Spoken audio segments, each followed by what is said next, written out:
Chapter 51. Chapter 51 Preparations. By June 17, each of the 10 teams given sample packages of metagems independently confirmed the effects Harry showed would be displayed, and in doing so proved the existence of other forms of energy, thus confirming Harry's dissertation findings and awarding him his doctorate. Due to the wide scope of his field of research, the field of metaphysics became an official scientific field and Harry was awarded another doctorate, the only doctorate in that field, showing he was the pioneer and premier researcher in that field in the whole of the world. Harry was also informed that 7 of the 10 care packages of metagem samples had been returned. Of the 3 that were missing, one research team claimed it was stolen and the other 2 claimed the metagems were destroyed in a lab accident. Of the 7 returned packages, 2 had some or all of the gems replaced with fakes. Harry smiled and waited another 24 hours. Right on time, the port KS switching spell went off and every metagem not in his custody was swapped with an identical fake and returned to him. There were several which did not switch, meaning the originals were actually destroyed. The gems would destroy themselves if someone tried to break a piece off, so it was not surprising some were actually not recovered. The companies which lost the packages paid the penalties, but the companies which swapped some gems for fakes refused to pay and stated the samples they returned were the samples they were given.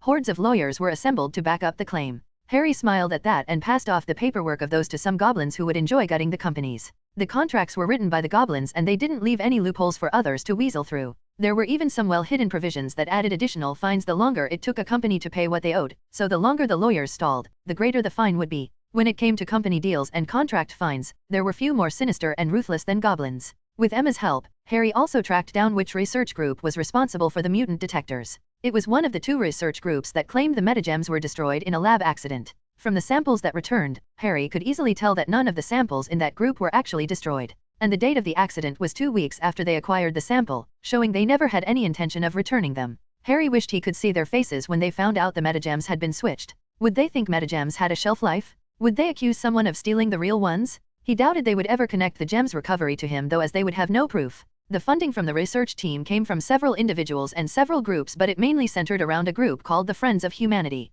According to Emma, these people were not friendly. She sent him a file which contained everything she learned about him with the expectations that he used it well. What struck Harry the most upon opening the file was the face of the leader, Graydon Creed. Last year, Logan had asked Harry to use his blood for magic tracking. In addition to finding his blood and Deadpool, he also found his clone/daughter and his half-brother Sabretooth. Logan has amnesia, so he didn't know until that point that Sabretooth was his brother. What Harry did not tell Logan was that he saw another person related to him, someone further than siblings, parents, or child. Harry figured this guy was Sabretooth's son or something. However, Logan didn't need to know he had a nephew, since he didn't seem to have a good relationship with Sabretooth anyways. The face of this nephew Harry saw using the blood tracking spell matched this Mr. Creed. Rather than investigate, do research, or ask questions, Harry just directly found the guy's address and turned into a snowy owl and flew to the man's roof. Mr. Creed was home, so Harry used telepathy to dig through the man's head and see where he was at. It took about an hour to finish and Harry had to keep himself from wishing the man a quick death. Not out of anger but pity. The man was completely saturated with hatred. Death would be a mercy to him, for at least in death he could let go of his hatred and be at peace. Harry, however, was not feeling particularly merciful, so he had no intention of ending the man's life. Graydon Creed was, apparently, the son of Sabretooth and Mystique. He wasn't born a mutant and was given to an orphanage. As he never awoke his X gene, his parents never claimed him, but he knew who they were and knew why they abandoned him. The man's hatred twisted his mind into a sickness. Apparently, before starting the Friends of Humanity, he paid a doctor to take all the blood out his body and replace it with the blood of donor. He then killed the doctor to hide the fact that he was ever tainted with mutant blood and from then on claimed to be pure-blooded. Harry wondered how the Death Eaters back home would take this view on pure-blooded and imagined them violently puking. The Friends of Humanity had a straightforward means of expansion. Members go to their neighbors and determine if they are with them or against them. If they are with them, they help them sign up. If they are against them, they are threatened with numbers until they do sign up. Harry figured there was a good chance a majority of the members didn't believe in the group's views but were forced to look like they did under the threat of violence. Harry decided to bug the man's house and phone. Taking down a group like this once it reached a certain size was nearly impossible, but they had tipped their hand and shown themselves to Harry before they were ready. The Mutant Registration Act they were going to start supporting would take another few months to even show up public. Harry had plenty of time. After taking measures to deal with the FA, Harry next had to deal with Bolivar Trask, the dwarf in charge of the Sentinel program. Rogue got some heat from Scott about using a hostage/human shield until she told Scott about the number of mutants Trask had personally dissected over the last 2 decades to create the perfect mutant hunting robot. The only thing they were really missing was the ranged mutant identification system, which Harry's metagem emerald covered. That was why production started up so fast once they had it. Although the project was private sector, it likely gained assistance through politicians who viewed the project favorably and figured it would help them in the future once the project officially launched. Xavier identified the ones who might have been convinced by Trask to take part in this project and used his own contacts to use the destruction of the facility as a measure to pressure others into giving up on such a dangerous idea. He called the Sentinel program starting sparks to put out a fire. Harry was often impressed at what Xavier could do with the proper speech and empathy, and only the fact that Harry actually checked a few of Xavier's contacts to confirm they had never been mentally manipulated by him convinced Harry that it was all the old man's skill, not his power, which did the work. Even without legal funding, Trask was a dog with a bone and would find another source of funding sooner or later. Xavier, McCoy, and Forge decided to maintain surveillance on him and use the man as bait to draw out others looking to march under the same banner so those who hide in the shadows could be drawn into the open. Besides making plans for dealing with future problems, Harry also took the summer to have some fun with his girls. He took them to several shopping outlets for swimsuits and then took them all to Black Island along with Goose the Flurkin, who enjoyed sunbathing as much as anyone. Harry's dog father, Sirius Black, showed up as well. When he arrived on the island and saw Harry relaxing with a cat and 3 beautiful teens in bikinis soaking up the Atlantic sun, he immediately drew his wand and started attacking Harry. "How could you, pup?" he shouted between rapidly cast stunners. None were targeted at the girls, who ignored the man while Harry jumped, ducked, dodged, and rolled through the endless streams of spells. Sirius continued, "How could you get a harem for yourself and not tell me?" Harry answered while rolling over the sand, "Why should I tell you the status or lack of status of my harem? Bragging rights," he argued while transfiguring the sand into coils of rope which shot towards Harry at high speed. Harry threw a finite at the ropes before they reached him, turning them back into sand, and said, "I don't consider my girls' trophies to be shown off to others." Sirius cast 3 spells which created small tornadoes of sand and had them circle Harry and said, "I wasn't going to brag about them, I wanted to brag about you. My godson has a harem? Do you have any idea how proud I am of you?" While the sand twisters circled Harry, Sirius conjured a dozen crows and had them circle above looking for an opening to swoop down and peck his fingers or head. This was more effective when the opponent had a wand, but it still worked to annoy a target without one. Harry confirmed Wanda and Jean had made a few shields to prevent themselves from getting sandy and cast a variant of the sorcery spell, Whirling Winds of Wadum, to counter the sand twisters and throw off the crows. Harry said, "I wasn't planning on a harem, you know." Sirius shot 5 spells into the ground and said, "That only makes it more impressive. James would never let me hear the end of it, and as long as the girls were happy, Lily would only glare at you for a month or so before falling in love with her new daughter-in-laws." Harry cast another finite at the ground to cancel the chain conjuring spell Sirius set to surround and bind him with chains from beneath him. Harry recognized that spell as one from the Black family archive, meaning his dog father had been keeping himself in shape. Harry asked, "You don't think they would have minded?" Sirius transfigured the sand around him into a pack of wolves and said, "James would emptied his family's ancient reserves of fire whiskey celebrating, and Lily was a very open-minded girl. That's one of the reasons your grandparents loved her so much." The wolves tried to surround Harry, but he could release finite incantatum as an area of effect spell which broke them all down. This, however, was a cover. The finite spell somewhat blanks out Harry's ability to sense an area using energy sense like a long blink. Sirius had sparred with Harry more than any other and knew this, so at the moment Harry launched the spell, Sirius apparat directly over him. Black Island was heavily warded against apparition and could not be found using a boat or plane, only port keys. Harry's silver portals could get around that, but even Harry couldn't apparate on the island, which was why he didn't think to look up as his dog father fell on top of him and said, "So when's the wedding?" Harry pointed out, "I'm 15. Sirius flippantly stated, "No godson of mine will leave 3 girls who love him hanging for 3 years. America won't let you get married on paper until 18, but you can still hold a ceremony. We could hold it here on the island. Bloody hell, there's a celestial alignment and a penumbral lunar eclipse on August 6th, we could hold it then." Jean asked from her sunbathing chair, "Could we do a binding ritual?" Harry's eyebrows shot up in surprise. He hadn't thought of that, but it was a damn good idea. Jean's role as the avatar of the Phoenix had some downsides, and a binding ritual during a wedding ceremony held during that particular alignment would help keep her grounded. She'd been researching such things with Rogue ever since she learned of her status as avatar. Harry said, "All right. I'll deliver the invitations. Think Hermione and Neville would be willing to show?" Sirius got off Harry and lifted his godson off the sand and said, "I doubt they'd miss it if Voldemort himself came back and burned down the ministry. I know I wouldn't. In fact, I'd probably give him a medal for doing so." Sirius was still not happy that everyone wanted him to stay the Minister of Magic. He kept trying to throw the election, but no one ran against him, which left him in an awkward position of responsibility. Harry said, "Okay, but if we're doing a ritual then no one below 16 can attend, so Virgo will need a babysitter." Sirius nodded, "I'm sure Susan can look after her for a day." Magic tended to leave residue which affected those under 15 more than those over, and a buildup of that residue could have ill effects, which was why children were best kept from any long-term exposure to ritual magic.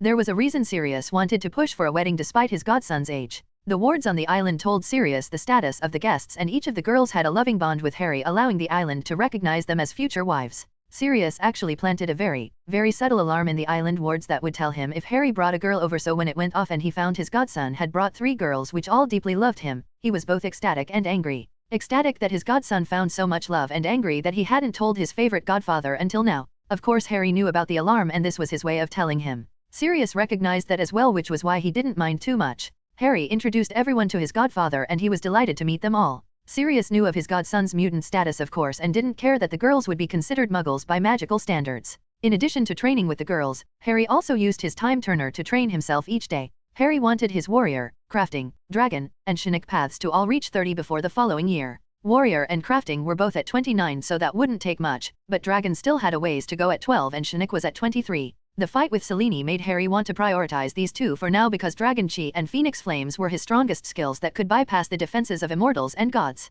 His other skills could deal more damage against foes without godly resistances, but Harry wasn't worried about those types. The fight against Selene had been a wake-up call and Harry wanted to make sure he'd be ready for the next fight at that level. In addition to levels and paths, Harry was also upgrading his equipment. The railgun was heavily impractical. If Harry shot it at someone who could deflect it or fold space, it could level a country. Not to mention the possibility of it just misfiring or exploding. Magic is not and will never be an exact science after all. One of the larger incidents near the end of June was a board of directors meeting with the goblins over some new business for Brilliance Incorporated. Director Goreclaw stated, "There have been numerous approaches for customer information and large sums have been offered. A system to profile users and sell the information would bring great wealth." Many of the goblins nodded at this, but Harry said, not offering to protect their privacy could have detriments in the long run. Director Bogrud sneered and said, "We are not being paid to protect their privacy. Anything we do with their information is our own business." Director Ragnok said, "Put it to a vote. Those in favor." He reached out and stabbed the table with a blade as did every other goblin.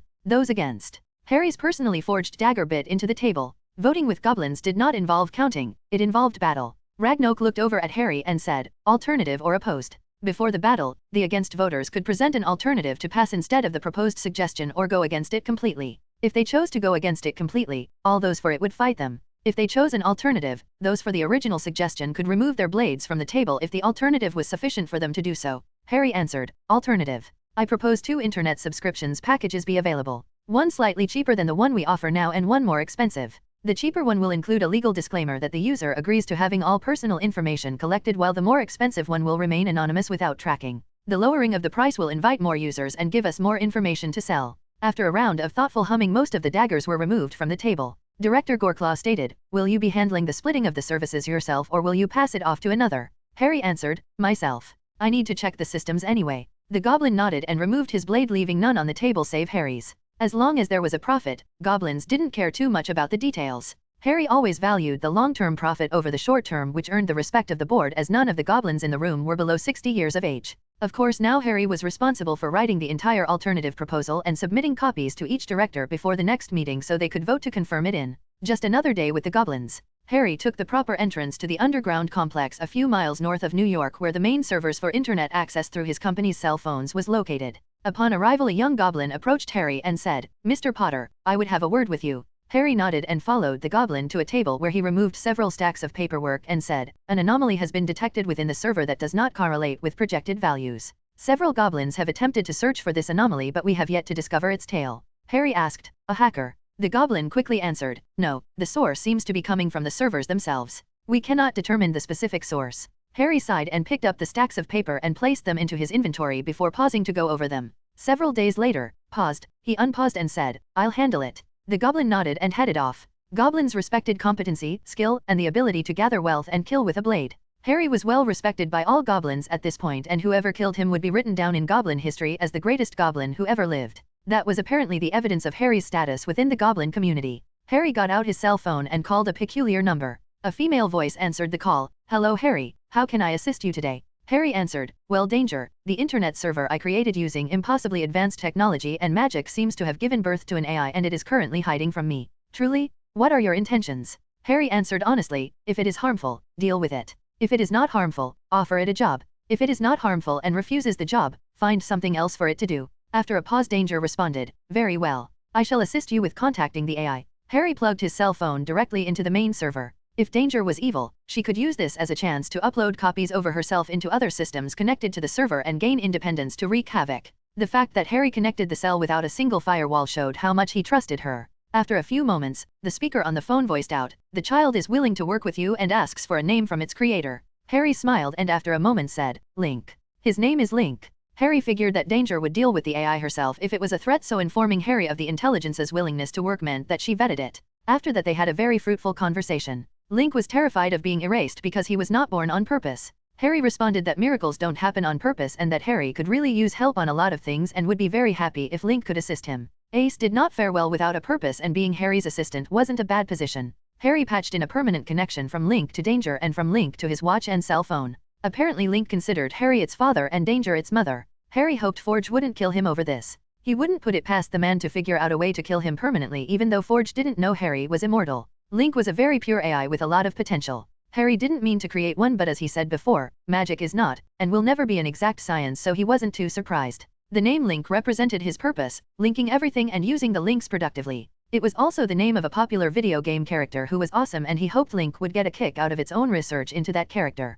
It was the first week of July when a New York senator named Kelly started openly promoting the Mutant Registration Act. Harry knew it was time to move. The next day, a large number of protesters waving signs displaying "No More Mutants" were hanging around outside a school. They received a leaked report showing there was a mutant attending. Several news crews were on their way, but none had made it as the bell rang and the kid in question left the school. His skin was pale and he looked sickly, very different from other kids. "It's the mutant." One protester threw a stone at the kid, which clipped his head and sent him to the ground in the fetal position just as the news vans showed up. Other protesters started throwing rocks they apparently brought with them while shouting hate-filled words and blocking anyone from helping. No one noticed that a few of the rocks had their momentum reduced to nearly zero when they were about to hit the kid's head or vital areas. Sitting on a roof a block away from the incident were two figures with faces hidden under thick clothing. One was Harry Potter. The other was someone he invited to this show, Eric Lane's hair. Other than the occasional psychokinetic push or pull to ensure the child survived, neither did anything but watch. Several officers arrived and told the protesters to get down and that they were under arrest. The protesters accused the officers of loving mutants and yelled at them. One of the officers fired a stun gun at a protester and the others tackled that officer to the ground. The boy was still whimpering in the fetal position, covered in blood, while half a dozen cameras filmed him. Several of the protesters were happy to interview with cameramen showing how proud they were to be a part of the Friends of Humanity. A dozen more police cars quickly arrived and every single protester was arrested. What was interesting was that the location included a dozen high-definition hidden cameras and the footage of each was anonymously delivered to every news station. When the story broke, it made every news channel over the coast. The boy who had been stoned nearly to death was not a mutant, he was in fact just a sick child. Not just any child though, he was the son of another senator. When he learned what had happened to his son, the senator in question wanted to violently rip the heads off each and every member of the Friends of Humanity. He hired several groups to put together everything they could to put them all behind bars. One of those groups received an anonymous donation of a very large amount of information about the group and their leader, grade and creed, including the identities of his criminal, mutant parents. Mystique had a bounty in most countries and Sabretooth was a known assassin. The icing on the cake, however, was the hundreds and hundreds of video interviews of FA members who went on record to say that they were forced to join and none of them really believed in the group's hate-filled ideology. The group who did these interviews were numerous and well paid, though they never discovered the identity of their employer after delivering the videos. They had simply been given an address, names, and questions to ask and were told to film their answers. The groups and even the interviewed subjects wondered how the fact that they were not real believers was discovered, but that point was never discovered. The investigation group who received this donation decided to claim it all as their own research, which nicely cut off any investigations into who actually acquired all that info. Once the senator learned that the Friends of Humanity were behind the Mutant Registration Act, he arranged a meeting with Senator Kelly and told him to drop the bill since anything associated with that group was infected and should be burned. Kelly had invested a lot into the bill and was reluctant, but when faced with the overwhelming evidence that the FA was a cancer that needed to be removed, he had no choice but to relent. Thankfully, the senator promised to assist Kelly in his own re-election as long as he dropped everything associated with the FA. 3 weeks after the stoning incident, Grade and Creed was behind bars, the FA was declared an illegal hate group and forced to disband, and the Mutant Registration Act was considered too radioactive to touch. Harry personally delivered the newspaper showing the latter to Magneto. After going through it, the Master of Magnetism said, "You know this is only a delay, don't you? I won't deny that in a few short months you've done much for our people, but the war is coming." Harry shook his head and said, "War is always coming. The problem is that if humans and mutants ever go to war against each other, neither side will win." Magneto stated, "You've said this before. What do you mean?" Harry considered it for a moment and said, "If you count mutants as a separate species, then there are 6 different species on this planet. Humans are the dominant species, but if humans and mutants fight, regardless of the outcome, another species will certainly not let the chance to reign supreme go. How much do you know about the other branches of humanity and what are your plans to defend yourself against them or defeat them once you've won the war against the humans?" Magneto remained silent. Harry shrugged and said, "That is why I didn't take Mystique's offer seriously. And the species of this planet are not the only ones with an interest in it. There are so many things out there far more terrifying than normal humans. Imagine going to Africa and someone telling you the gazelle are the most dangerous species to look out for and they will declare war on the gazelle to dominate all of Africa. Obviously such a person is ignorant of the crocodiles, the cheetahs, the lions, the elephants dash. Alright, I understand. Apparently he didn't like being told his life's work was basically picking a schoolyard fight with the weakest of the bullies. However, he couldn't argue with Harry using force. 3 months prior, Harry had broken into the main base of the Brotherhood of Mutants on his own and defeated each of them with ease. He'd chosen a time he somehow knew Magneto would be there and he then created a ring of fire around the man. The fire burned to an intense degree and the heat demagnetized anything that went through it, isolating his magnetic field and rendering him at Harry's mercy. Then Harry said he wanted to talk. The sick child of the senator was actually someone Harry personally put a curse on. He had been sick since Harry cursed him in June and had been getting worse and worse. Eric was startled at the cruelty required in order to do such a thing. Of course Harry knew that son of a senator was a grade A piece of work and everything Harry did to the boy still wouldn't balance out the karma of what the kid had done. That kid garnered sympathy from all over the country now, but no one knew how many suicides his father covered up caused from that kid's bullying. The entire situation was completely orchestrated by Harry using compulsions and subtle Shinnick suggestions along with a leak to the FA. Eric didn't care for the child of course, and he knew the boy's father didn't care for mutants. The boy's father however hated the FA, courtesy of some magic manipulations. Because the Mutant Registration Act was associated with the FA, he wanted it buried too. Irrational? A bit. Not that he'd ever notice or care. The fact that he never once thought to find who falsely leaked his son's picture and location as a mutant was thanks to a powerful Confunder's charm which can make a person not think something they normally would. That however was not the main thing Eric paid attention to. No, Harry could have done all of this without contacting him, but he wanted Eric to see it. This was a warning, a threat. It showed Eric the type of person Harry really was, a side of him Harry wouldn't show Charles. Harry wasn't a hero and he would never claim to be. At best saving people was a hobby. But since he was a mutant and was going to marry 3 of them, he wanted them to be happy. He moved against others because they were actively working towards the unhappiness of those he loved or they deserved to be pranked. Of course a curse is a bit malicious for a prank, but the actual curse simply made the kid dream of being in the position of those he bullied. Apparently the kid was going days without sleep because he just couldn't sleep through the nightmares. Harry did remove the curse though, so he'd be fine in a few weeks. Physically anyways. Harry didn't care if he learned his lesson or not and wouldn't bother the kid unless he popped up on Harry's radar in the future, which was up to the kid's own luck. Before leaving, Harry handed Eric 3 envelopes. "What are these?" he asked as he took them. Harry nonchalantly answered, "Invitations to a wedding for you, Mystique, and Pietro. My wedding. To your daughter. In a week." And with that the smoky quartz in his hand glowed and he operated out of there. Apparently Mystique had visited Wanda a few times in the psych ward, so Wanda felt a bit close to her and wanted to offer her an invite. Wanda would likely inflict physical harm on Eric if he actually showed, but she wouldn't kill him. Pietro was there for her when they were small, so she did want him there.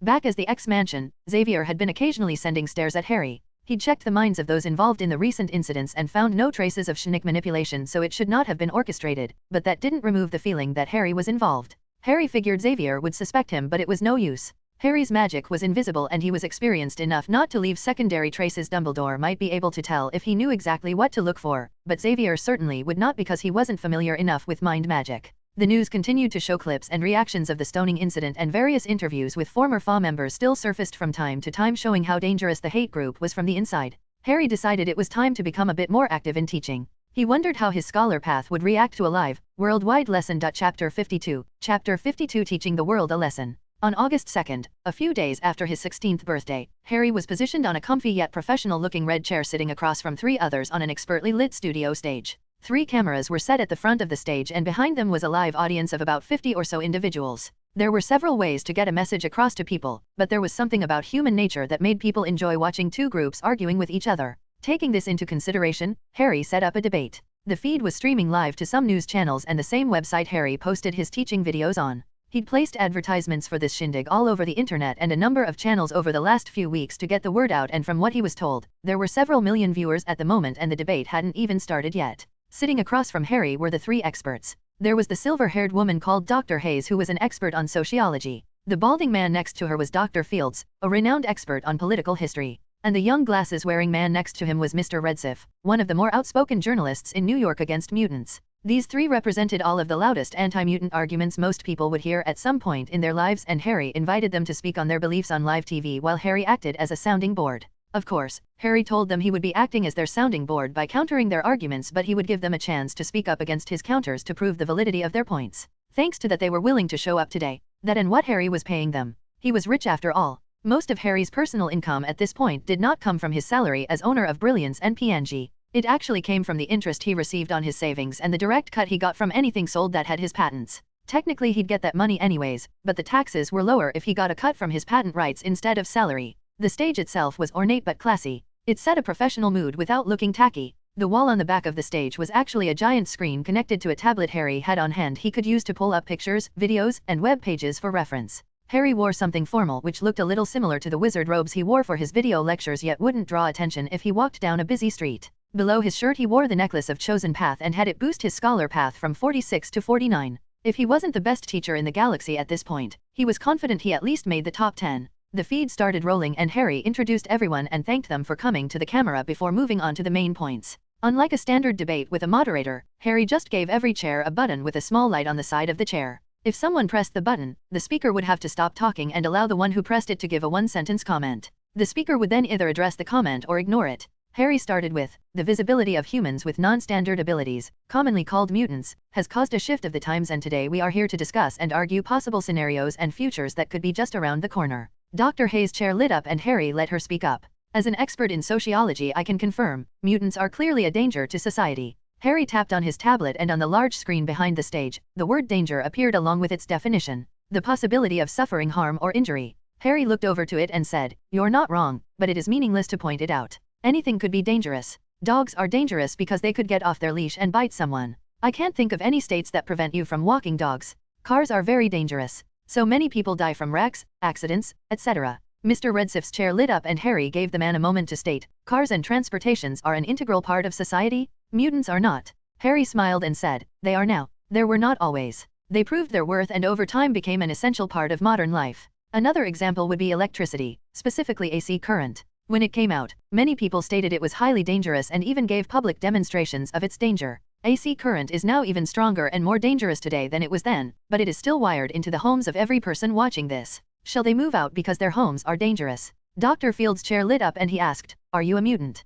It was clear he was trying to avoid the topic and even discredit Harry. Harry smiled again and asked, "If I said I was not, would you believe me?" The balding man pulled out a small disc and said, "I happen to have this mutant sensor which would be able to inform us of the truth. May I turn it on?" Harry answered, "One moment." He turned to the audience and said, "If this device works, an unidentified mutant in the audience may be outed. If there are any mutants in the audience who do not wish to be revealed, please calmly stand up and you can be escorted away from the cameras." The tickets for the audience were awarded to certain individuals who contributed to the video share website. One person who was sitting at the edge actually got up and covered his face before leaving. The cameras did not turn to him but the reactions on the three experts showed they were surprised. Once he was gone, Harry said, "All right, go ahead." Fields enabled the disc and a small laser pointer popped up from its head and spun around. A small mechanical voice said, "One mutant detected." The laser pointer then spun around to a teenage girl in the audience who didn't look worried. The cameras turned around and showed the audience and the girl who gave a beautiful smile and waved at the camera. Harry said, "Ah, that's my girlfriend,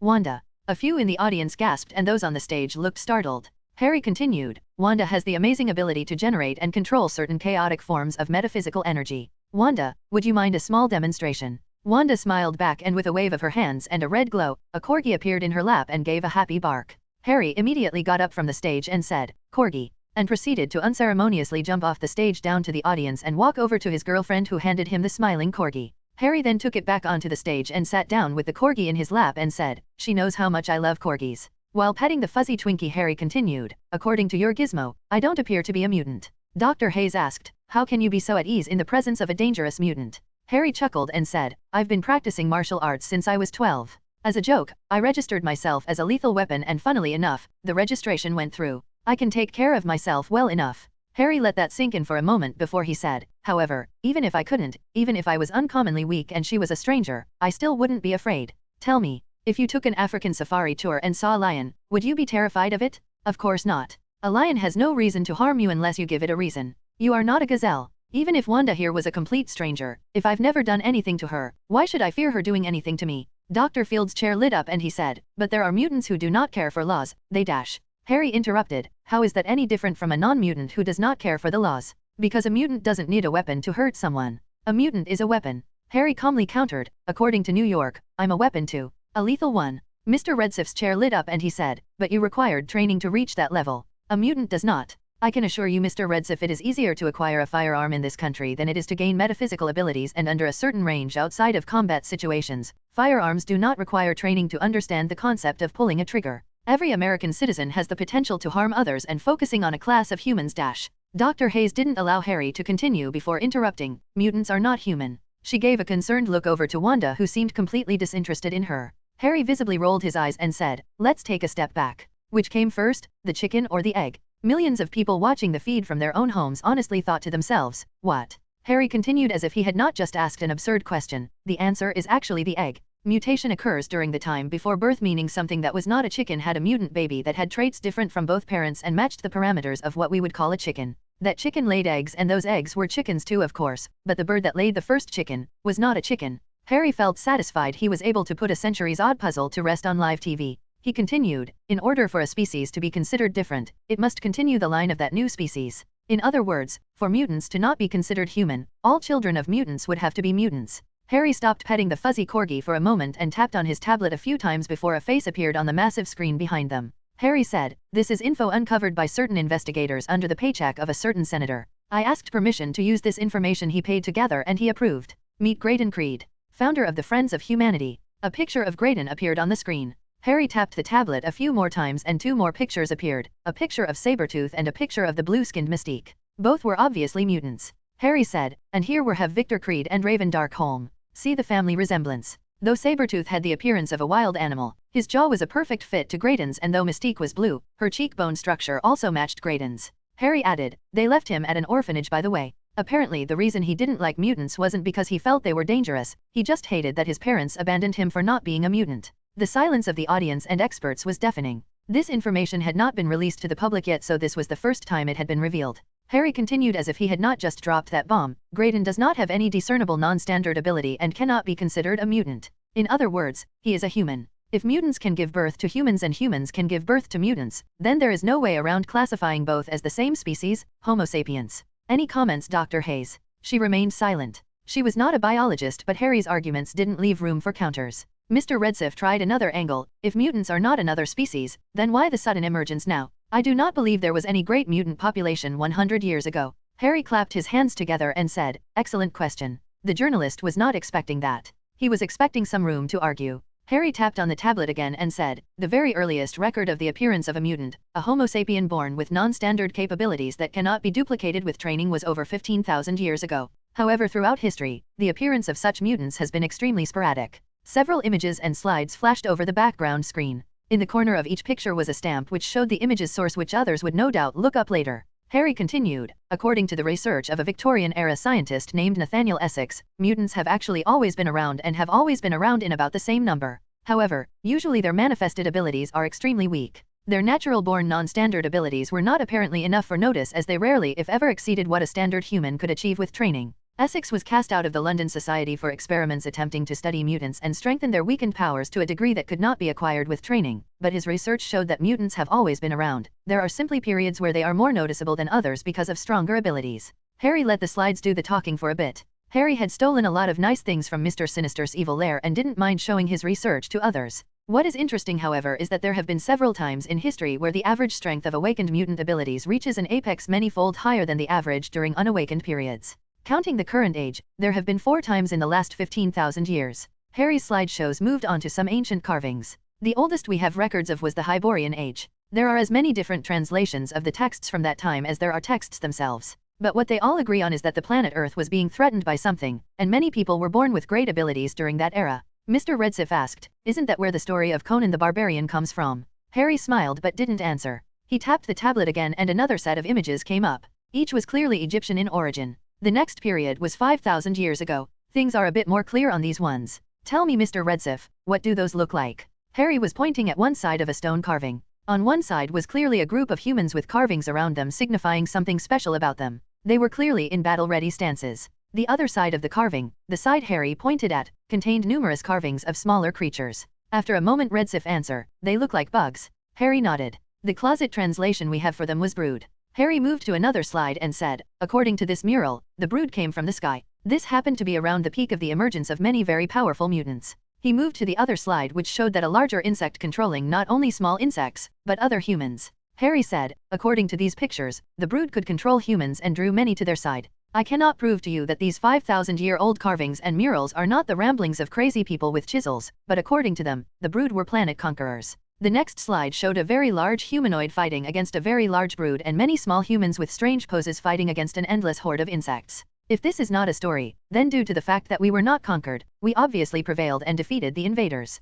However, think on this. Was it a coincidence that mutants with great powers were born during the time when the world needed them the most? Harry ignored his own question and moved to another slide that showed angels and demons fighting. This one is actually about 3,000 years old. More stories of threats of unclear origins. What makes this period interesting was that the variability of mutant powers was reduced during this period. Almost every mutant during that era was born looking like this or like that, he said, gesturing to the two sides. Records show these mutants, he pointed at the angels, were called Seraphim, and these mutants, he pointed at the demons, were called Nephilim. They fought against each other and another threat, but the nature of the threat is not known. Harry put up another slide and showed the 3 eras. So 3 eras with threats and 3 eras where the average strength granted by a mutation was much higher than normal. And now we have a 4th. Mr. Redsif hesitantly asked, so, you're saying the population growth of mutants is a defense mechanism to protect against something that is coming? Dr. Fields asked with a bit of fear in his voice, something is coming. Harry gave a wry smirk and answered, I believe so. But don't worry. We'll be prepared.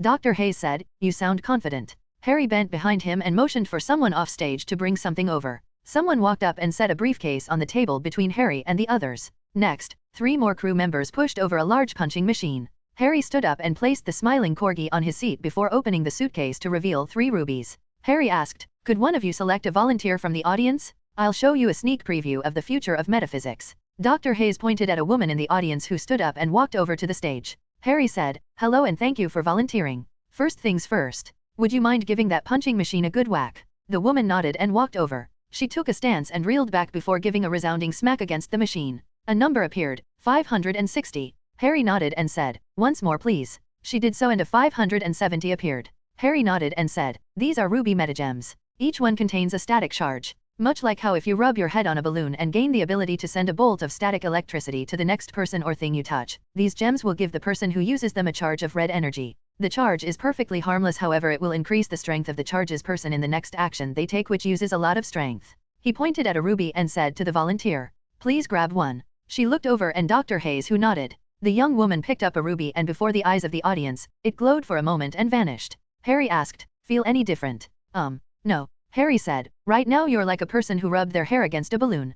Please give the machine another punch. She walked back over to it and reeled back again. This time, the moment she threw her fist forward caused her to momentarily glow red. A harsh thud echoed through the studio and a number appeared on the machine. 16,800. Harry ignored the gaping audience and said, once more please. The volunteer was more shocked than anyone and reeled back to hit the machine again. No glow this time. 540. Harry said, thank you. The effect only lasts for a single move and wears off after that. Harry put his tablet over the remaining 2 rubies and turned the tablet's camera on. He turned on the light and zoomed in so that the rubies' inners were displayed. Within the rubies were dozens of parallel lines which resembled circuitry. Harry said, this is the technology of the future. He turned to the experts and asked, would one of you like to go try? Mr. Redsif got up before the others did and picked up a ruby. It quickly vanished with a flash. He frowned as he didn't feel any different. He asked, do you have something besides the puncher to test this? He obviously thought the punching machine could have been rigged. Wanda shouted from the audience, I'll help. She waved her hands around a bit and after a flash of red light, the chair the man had been sitting on turned into a large, wooden dummy.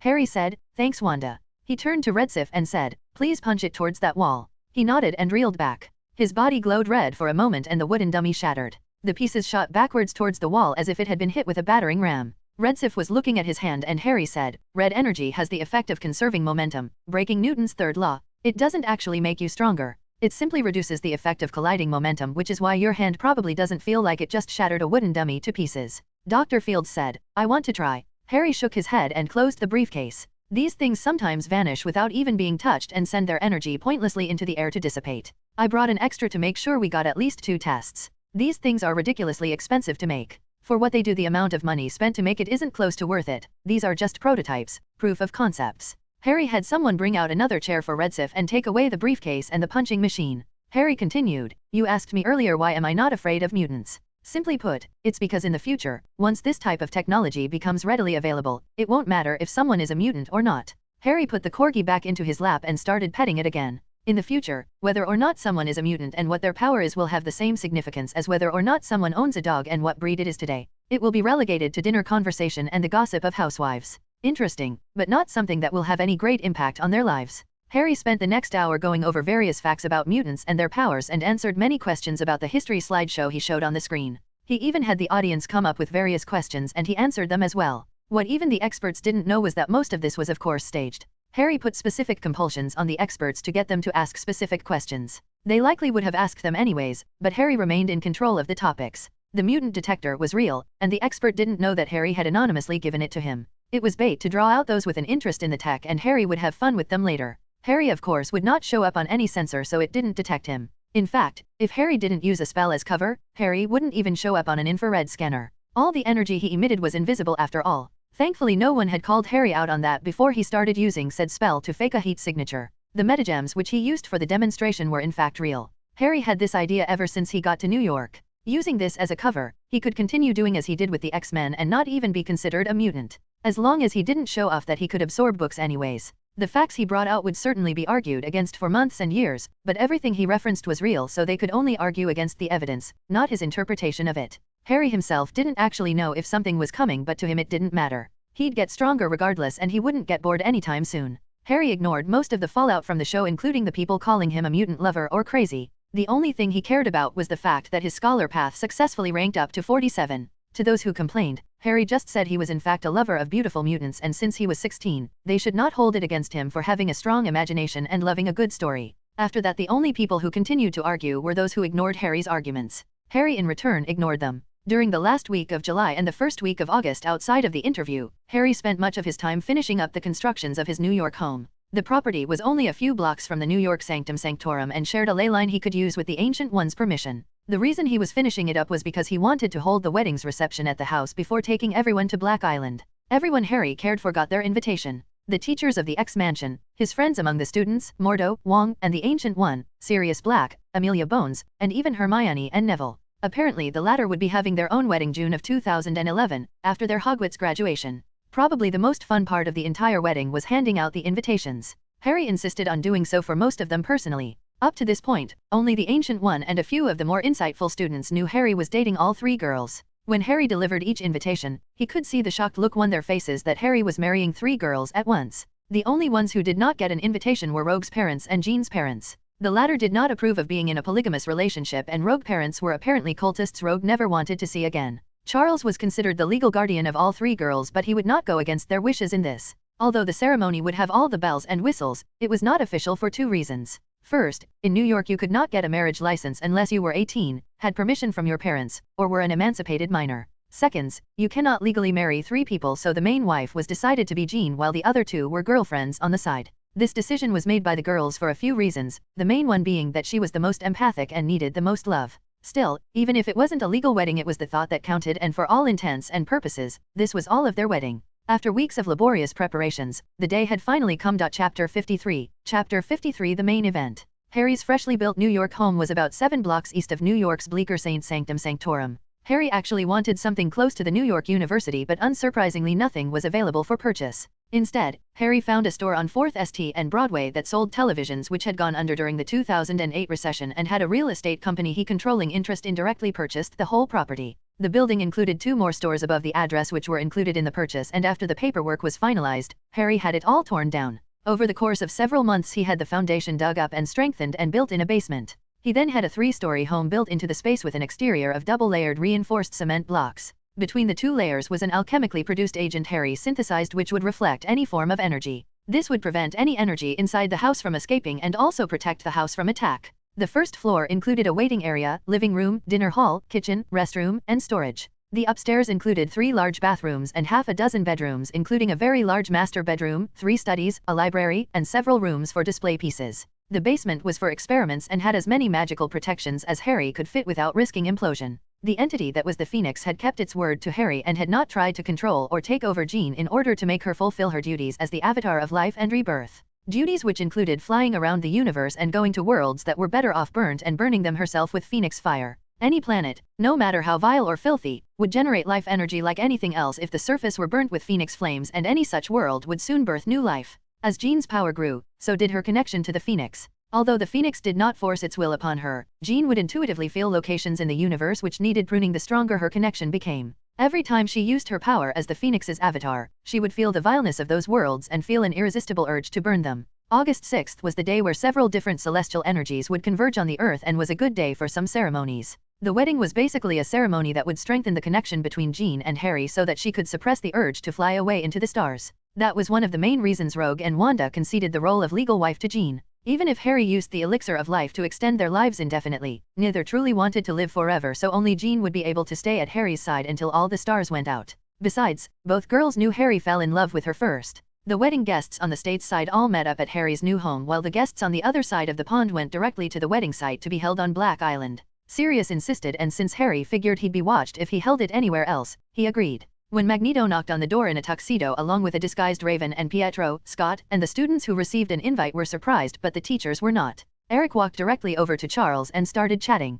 Pietro talked awkwardly with Wanda while Raven actually congratulated her and Rogue. At one point Raven Darkholme had actually taken care of Rogue, and in a very real sense she was the closest thing the two had to a mother. Both were naturally quite happy to see her on this day. The final guests on this side arrived and Harry welcomed the Ancient One, Mordo, and Wong as guests. Emma had actually been invited but she declined, which caused Scott to mope for a while. Harry had everyone gather in the waiting room and pulled out a diamond he made glow before placing it back into his inventory and throwing out a silver ring portal. Mordo raised an eyebrow but didn't say anything. Everyone walked through the portal onto the beach where Harry met up with Sirius, Amelia, Neville, and Hermione. Unsurprisingly, he was attacked with a hug from the latter, but Harry withstood it without getting tackled to the ground. As they waited for the timing of the convergence, everyone started mingling. Amelia and Aurora were chatting and laughing about their men being animals. Neville and Scott talked about their goals and dreams. Jean and Hermione were discussing magic, shenanigans, and sorcery with Wanda and Wong. The Ancient One and Xavier were having an interesting discussion, and Mordo and Logan kinda just stood to the side ready for something horrible to happen.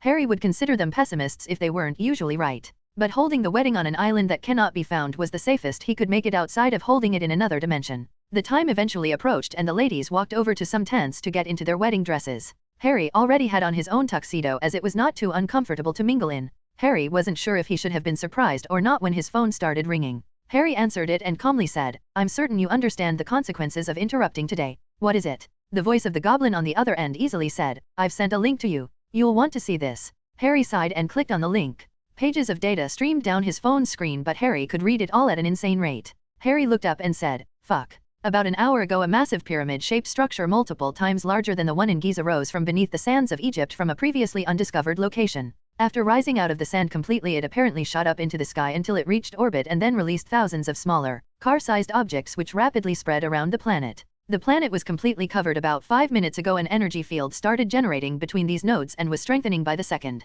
Suddenly, the bright blue sky dimmed and was slowly shifting to an eerie purple. Everyone looked up and the sorcerers among the group started casting scanning-type spells. The conversations died and the mood became tense. Jean sensed the changes and ran out with the others before they even got a chance to put on their wedding gowns. The Ancient One finished scanning first and said, "There appears to be a layer of energy forming around the planet. The energy is tinting the light of the sun." Harry tapped on his phone's screen and said, "A big bloody pyramid popped out of Egypt, went into the sky, and released a net of nodes which is generating the field of energy into an array." Jean frowned and said, "I don't like it. It feels wrong." Harry continued looking over the data streaming and said, "You're not the only one. 6 countries have just launched their missiles." Moments later, the first missiles impacted the field. Flashes of light could be seen even from the ground and the purple light shifted for a moment. However, the sky remained unchanged. Harry confirmed from his intercepted readings that the missiles failed. Ping. New quest, stop the apocalypse. Destroy the mutant ascension system before it activates in 35 minutes. Harry rolled his eyes at the pop-up and said, "Screw it, the faster we blow that thing up, the sooner we can get back to the important things." 35 minutes was when they were going to have the wedding, so someone else wanted to use the convergence, it seemed. Harry pulled out another diamond and after making it vanish, he created a giant silver ring that opened into the pitch-black voice of space. Hovering in front of the space was a giant pyramid that appeared to be made of black stone with metal circuits built around it. Without bothering to question it, everyone lined up in front of the portal and fired. Scott released his optic beam at full blast. The sorcerers channeled various energies into projectiles. Jean, Wanda, and Rogue fired shenanigans and magic bolts. And Sirius, Amelia, and even Neville joined the fun and fired various spells. The massive pyramid shook and the purple glow it was emitting faltered and dimmed. Suddenly, the glow of the nearby nodes strengthened, and according to Harry's energy senses, the ones nearby were reinforcing this one. However, the more energy it drew from the others, the more unstable it seemed to become. Harry shouted, "Keep going, it's getting weaker." Moments later, the pyramid seemed to crack. However, before it could blow, the silver portal shattered and a massive glowing object appeared above the island. Sirius shouted, "It couldn't have gotten here, this island has centuries worth of layered protections." Harry considered it and said, "It teleported in through my portal. You locked the door, but it seems I opened the window." Harry wasn't even aware there was something that could do that. The object was unsurprisingly pyramid-shaped as well and the size of a mansion. After a moment its glow lessened until the surface of the thing was revealed. Though pyramid in shape, its overall structure looked sleek and advanced. Like a spaceship. The ship landed and the front opened up. A dozen dangerous-looking humans walked, some of which Harry recognized. They were mutants Harry killed in Sinister's lair. They were followed by Mr. Sinister himself, who didn't seem pleased to be here. And finally, the last one out was someone whose size could easily give Juggernaut a run for his money. He had grey skin and a blue mouth. His jawline was actually wider than his forehead, giving him a malformed, misshapen appearance. His massive form was covered in purple armor that gave a mysterious sheen, unlike any other material Harry had ever encountered. Harry and the Ancient One walked forward to meet them, and Logan and Mordo followed close behind. In fluent ancient Egyptian, the Ancient One said, "En Saba Nur, to what do we owe the pleasure of this visit?" The massive mutant showed no surprise at her recognition and answered in perfect English, "Impressive. I came here to find those who dared interrupt the birth of my new world. But it seems I have found several suitable candidates for horsemen." The blue giant raised his hand and 4 blue lights shot out and started zigzagging from the spacecraft. One shot towards the Ancient One while the other 3 shot for Harry's fiancées. Harry paused and walked over. The blue lights stood still in frozen time and were in fact small discs. Harry considered several different possibilities, but none of them were good. That being said, his girls weren't defenseless either, and Harry didn't waste and concern over the Ancient One. She certainly didn't need it. Harry unpaused and saw a powerful multilayered mystic shield cover the Ancient One. The disc bounced off the shield and struck it twice more but was deflected each time. Harry turned to Scott and shouted, "Keep your watch on." Jean and Wanda created shields and Rogue used Colossus's power for defense. However, the discs actually shattered their shields and latched onto Jean and Wanda. The third tried to latch onto Rogue, but it couldn't penetrate her skin. Through their connection, Harry felt the disc try to connect to his girls. This made them mad.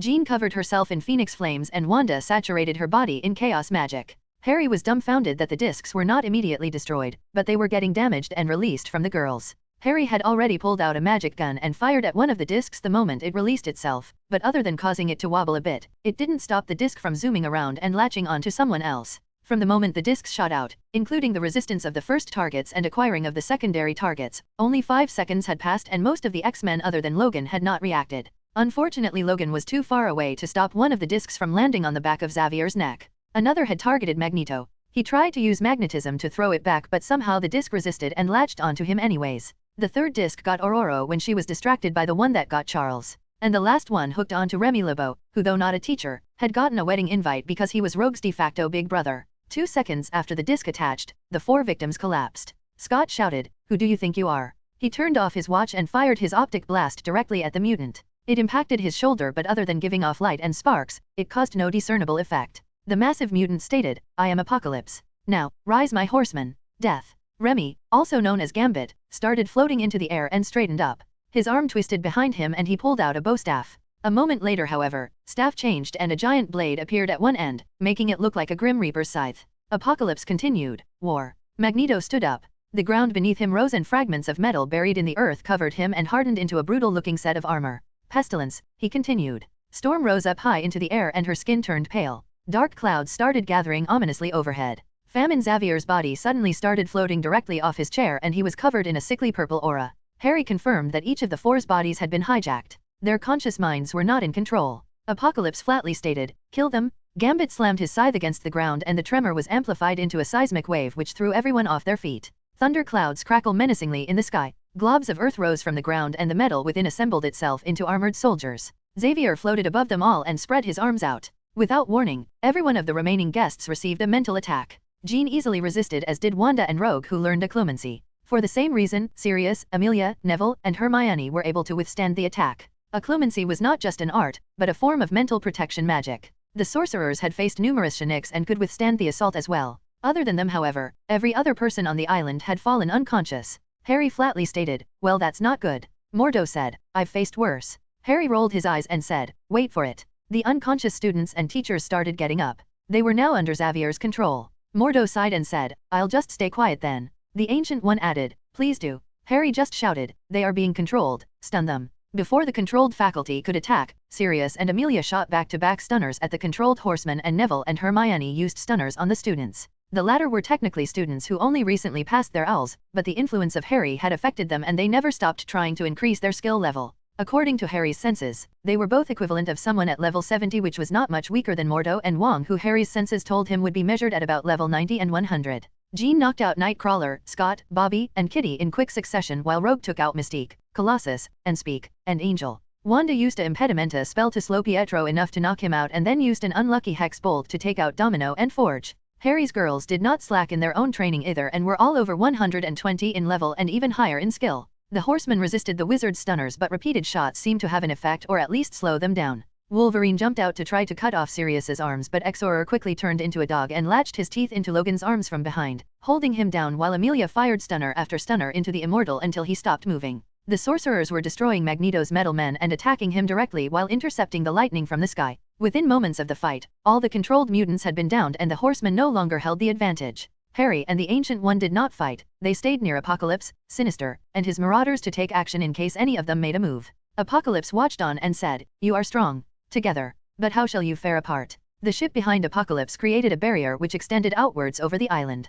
Walls formed and moved, pushing the fighters away from each other. Now the island had 5 sections, each walled off from the others. The center section had the Ancient One, Harry, Sinister, the Marauders and Apocalypse. The north section had Neville, Sirius, Mordo, and Wong against Gambit. The west section had Rogue, Amelia, and Hermione against Storm. The east section had Wanda alone against Magneto. And the south section had Jean alone against Xavier. Harry wasn't worried. The Ancient One, who had far more practice at getting the villain to monologue their plan than Harry did, said, "And what do you hope to achieve by all of this?" Her tone made it seem like she was looking down on his plan, which seemed to irk the man. Apocalypse stated, "I created this system 5,000 years ago. It has taken this long for the nodes to store up enough energy from the sun to fulfill my dream. Once the stars are in alignment, my system will have enough power to awaken the dormant mutant gene in every human that possesses it. Their potential shall be realized and the world shall be reborn." Harry, who had enough genetics knowledge from the various systems he'd stolen from and his own research to be considered an expert, said, "There is too much variance in the population for a single type of energy to have such an effect.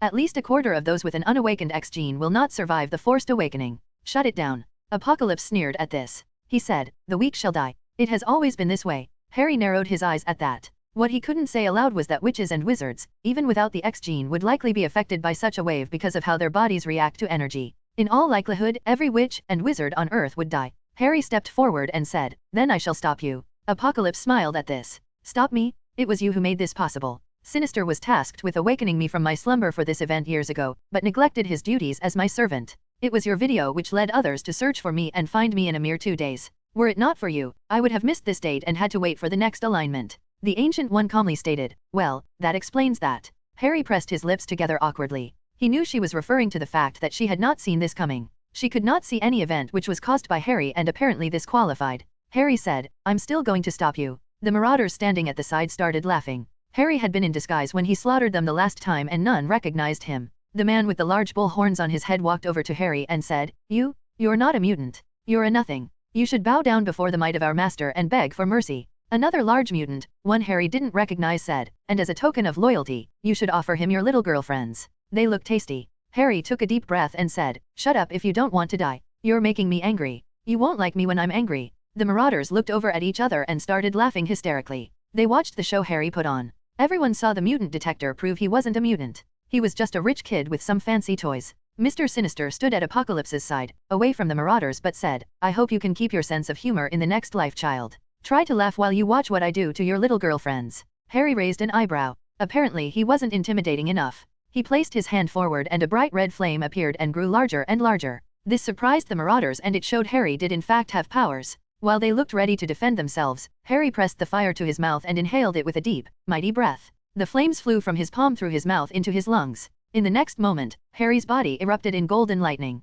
Those staring him in the eye would see the illusion of a terrifying black dragon behind him. Before any of the marauders could react, Harry opened his mouth and released golden lightning-charged flames which shot forth like a tidal wave. From a distance it would appear to be moving slowly, but to those directly in front of it they felt it pass over them before they could even move. The golden lightning flames raked a swath of land in front of Harry, and once it petered out there was nothing remaining. Of the group in the center of the island, only Apocalypse and Sinister remained. Harry looked over at Sinister and with the remnant of golden flames leaving his mouth he asked, "You were saying?" Harry could tell the other battles were going as well as they could be. Jean's body was wreathed in phoenix flames as she fought against the dark aura-clad Xavier. Their battlefield was a constant eruption of multicolored explosions of psychedelic red and purple lights. Wanda seemed to be trying to transfigure the metal soldiers Magento conjured into stone, but Magneto countered this by just making some shields. The spells hit the metal shields and turned the metal shields into stone, but they were still shields. This forced Wanda to have to use multiple spells for each soldier, and Magneto wasn't running out of them. The group against Gambit had the most people, but they were also the most troubled. Remy's mutant power allowed him to convert potential energy into kinetic energy and amplify kinetic energy. He could turn anything he touched into a bomb and strengthen the effect of any impact he created. Now, he also seemed to be able to convert kinetic energy into potential energy. Because of this, he could negate any physical attack against him. He also seems to be able to fly by controlling his own kinetic energy. Harry was thankful Neville was a part of that group. From what Harry could tell, the wizard had apparently brought along a large amount of seeds and had transfigured them along with the soil into vines. Gambit's power couldn't blow up the vines that Neville commanded to attack and bind the Cajun mutant. Sorcerers and wizards were also good at binding, so although they couldn't brute force their way to victory, they could still win with some clever moves. Storm's area seemed devoid of life. The wind she flung around drained the very life from the soil and trees. Hermione had cast a Bubblehead Maxima charm over herself and Amelia, which protected them from the desolate winds. She also cast lightning rod spells at the ground, which attracted all the lightning bolts Storm tried to shoot Rogue with. Rogue herself had put on Angel's wings and was using Bobby's ice powers to freeze Storm in the air, while occasionally using Scott's optics to interrupt her, while Amelia petted her with stunners and hexes. Storm's power may have been amplified, but she was still made of flesh. Harry was just glad Scott himself was not controlled. Harry easily figured out that those discs looked for the targets with the most energy. Scott should have been a target above Gambit, but the watch Harry gave him shut off his connection to his power, making him read as weak. The disc amplified the power, and if Scott's power was amplified, he'd probably be able to vaporize everyone in moments. The young man had no idea how powerful he really was because of how much he held himself back. Harry opened his inventory and Sinister and Apocalypse saw heavily enchanted adamantine armor appear over Harry's body alongside a vibranium and adamantium sword with an edge magically sharpened to a single atom. The Ancient One conjured an eldritch long sword and calmly stated, "I'm sure we all have better things to do, so why don't we skip the warm-up?" Harry had to stop himself from smiling. There would be no holding back this time, no, with the fate of the world on the line. Plus he was just a little excited to fight alongside his teacher. Apocalypse stepped forward and said, "You are strong. There is a place for you in my new world." Harry said, "You say that as if we would allow you to take it. So be it. You have chosen death." He continued, "You and the wench shall die." The Ancient One raised an eyebrow. Harry took 3 steps back from her and looked away. This wasn't going to be pretty. She dismissed her weapons and calmly walked up to Apocalypse and said, "What did you call me?" He sneered and said, "A wench dash." The Ancient One raised an hand and slapped Apocalypse. The sound of a sonic boom shattered the airspace as the 5,000-year-old mutant was sent flying into the air, directing into the sky and towards the moon. A moment later the moon cracked and a massive crater formed on the lunar surface. The Ancient One dusted off her hands and Sinister collapsed to his knees and his hair fell out in shock. Harry turned to look over at Chuck Norris and asked, "What do you think?" Chuck Norris said, "I certainly wouldn't want to piss her off." Deadpool put his arms around Chuck Norris and admired the moon's new crater and said, "You said it." Author's note. You can consider everything that happened after the Omake. The next chapter will start from there.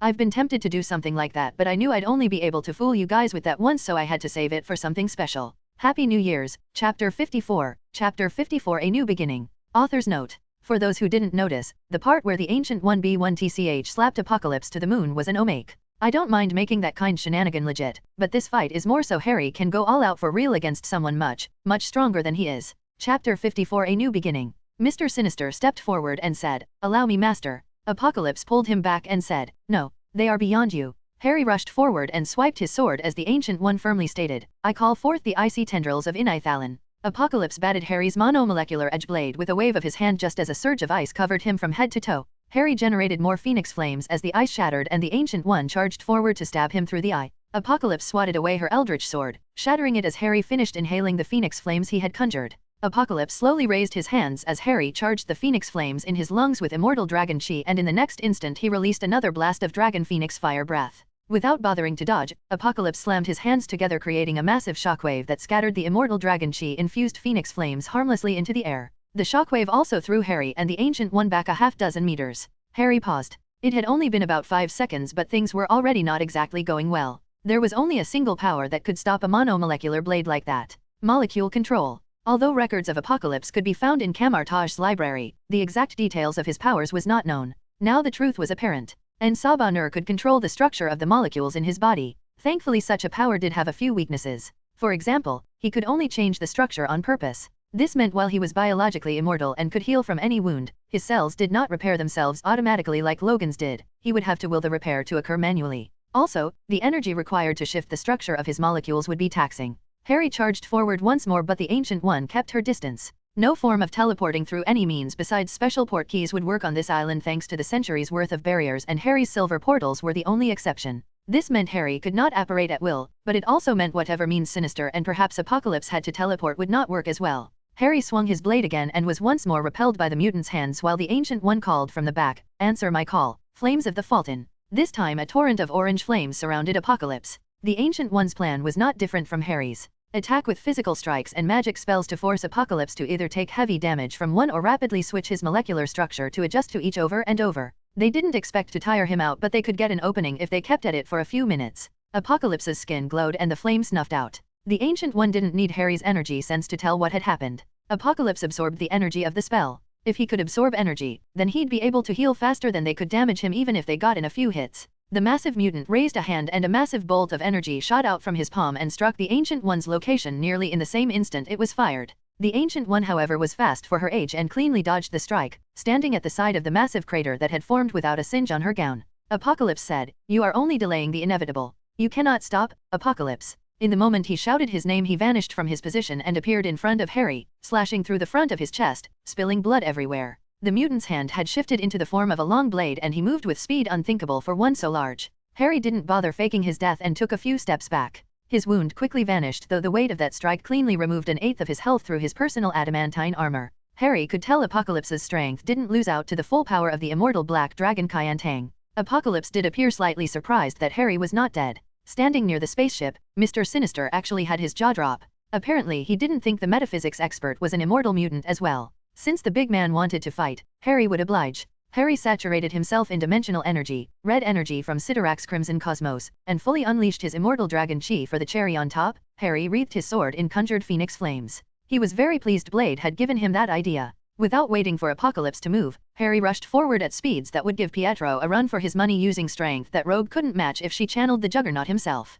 Apocalypse did not stand idly by and struck forth with all his power. Although it was a simple swing, it showed the man's expert-level skill with a sword and was not something Harry could parry. Harry instead met the blade head-on with his own and the earth beneath them shook from the impact. Harry was forced a few steps back, but he was not overwhelmed. Harry actually had the advantage in speed on that one. Dimensional energy does not actually increase physical strength or speed when used for enhancement by a sorcerer. By saturating the body in dimensional energy, a skilled sorcerer can manipulate it within the body like the strings of a puppet to direct the body to move faster or hit harder than it was physically capable of. This has a limit, of course. Harry's limit, however, was far, far higher than his contemporaries when it came to using dimensional energy to speed up and empower his body. That, stacked with the increased momentum of the red energy and the all-around amplification of Dragon Chi, meant Harry was a force on his own. That being said, Harry was only able to barely hold against the immortal because of his equipment. His armor was made to cycle the red energy he saturated himself with, so it was not wasted and would even store some of the used energy, allowing Harry to grow stronger over the course of the battle.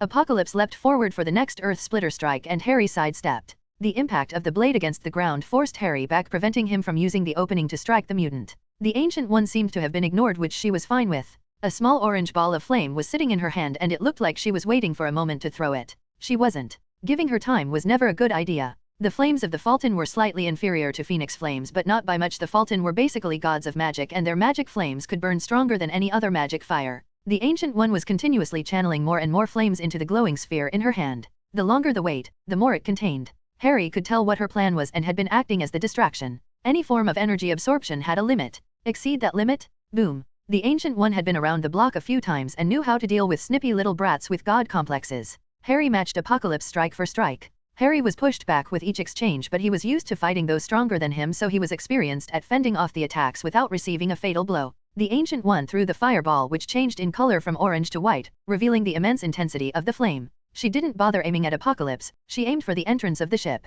Harry had drawn the massive immortal away from his ship, but he noticed the deception the moment the Ancient One moved, and in the next instant he stood in front of the fireball, which exploded on contact in a torrent of flames hotter than the sun. Everyone on the island was momentarily blinded, but the shields separating the layers prevented the others from getting incinerated. Harry and the Ancient One already had barriers ready which prevented them from getting cooked. A moment later the light vanished and Apocalypse stood tall. Sinister was a few meters to the side and heavily burnt. He had erected his own barrier, but it had not been enough to completely protect him. Apocalypse started glowing and shouted into the air. Rather than explode though, his purple armor shot a beam of light into the interior of the ship.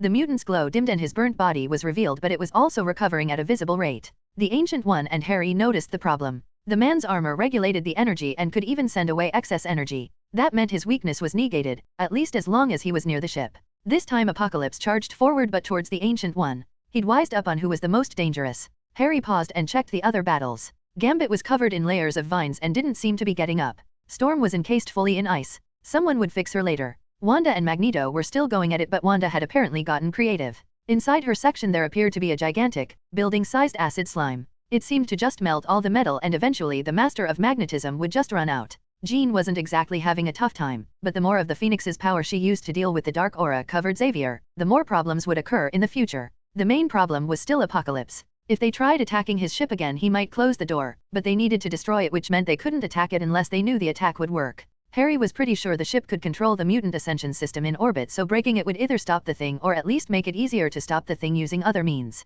Harry couldn't keep up this level of combat for long, and neither could the Ancient One. Harry had already shown himself to have the ability to heal, so Apocalypse seemed content with passively trying to kill them while waiting until the timer reached 0 and the system in the sky went off. Giving a look at the Cinder formerly known as Mr. Sinister, Harry got a stupid idea. Harry unpaused and ran over to back up the Ancient One. She is not as fast as Harry, but she could fold space even without Dormammu's mark appearing, which assisted her with dodging and attacking. From an outsider's perspective, the space around her looked like it contained many floating planes of glass and mirrors which broke off and multiplied and came together with each movement. Apocalypse looked like he was fighting a kaleidoscope. Harry created dimensional blades with his fingers and slashed them over the tops of his arms, spreading blood everywhere. Before landing, the blood started floating and then came together into a pattern. Harry charged the pattern with all sorts of magic and it broke apart and flew at Harry in pieces. The broken lines and symbols of blood etched themselves into Harry's body. The aura surrounding Harry magnified several times over. This was Harry's all-out tactic, blood amplification magic. The blood in his body would literally burn away for the duration of this spell, and the spell could not be reversed once started.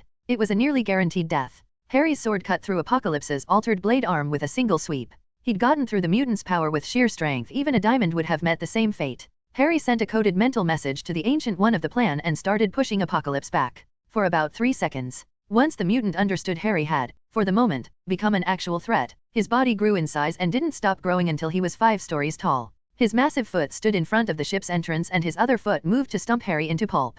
Harry's aura strengthened with each second as the effect of the burning blood was accumulative, and he'd grow stronger and stronger until he died. Harry could feel his health shrinking with each moment, and the used blood would not return unless the spell ended. The reason blood magic was illegal was that any blood used in a blood magic spell would never return to the user. If a person had exactly 10 pints of blood, and they used 1/4 of a pint for blood magic, from that point onward until the effect the blood was used for had ended, the body would only ever retain 9 3/4 pints of blood. This didn't make sense for a non-magical human, but it was real for magical humans with magic in their blood. Harry jumped at Apocalypse's chest and rammed his Phoenix Flame-infused sword through Apocalypse's armor and through his heart. Harry then snapped off the hilt and jumped back. Apocalypse shouted in pain, but the flame was not enough to kill him even if his heart completely incinerated. Harry conjured his massive red eldritch sword, which contained a thick aura of blood. Apocalypse bent down to smash his fist into Harry to turn him into meat paste, but Harry jumped up and used pure strength to slice off the enormous arm. Harry jumped back to get some distance as the Ancient One launched another concentrated orb of Fulton flames at the wound in Apocalypse's chest. Another blinding light widened the sky. Harry crossed his fingers and hoped this next part would work. Harry channeled every bit of dimensional energy into his body that he could reach. In a moment Harry felt his body reach the limit. The last time he did this, he exploded in a shower of gore and died. This time, Harry tried to remember the feeling he had when Sinister took away his power. Cracks formed along Harry's body as if he was about to shatter, but in the next moment his eyes opened with a pitch-black glow. Harry's body instantly turned black and exploded, but not into a shower of blood and gore. As the blinding effect of the Ancient One's spell faded, a massive cloud of black ash filled the space. In the next instant, the ash immediately rushed towards Apocalypse and turned into a black vortex as it spun around Apocalypse's glowing form. The ash was not attacking the mutant himself, it was attacking the armor. Sparks of purple light shot out from the armor, much to the Ancient One's relief. Harry's wizard magic was always destructive against technology. This was more advanced than any other technology they had come across, but was still technology. Though it was heavily resistant to Harry's magic, they gambled that it was not immune. Apocalypse suddenly understood what was happening. He shouted, "Nu!" as the armor tried and failed to siphon the excess energy from the spell. Without an outlet, his flesh could not handle the might of the small sun he had just absorbed. Apocalypse tried to gather the energy and fire it away, but he was too unlucky to meet Harry. Harry wasn't aware that Apocalypse had changed much of his flesh into techno-organics. Advanced, but still technology in nature.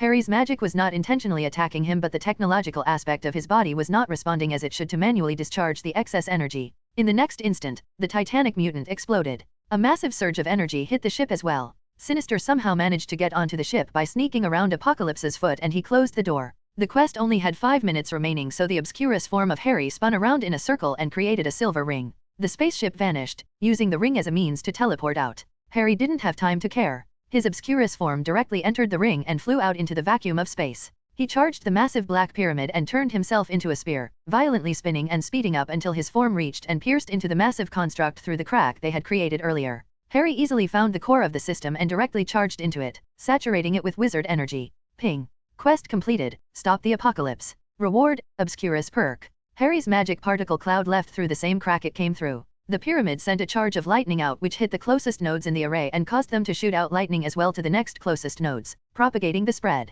Suddenly each node hit by the lightning exploded. A chain reaction occurred, and within moments, the purple sky above the earth was filled with flashes of light, and after a moment it returned to normal. Only the massive pyramid itself remained, but Harry had already left and was completely out of energy. Harry's particles naturally converged, and after a moment Harry was back in the flesh, and in space, and free falling, and too exhausted to lift a muscle and without a single drop of magic left in his body to even use a portal. Harry accepted his death as the pain in his lungs was making him black out. He used the last of his willpower to turn his body away from the black void so he could see the beautiful earth. What he saw, however, was a massive firebird getting closer to him. In the next moment, Harry was in Jean's arms and wrapped in flames. These flames possessed an aura of life which allowed those wrapped in them to survive in unsurvivable conditions. Even wrapped in flames, there was no sound in space, but nothing needed to be said between them. The pair looked down at the beauty of the earth for a moment before facing each other and exchanging a passion-filled kiss. A few minutes later Jean had descended back to Black Island. Usually she would not be able to find it, but she could use her connection to Wanda and Rogue to find them and just follow that. As soon as they landed, Harry felt a rush of energy enter his system. You have leveled up. You have gained the perk, Technomancy. Harry was not sure which had shocked him more. The fact that he went up 10 levels to 252 from absorbing Apocalypse's energy, or the perk. Perks massively reduced the difficulty of a skill set. Harry had no idea how powerful a Technomancer Apocalypse must have been for his energy to grant Technomancy when Harry absorbed it, but he wasn't going to complain. This would allow Harry to write programs without typing, directly from his mind. He was tempted to think of all the thousands of things he could use that for, not to mention the Obscurus perk would allow him to more easily control his Obscurus form without blowing up on purpose. However, Harry put all those thoughts aside. He had something much more important to do at the moment. When Apocalypse died, the control discs exploded. Harry wasn't sure if that was a good thing or not, but he could admit that that sort of technology would do no one any good in any hands. Harry sat down and meditated to recover, and the Ancient One freed Aurora and healed her while Hermione and Wanda used what they knew of healing spells to take care of those with heavier wounds. Hermione herself was a mess from all the wind, and Neville was more than a little battered from the explosions, but neither held it against Harry, as they seemed to half expect this result when they agreed to attend his wedding. Harry smiled that his first friends knew him so well. The only ones who got off badly were Aurora and Xavier. Jean went relatively easy on him, all things considered, but while his body was being controlled, it fought like a much younger man, and when Xavier regained control, he was injured simply from everything he'd done while fighting Jean. The only real casualty besides Sinister's marauders was the giant acid slime Wanda made, which they had to kill. Wanda was getting a little attached to it, and Harry immediately decided when they all moved in, he was getting 3 corgi puppies. One he would name Twinkie and one he would name Little Potato. He'd let the girls decide the name of the third. Then again, he could just make some magic puppies or hard light puppies. At least he would not have to worry about them getting eaten by Goose. Harry made a portal so that the Ancient One could get the time stone and tally the damage. She hadn't brought it to the wedding as she did not feel it was necessary. Normally the stone should always remain at the sanctum in Camartage, and when she left she would leave it there. What she found using it to look into the future was both good and concerning. The future she wouldn't tell Harry was still there. However, the ripples caused by events caused by Harry were unknown to her. Any future she saw was one without the effects of Harry's presence. So she would never see Brilliance incorporated through any use of the time stone to see the future, and she hadn't seen Apocalypse's plan. Even if it failed, Apocalypse's plan would have repercussions for the future, but she couldn't see those either. In any case, she'd just have Harry deal with it. What was the use of training an apprentice if she couldn't hand off the annoying work to him? Once everyone was settled, the wedding resumed. The timing for the ceremony was gone, but they were still going to have the wedding because Harry didn't want to wait countless years until the next alignment to marry the girls he loved. Even if Jean left one day, he knew she would come back. Before the sun set, Harry stood at the altar where the Ancient One officiated, and they waited patiently. Rogue, Jean, and Wanda walked up in their beautiful dresses and were led up the aisle by Logan. Oddly enough, he was the de facto father figure for most of the X-Men, and the old man didn't seem to mind. The fact that he could rub it in Eric's face in the future was certainly a bonus, but he wouldn't deny he cared for the kids like family. He didn't have memories of his past, but he knew he had family. The Ancient One asked, Harry Potter, do you vow to love, watch over, and honor Jean, Wanda, and Anna Marie? Harry answered with his heart, I do. She asked the same of the other three, who answered the same. Then, by the power granted to me as Sorcerer Supreme of the realm of Earth, I now pronounce you man and wives. You may kiss the brides. Harry kissed Jean first and then Anna Marie, then Wanda. Those in attendance cheered and a number of them cried. Rogue tossed the bouquet behind her and it was Sarah Kinney who caught it. She looked suggestively over at Dr. McCoy, who seemed to shyly blush behind his blue fur and smile. Harry used a portal to allow everyone to leave except for themselves. The mansion on the island survived the battle and Harry's 2-week honeymoon was about to start. Over the course of the next 2 weeks, Harry updated his wives on every sex spell he was aware of. Sirius was banned temporarily from the island and Amelia ensured he would not show up, so the group didn't have to worry about anyone hearing them scream into the night. When Harry was asked at the end of the first week if he acquired a sex path, he refused to answer. 14 days and 27 replacement king-sized beds later, Harry and his girls returned to New York to officially move into their new home. Wanda and Rogue had tested out of high school and Jean officially graduated, meaning that even though all three were 16, all three were accepted into NYU. There was a very specific reason Harry moved right next door to New York University. He wanted to attend with his girls. All three of his wives were accepted as students, of course. Harry did not apply as a student. He applied as a teacher. Harry already got a teaching certificate and due to the fame of his video lectures, his teaching style and qualifications were well known. His mutant debate showed that he could face a live audience and still calmly deliver a lesson, which proved he would have no issues teaching a class of students, and Harry applied and got approved on August 3rd to teach some classes when the semester started a month later, giving him the record of the world's youngest professor at age 16. Harry made news a number of times after this, as did the university, which received a lot of publicity and attention for their record-breaking precedent. Once it was all set, it was decided with the faculty that he would teach several different physics classes and one metaphysics class as well. At the moment, Harry was the only person in the world technically qualified to teach a class on metaphysics. By having Harry as a teacher, NYU could add metaphysics as one of the degree options, and those who wished for such degrees could study under Harry in the future. New York University itself was one of the top science universities in the States. It was behind MIT on the tech side, but ahead in biology and physics with famous professors like Dr. Samuel Stearns and Dr. Kurt Connors. These would be Harry's colleagues in the future. The brightest geniuses in New York would attend and Harry would be there to teach them. Although Harry loved magic and enjoyed saving people as a hobby, what he truly wanted to spend his life doing was teaching. The first classes would be starting in on the first Tuesday of September and Harry already had his lesson plans. He hoped the faculty would not hold it against Harry if he used a portable hard light projector to play pranks on his students. He would have to keep them on their toes after all, it was what a responsible teacher should do. Though anyone looking at Harry as he thought up all the pranks he was going to play on them would have no choice but to think Harry was planning something purely diabolical. One day on the last week of August, Harry got a call from the Ancient One. Harry asked, "Bad news?" "No, actually. Good news. I have been in contact with the Grand Master of Good Chi Magic in San Francisco and it seems he has agreed to send some assistance to you." Why does that sound incredibly vague? Well, we have been exchanging letters, so it does take time for our exchanges to go through. Letters? As in paper mail with stamps? From Tibet to San Francisco? Yes to all of the above. I see. And when shall this vague assistance arrive? Knock knock knock knock knock. Harry sighed and he could almost see the Ancient One smiling at the other end of the phone. Someone is apparently at the door. I'll call you later. Harry hung up and walked downstairs while looking over the place. Harry didn't use house elves but simply used magic to clean everything himself. It wasn't that he had anything against house elves, but they could be tracked if you knew how and were not the brightest bunch. Plus the house had so much magic built directly into it that some parts cleaned themselves. Harry opened the door and found a 16-year-old girl of Asian descent. Despite the matching ages, her head only came up to Harry's shoulders, but her short, thin stature hid what Harry could tell was an excellently toned body he would not believe did not practice some form of martial arts. She had black hair which ran down to her shoulders with bangs framing both sides of her face and large brown eyes. She also had two heavy-looking suitcases. "Hey, you're Harry, right? I'm Jade Chan, and I'll be your teacher in Chi magic." Harry raised an eyebrow. She certainly had a lot of chi, Harry could feel it, but she did not feel like a master. Still, the letter had come through the Ancient One. Harry invited her in and said, "In that case, welcome to New York." If nothing else, Harry was a little curious as to the identity of the 12 sources of dragon chi in one of her suitcases. Even if she was lying, it should prove interesting. Outside of Harry's house, 20 brand new, highly advanced wireless cameras had been set up which all monitored the street and every face that came and went. The moment she knocked on the door, Jade's face was scanned and running through several databases to locate her origin.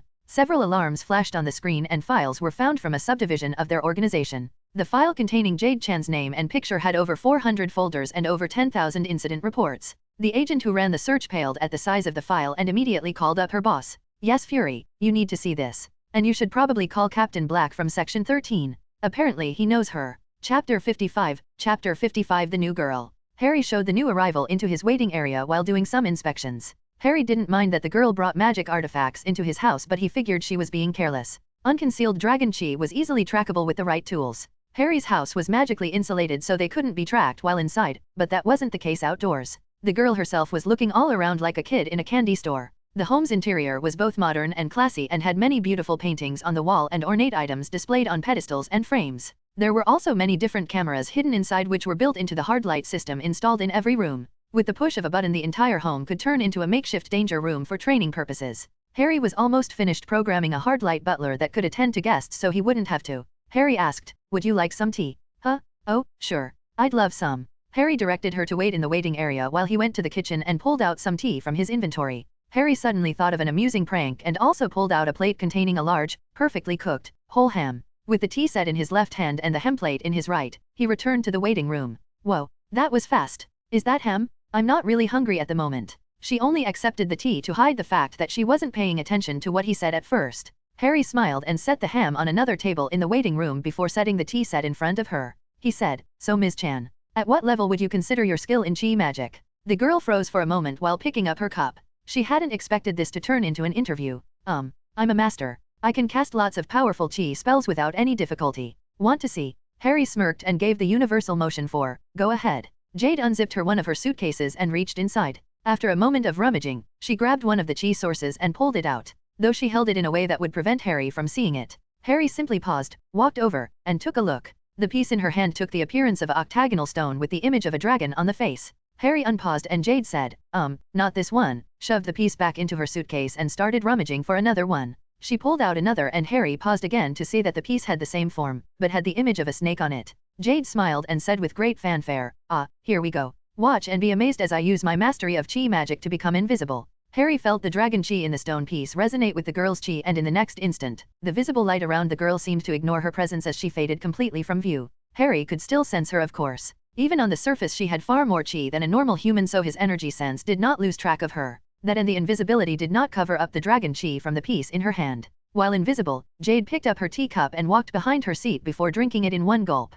"Hey, this is pretty good." Harry inwardly sighed. It was obvious that she did not have a real understanding of tea, or she would have taken the time to properly savor it. The invisible girl walked back around the couch and set the cup back down on the table before releasing her invisibility. "What do you think? Pretty cool, huh? So how much are you gonna pay me?" Harry did his best not to laugh aloud and settled for a light smile. She was funny, he'd give her that. Still, playing around aside, he'd give her a chance to use some real chi magic before he kicked her out. Harry said, "Not bad, but there is one more thing I'd like you to demonstrate before we discuss terms of employment." Harry had no idea why, but Jade's eye violently twitched when Harry said, "One more thing." Harry left the room again and pulled out an old vase from his inventory. Since the creation of his arcane website and the advanced internet he founded, he'd gotten into a habit of buying random knickknacks and doodads off the internet. Mostly artifacts, historical pieces, or items with a fascinating history. One of the reasons he made such a large house was to have room to display his favorites, so they were no longer collecting metaphorical dust in his inventory. Harry returned to the waiting room with the vase. It was ornate and looked very old, but also gave off a feeling that would prevent people from being comfortable in the same room as the vase.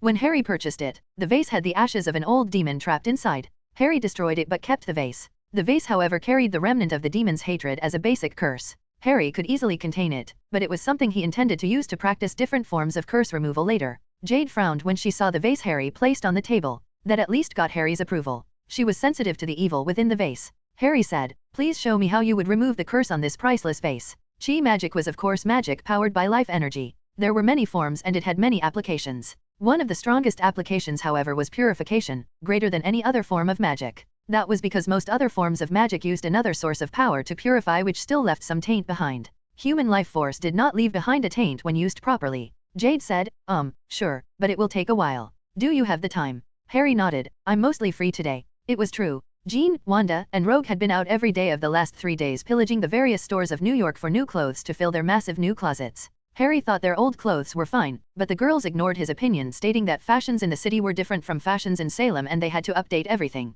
Jade pointed to the side and said, You cat is eating the ham." Harry didn't look over to where Goose had jumped up on the other table and had started taking bites out of the ham. Harry continued, "I'm still waiting for your demonstration." "Huh."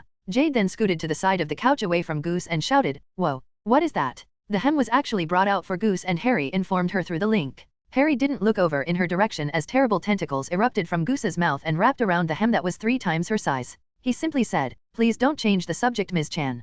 Can you remove the curse or not?" Jade shouted, "Are you serious right now? What is that cat doing?" Oh my god. Goose had pulled the whole hem into her mouth like it was nothing and the tentacles vanished. Goose then looked over at the terrified human and jumped to their table. Harry leaned over and started petting the orange tabby cat-shaped Flurkin and said, "Oh, this is Goose." Jade blinked twice, got up from the couch, and ran for the door at breakneck pace. The door closed on its own as Jade had simply ran out as fast as she could. Harry looked next to the couch and wondered when she would remember she brought suitcases. He also wondered what the people watching his house would think. He honestly didn't care about all the effort they put into watching him. According to the files Harry hacked into, they considered him more of an asset than a threat. Perhaps they thought they were protecting him? That thought made Harry smile wryly. Harry put the vase back into his inventory and pulled out his cell phone to call the Ancient One back. "So how was the assistance?" "Mixed messages, to be honest. She actually tried to pass off artifacts which used Dragon Chi as her own abilities." "Ah, I see. That answers a few questions I had." Harry sighed and said, "Let me guess, you think that she was posing as the Grand Master Chi Wizard and exchanged letters with you as if she were him."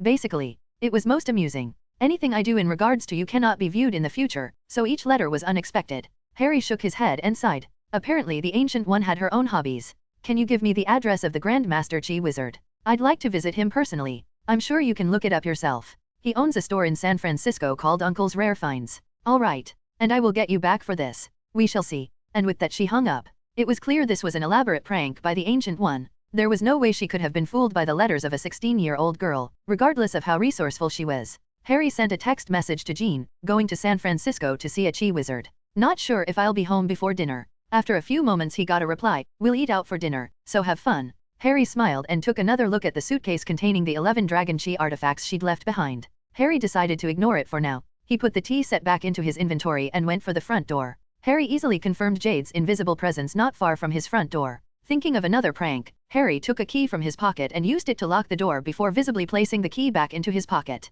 Unsurprisingly, Jade started following him as he walked away. Of course the key was just for show. Harry's security was not so simple, but it gave her a visible target and reason to follow him. Harry walked a few blocks out and found a location his technopathy sensed only a single store security camera in. Harry used his technopathy to disable it and created a silver ring portal and walked in. Harry also cast his own technopath spell which made his image difficult to capture on camera. He didn't want people to see him leave New York and appear in San Francisco, and this spell would make it impossible for any picture of him to be run through facial recognition until he dispelled it. Harry kept the portal open behind him long enough for Jade to run through before it closed. She was brave, he'd give her that. Harry then leisurely walked down the street and eventually made his way to the two-story shop situated at the corner of a heavily inclined road, Uncle's Rare Finds. Despite the 3-hour time difference, it was still in the afternoon and the shop's door was open for anyone to walk in. Harry entered and couldn't help himself from admiring the place. There were stacks of manuscripts, most of which looked original, dozens of antiques, statues, and even a few pieces of ancient artwork Harry had only heard rumors about.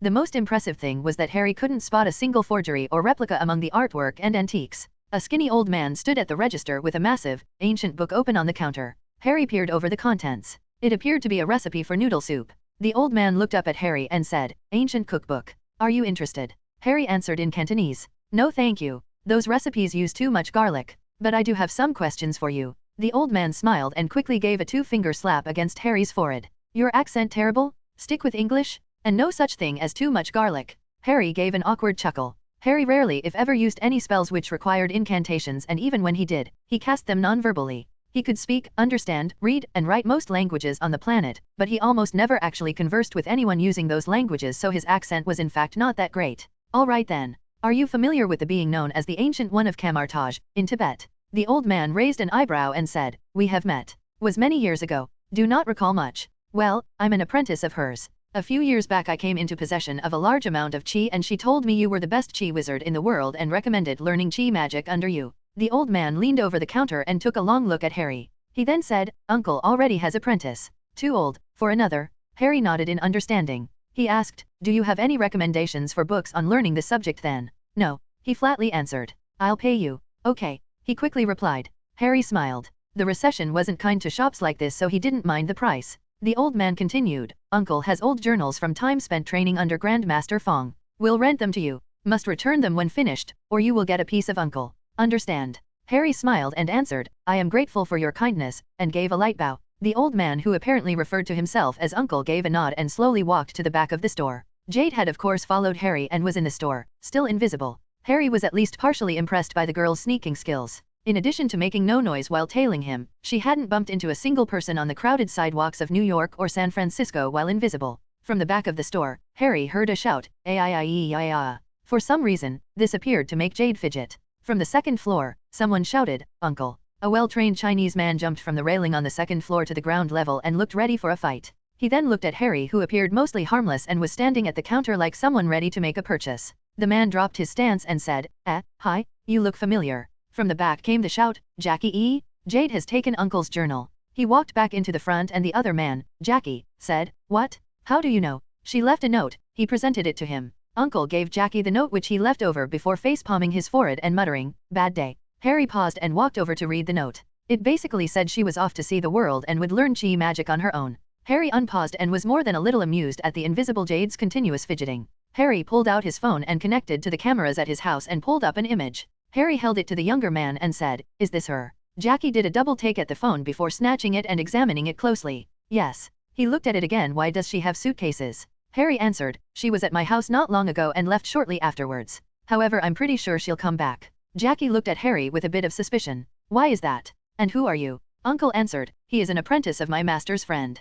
Came to learn chi magic. Politely offered to rent my journals for reading." "Magic? And Jade took your journals?" He turned back to Harry, "And Jade went to meet you?" Harry sighed and said, "Yes. This may be in part due to an elaborate prank played on me by my master. I'm not sure when Jade will return, but how about I invite you over to my house and we can wait for her there?" Jackie relented, "Very well. Where do you live?" Harry nonchalantly opened a silver portal against the far wall and said, "Over there," before casually walking over. Invisible Jade rushed through the portal and over behind the couch next to where she left her suitcase. Harry pretended not to notice and Jackie looked more than a little shell-shocked. He examined the silver portal for a few moments and stereotypically peered through and around it. Harry said, "Are you coming or not?" Jackie entered and the ring closed. His eyes locked onto a statue in the corner. "That is an original bust of the Emperor of the Lost Tang Dynasty? And this?" He went over to the various knickknacks Harry collected and seemed to be amazed by each one. Harry had his back turned, so Jade went over to her suitcase and took out the other 11 dragon chi pieces. She already heard Harry's house had cameras, so she couldn't take the suitcase. She just grabbed the stones, made them invisible, and stuffed them into her jacket pockets.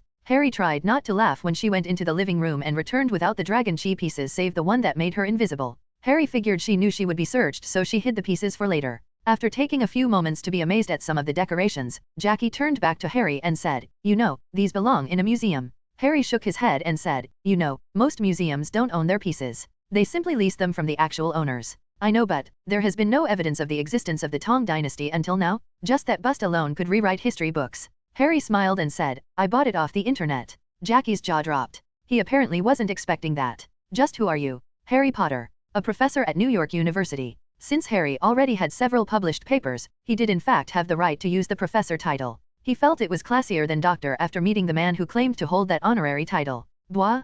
Professor Potter? You're the guy with those video lectures? I thought I recognized you." "That's me. Would you like some tea?" Okay." Harry went back into the kitchen and pulled out the tea set again. Goose wasn't hungry, so he didn't feel like playing another prank on Jackie. Harry returned with the tea set and Jackie took the cup and said, "Thank you." He took a sip and properly savored it before saying, "Good tea," before taking another drink. "I gave some to Ms. Chan, but she just gulped it down." Jackie shook his head. "Why did she come here?" Harry took a sip of tea before answering, "My master sent letters to." "What was that uncle's name?" Jackie smiled and said, "No one knows. Just uncle will do." "All right, my master was looking for someone to teach me chi magic and sent letters to uncle as he was the best good chi wizard in the world. I suspect Ms. Chan intercepted those letters and answered my master on uncle's behalf or using his name. The most recent letter to my master apparently stated that uncle would be sending some assistance in learning chi magic. Then Jade showed up. She claimed to be a master of chi magic, but when I brought out a cursed vase and asked her to purify it, she quickly left, leaving her luggage by the couch in a hurry." Harry motioned to the luggage. Jackie looked it over and seemed torn as to whether or not he should open it. Harry continued, "She also asked for pay and seemed intent on crashing here. I'm quite certain my master was not in fact fooled by Ms. Chan and went along with it as a prank. Out of curiosity, does she actually know chi magic?" "Only what she has learned from reading some of uncle's books. I've seen her use it, but uncle never taught her." "Why not?" "My senses are pretty sharp, so I know she has more chi than most people." "I know, but I am responsible for her. I can't let her learn magic, it's too dangerous. She seems to be an adult. She is only 16, still in high school. Or she should be. She skipped so many classes last year, she was almost expelled. I had to pull some strings to even get the school to allow her back." Why can't she wait until she is an adult? Would Uncle teach her chi magic if she waited 2 years? Jackie remained silent. Harry didn't bother to pause to consider the options. Obviously Jade could not teach chi magic, but she had been using it herself and seemed to have seen Uncle use it often enough. Since Uncle wouldn't teach Harry, Jade might actually be able to assist him. Not teach him, but learn it together. Harry took another sip of tea and said, "You're her guardian, right?" Harry was indirectly asking how Jade was even related to this man. It was clear responsibility for her had been dumped on him and he was trying his best. "Yes. She is my cousin's daughter, though I call her my niece and she calls me uncle. She was having a hard time in Hong Kong and was initially sent to attend school in the US for a year. Things happened and that ended up getting extended indefinitely." There was some bitterness in his voice as well as pity. Harry pulled out a phone and sent some text messages. A few moments later he got a reply and smiled, which seemed to confuse Jackie. Since Harry was able to get permission first, he asked, "What if she finished high school here?" Huh. Jackie's own voice hid Jade's startled reaction and Harry once more pretended not to notice it. Harry continued, "There is a pretty good high school a few blocks away and a university across the street. New York University." "Wait, we're in New York?" Harry nodded, "Yup. My master taught me how to make portals like that. Anyways, I have a lot of connections when it comes to schools in the area. What if we went ahead with her plan but made a few adjustments? My guess is that she intended on crashing here, learning chi magic herself, and teaching me as she went along. Instead of that, I'll let her board here and we can look over the material together and learn it together. However, I will only let her board and let her learn with me if she attends high school and get top grades. No, she can't learn magic, it is too dangerous." Harry felt like the man had those words carved into his mind when it came to Jade and magic. Harry figured at some point Jade probably got badly injured by magic and that made Jackie decide to never allow it no matter what. Harry said, "Please remember who you are speaking with. I've been studying most forms of magic for years and know how to study it safely. I can apply metaphysics to the art in a safe environment which will take the uncertainty and danger out of the practice." "Wait, how many magics do you know? It would be faster to list off magics I don't know." Harry didn't use them, but most forms of magic were recorded in some way in Camartage. Even if Harry didn't use them all, he was familiar with and could be considered an expert in most of them. Harry said, "For example, in the 14th century Asgardians had a treaty with Earth that required all records of Asgardian magic to be removed. This treaty was signed and enforced by magic which forcefully removed any form of Asgardian magic from the Earth, making it one of the few forms of magic I don't know. Asgardian and Chi were actually the only two main branches of magic Harry did not know. Harry could write books on demon magic, soul magic, and even magics commonly used by aliens, but he didn't know those two." Jackie couldn't help but ask, why did they do that? "A few reasons, most of them not bad. Part of the treaty granted Earth independence from the rule of Asgardian law while still falling under their protection in times of need. The Ancient One had been one of the signers and told Harry the story a while back. Jade apparently wanted to be a part of this conversation, so she walked over to the door. Harry's subtlety unlocked the door as Jade reached out and manually turned the fake lock from the inside. She then appeared to take off her shoes and hide the stone piece in one of them before opening the door and closing it loudly. Harry looked over to see Jade apparently entering from the outside. Jackie looked over and shouted, "Jade! Uncle Jackie? How did you get here?" Harry thought to himself that at least she wasn't a bad actor. "No, what are you doing here?" he said with a hard accusation. I came back for my suitcases," she answered cheekily. Harry interjected, "So Mr. Chan, what do you think about my idea?" "Huh? No, I can't let her live here alone with a boy." Harry ignored the boy comment and said, "I don't live here alone though. 3 other women live here, all of them are 16, all of them early high school graduates, and all of them are going to start taking classes at the university next week. Jean is going into astrophysics, Wanda is majoring in art, and Anna Marie is majoring in psychology. Even if Jade did move in, I'd still be outnumbered and they would be a good influence on her." Jade said, "Hold it. What are you talking about?" Harry summarized as if Jade had not been listening in the whole time. "You attend high school in New York while boarding here, and as long as you maintain excellent grades, we can use Uncle's journals to learn chi magic together." Jackie said, "No, absolutely not. End of discussion." Jade sighed and softly asked, Harry, could I talk to Jackie in private?" Harry nodded and walked over to the living room. He did his best not to laugh when he felt that Jade had apparently thrown the stone pieces under the living room couch. Harry picked up his phone and called Jean to give her an update. When he texted her to ask about her thoughts of having a roommate who was going to help Harry learn chi magic, Jean's reply text was, "Is she hot?" Harry honestly answered, "Yes." "Why?" To which she responded, "Just making sure. We have no problem with you having other girls over as long as it doesn't take away from our time." Harry then got a text from Wanda which said, "Which isn't likely as long as you use that time turner well." Harry may have been creative with the use of the time turner during their honeymoon. Harry felt they were all making some assumptions about the situation, but he decided not to argue. The wives are always right was the biggest rule of a harem after all. Jean asked over the phone, "So how's the guest? She seems to be begging her relatives to allow her to stay." Harry heard Rogue's voice over the phone, "So what's she like?" "Mischievous. She apparently snuck out of her house to get here. From California." Rogue answered, "Running away huh?"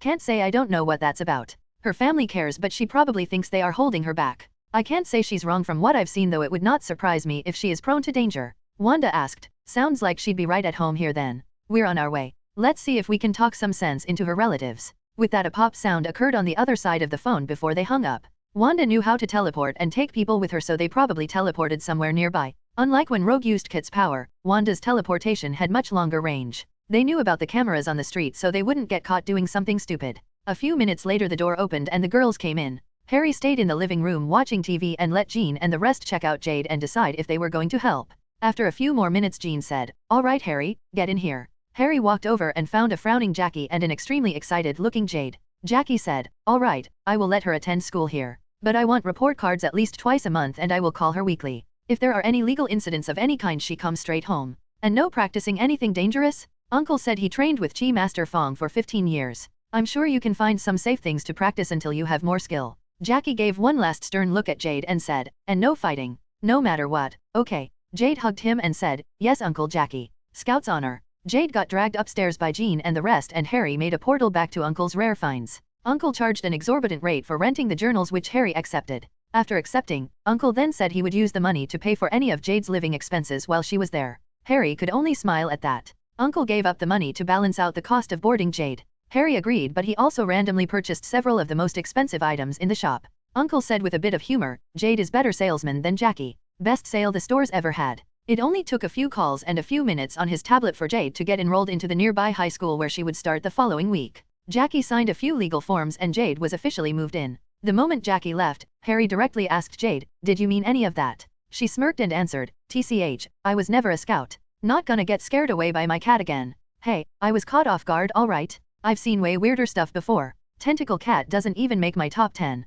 Harry left before going upstairs to ask the girls how was their day and unsurprisingly, Jade used the opportunity to recollect the stone pieces in under the coach. Apparently Jackie had in fact made Jade empty her suitcase. In addition to her clothes in the first suitcase, the second had Uncle's journals and a number of ancient books. Harry already had permission to rent the journals and after some discussions it was agreed that the journals and books would be kept with Harry and she would only have access to them when they were practicing. Harry never outed her for the possession of the Dragon Chi stones because he wanted to see what she would do with them. If nothing else, he doubted it would be boring. Chapter 56, Chapter 56 Motivating the Students. Chapter 56 Motivating the Students. Harry was rather impressed with how many things his wives were able to hide from Jade and Jackie during the negotiation to allow Jade-chan to stay at the house. For one, they were able to skirt around the fact that all three of them were married to Harry, and no one brought up a single supernatural piece of information. For another, although Jackie understood Harry was very well off, neither knew that Harry owned Brilliance Incorporated and P&G Bank and Trust. Jade spent the night in the girls' main room. Harry knew they wanted him to think they were discussing the dreaded girl talk, but Harry knew the truth.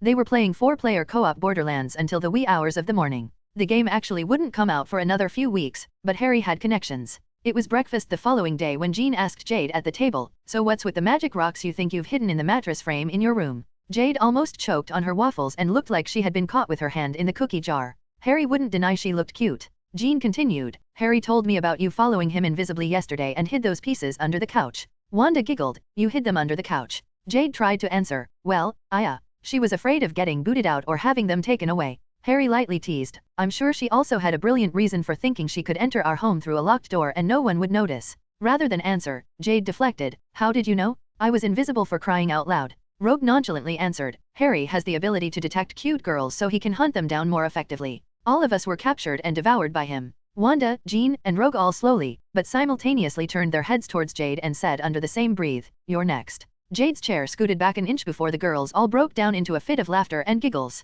Harry did his best to hold back but couldn't help the amused smirk that appeared on his face. Jade rolled her eyes and said, "Oh haha, very funny," before she crossed her arms and pouted. Harry finished another bite of his own waffles before saying, "I can detect energy. All forms of energy, including chi. It really helps with my metaphysics research. Even if you're invisible, your chi was not concealed and the dragon chi of that stone piece wasn't hidden either." "Wait, so you knew I was there the whole time?" she exclaimed. Harry nodded before getting another waffle. Waffles were the underappreciated breakfast of champions. "Okay, what else can you do?" she asked. "I'll think about answering that if you tell me about the stones. I don't mind if you have them but I won't tolerate unidentified artifacts in my home." "Fine, they're the talismans of Shendo." Happy. She obviously thought Harry wouldn't know their origin.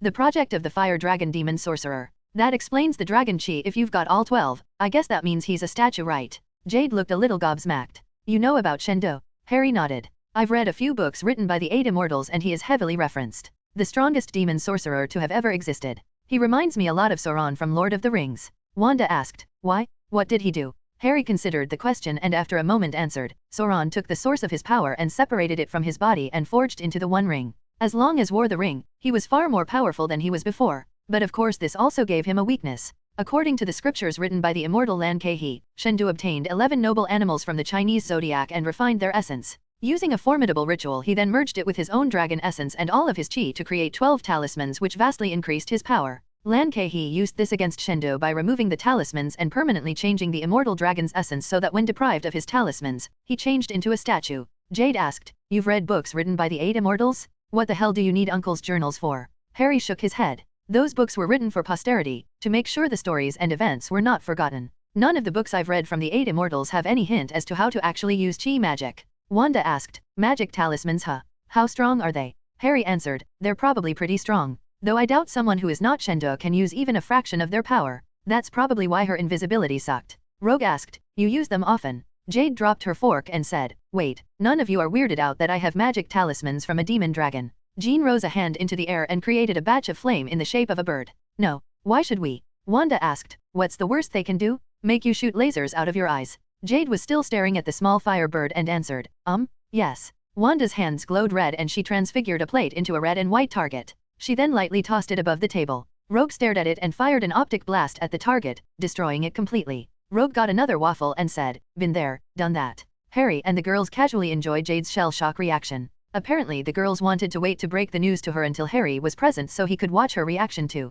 Jade took a moment to digest what she had just seen and said, So everyone here has superpowers? This house is so cool. Everyone chuckled at that. From what Jean had told Harry, the reason they were able to convince Jackie to let Jade stay was that Jade had no friends in San Francisco. They all promised to be her friend and since they were all around the same age and all seemed very responsible, Jackie could not deny that Jade being here would be a good influence on her. If only he knew. Harry spent the rest of the day and the next few days preparing for his classes. There were several students who apparently requested to change classes to Harry's and doing so in a university required contacting the teacher and asking express permission. Harry looked over those who applied. It wasn't too many so Harry approved the list. The background checks Harry did on some of the names pulled up some interesting details. He never thought his first class would have a student that could claim diplomatic immunity. Jade was kidnapped and taken back to the malls of New York for a new wardrobe. Jean and the others didn't mind her tomboy attire but they didn't find it acceptable that she had nothing else. Wanda had this nice habit of shrinking everything they bought so it could all fit in one bag meaning they could easily carry everything no matter how much they purchased. Harry wondered which would be higher, the research and design budget for Brilliance Incorporated, or the girl's credit card bill this month. It only took 3 days for Jade to volunteer to show off the power of the talismans. Harry and the girls went down to the basement and into a side room. Jade looked around and said, This room is a bit small. Harry chuckled and activated the danger room setting. The space suddenly extended into a massive field and a moment later a hard light projection filled the room and turned it into a training course. Jade smiled, I love this house. Harry said, I did put a lot of work into it. Jade pulled out the talismans one by one and demonstrated them. Laser eyes, flight, and telekinesis, super speed, super strength, fire breath and fire blasts, and invisibility were easy to demonstrate. Others such as healing and immortality, not so much. Jade said, These ones are a bit weirder. The sheep talisman can remove a person's astral projection. The monkey can turn people and things into animals. The rat can give life to inanimate objects. The tiger, well, it splits a person into a yin half and yang half. Rogue asked, like good and evil. Harry shook his head and picked it up. Let me try. Harry picked it up and poured a bit of intent into the talisman. Ping. Yin-yang separation detected. Proceed. Harry was surprised there was a pop-up. He mentally confirmed and Harry glowed white for a moment. In the next instance there were 2 Harrys. One had a slightly more tan complexion than the other. Wanda asked, So is one of you evil? The tanner Yin Harry answered, Yin and Yang are not the same as good and evil. The other Harry calmly answered, This is interesting. That's for sure. He was surprised that his stats had not changed. That meant both Harrys were as strong as the original. However, upon closer inspection, Harry realized that was not the case. Harry's path system encompassed every aspect of a path giving an all-around proficiency enhancement. Now however, Harry felt that his paths only did half of what they were supposed to do. Yang Harry felt he was able to cast enhancement and fire magic without difficulty, but not ice and mind magic. Yang Harry would be more skilled at hard martial arts while Yin Harry would be more skilled at soft martial arts. Jade looked a bit wary and said, Yeah, please put yourselves back together. Yin Harry gave her a knowing smile and asked, Why, are you afraid I'll do something bad? Rogue asked, Are you any different? Yin Harry said, Priorities are different. Like I don't feel like doing any more prep for classes tomorrow and would rather just take all of you upstairs and ravish you until you pass out. Harry's smile gave each girl a furious blush. Young Harry looked over at Jade and innocently asked, "Why are you blushing too, Jade?" "My other half was speaking to my wives, of course." Jade had eventually figured out that everyone there was Harry's wife but didn't seem to care. She was however looking more than a little abashed. She gave young Harry a glare and said, "You're supposed to be the good one, why are you picking on me?" Young Harry answered, "Because if he didn't, I would." Jade said, "But you both are. Please, just recombine." Both Harrys chuckled and touched the talisman again to merge back. Jade sighed with relief and shouted, "Don't do that. Do you have any idea how scared I was? I've had a lot of weird experiences with that talisman, all right." Harry shrugged. He knew what his heart was made of. Both sides of him were him. The thought of remaining apart did occur, but was quickly dismissed. His magic would not work the same if he remained apart, and if he needed to be in two places at once, he could use a time turner, so neither half felt the need to remain independent. Harry said, "Not surprising. Many aspects of a person are held back by another aspect. If those aspects separate, their limits are removed." Wanda said, "I can see why that would be dangerous. If I got split, my yin half would either burn down the Salem Mental Institute or drag Harry upstairs and keep him there until the sun rose." Jean and Rogue smirked and Jade continued blushing. Jade said, "No talking about that while I'm around, okay?" Jean said, "We'll see." Jade seemed to be wondering to herself if having friends of her own age and gender was really worth it after all. She said, "All right, now you've seen mine. Please show me what you guys can do." Harry said, "I'm just a humble practitioner of the magical arts. Don't mind me." Every girl turned and gave him a mock glare. Wanda went up, "I'll go first then. I can use chaos magic." She opened up the settings on the danger room and a group of 20 men in steel armor carrying medieval weapons appeared and charged forward. Wanda pulled out some marbles and transfigured them into tigers which pounced at the troops. A few got past the tigers but they were no longer in formation and Wanda took them out one by one with an assortment of spells. Jade's first reaction was, "Can I learn that?" Jean answered, "No, not everyone can. I can't, for example. I'll show you what I can do though." She pulled up the room's settings and 3 giants and 5 mountain trolls appeared. Jean floated into the air and wreathed herself in flames. She waved her hand and a flame in the shape of a phoenix launched out and struck one of the giants. She lifted one of the trolls into the air and accelerated it into the other trolls, knocking them all down before they could approach her. The other 2 giants got close and one used a massive club that was basically a very large tree and smacked it against Jean. The club bounced off Jean's Chinook barrier and the tree caught on fire.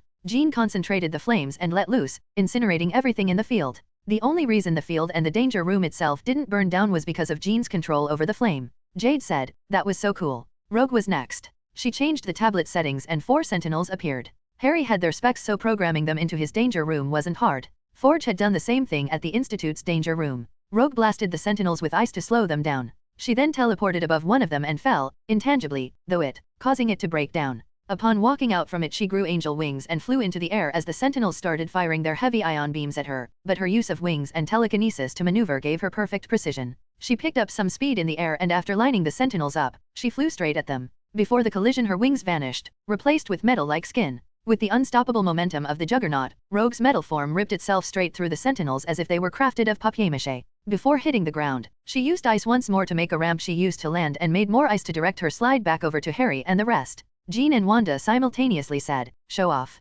Neither meant it, of course. Rogue had worked hard to reach that level. Jade had stars in her eyes. She walked over to Harry and pressed her shoulder against his. "Is there anything else you can teach me besides chi magic?" Harry seemed to think very hard on it and said, "If your first month's report card is perfect, I'll give you your first lesson in sorcery." Jade asked with fake demure, "Can you show me some sorcery, please? So I have some motivation." Harry exaggeratedly relented and said, "All right." Harry changed the settings to make 50 fake demons of different shapes and sizes appear. He then made an eldritch long sword with dimensional energy and created a portal in front of him that was behind the demons. He then made 3 more silver portals on the field and started rapidly moving around and slicing each demon into pieces. The remaining demons tried to track Harry and surround him, but he ran through the portals in a highly confusing manner, making the demons unable to track his movements. Harry often closed one portal and made another. Although he was facing a large number, the portals allowed for a terrifying level of hit and run tactic, allowing him to seamlessly wipe them all out. Jade was too busy watching to notice the looks of pity the other girls gave her. They all made plans to be there on Jade's first lesson to see her reaction to the lesson's content.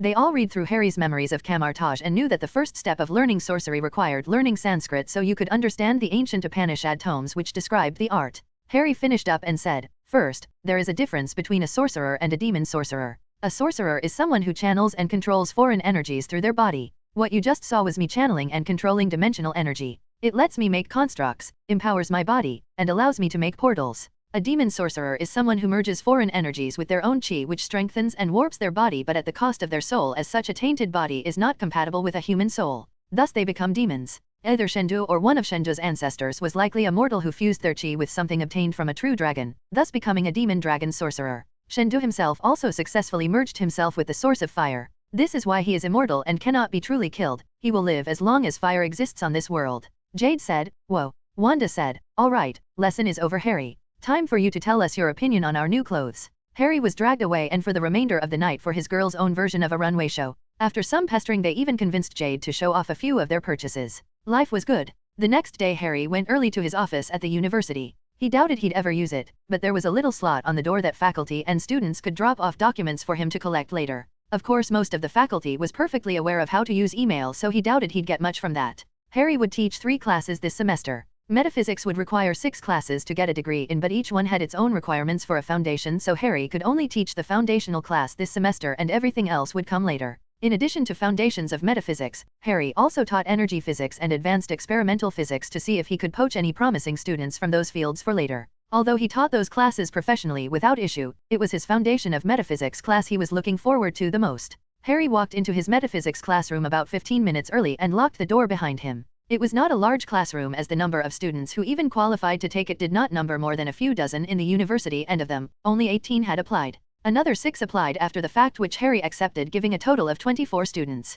Before his students arrived, Harry set his suitcase on the table and opened the duffel bag he brought. Within was a foldable step ladder and 4 black canisters. Harry used the ladder to reach the classroom ceiling and attached each canister to one of the 4 corners of the room ceiling. Once finished, he unlocked the door and let in the few students who already started loitering outside. The first one, a young man who looked to be about 21, said, "Professor Potter, thank you for accepting my application." Harry recognized the student and said, "Not a problem, Mr. Richards. It's not your fault. My class only became available after you finished selecting others for the term. You aren't the only one either." Reed Richards was already on his way to acquiring 2 doctorates in physics and his dissertation would be held in January. Harry had read all of the man's research during his own studies under Forge and Dr. McCoy. A blonde woman walked out from behind the man and said, "Thank you for me as well, Professor." "You're very welcome, Ms. Storm. Hopefully I can teach geniuses like you a thing or two." Susan Storm was the same age as Richard and the heir to the Storm Foundation. Had Harry not owned a company and wanted to teach for a living, he might have wanted to work over there. The pair took adjacent front row seats and another young man Harry recognized took the other seat next to Ms. Storm.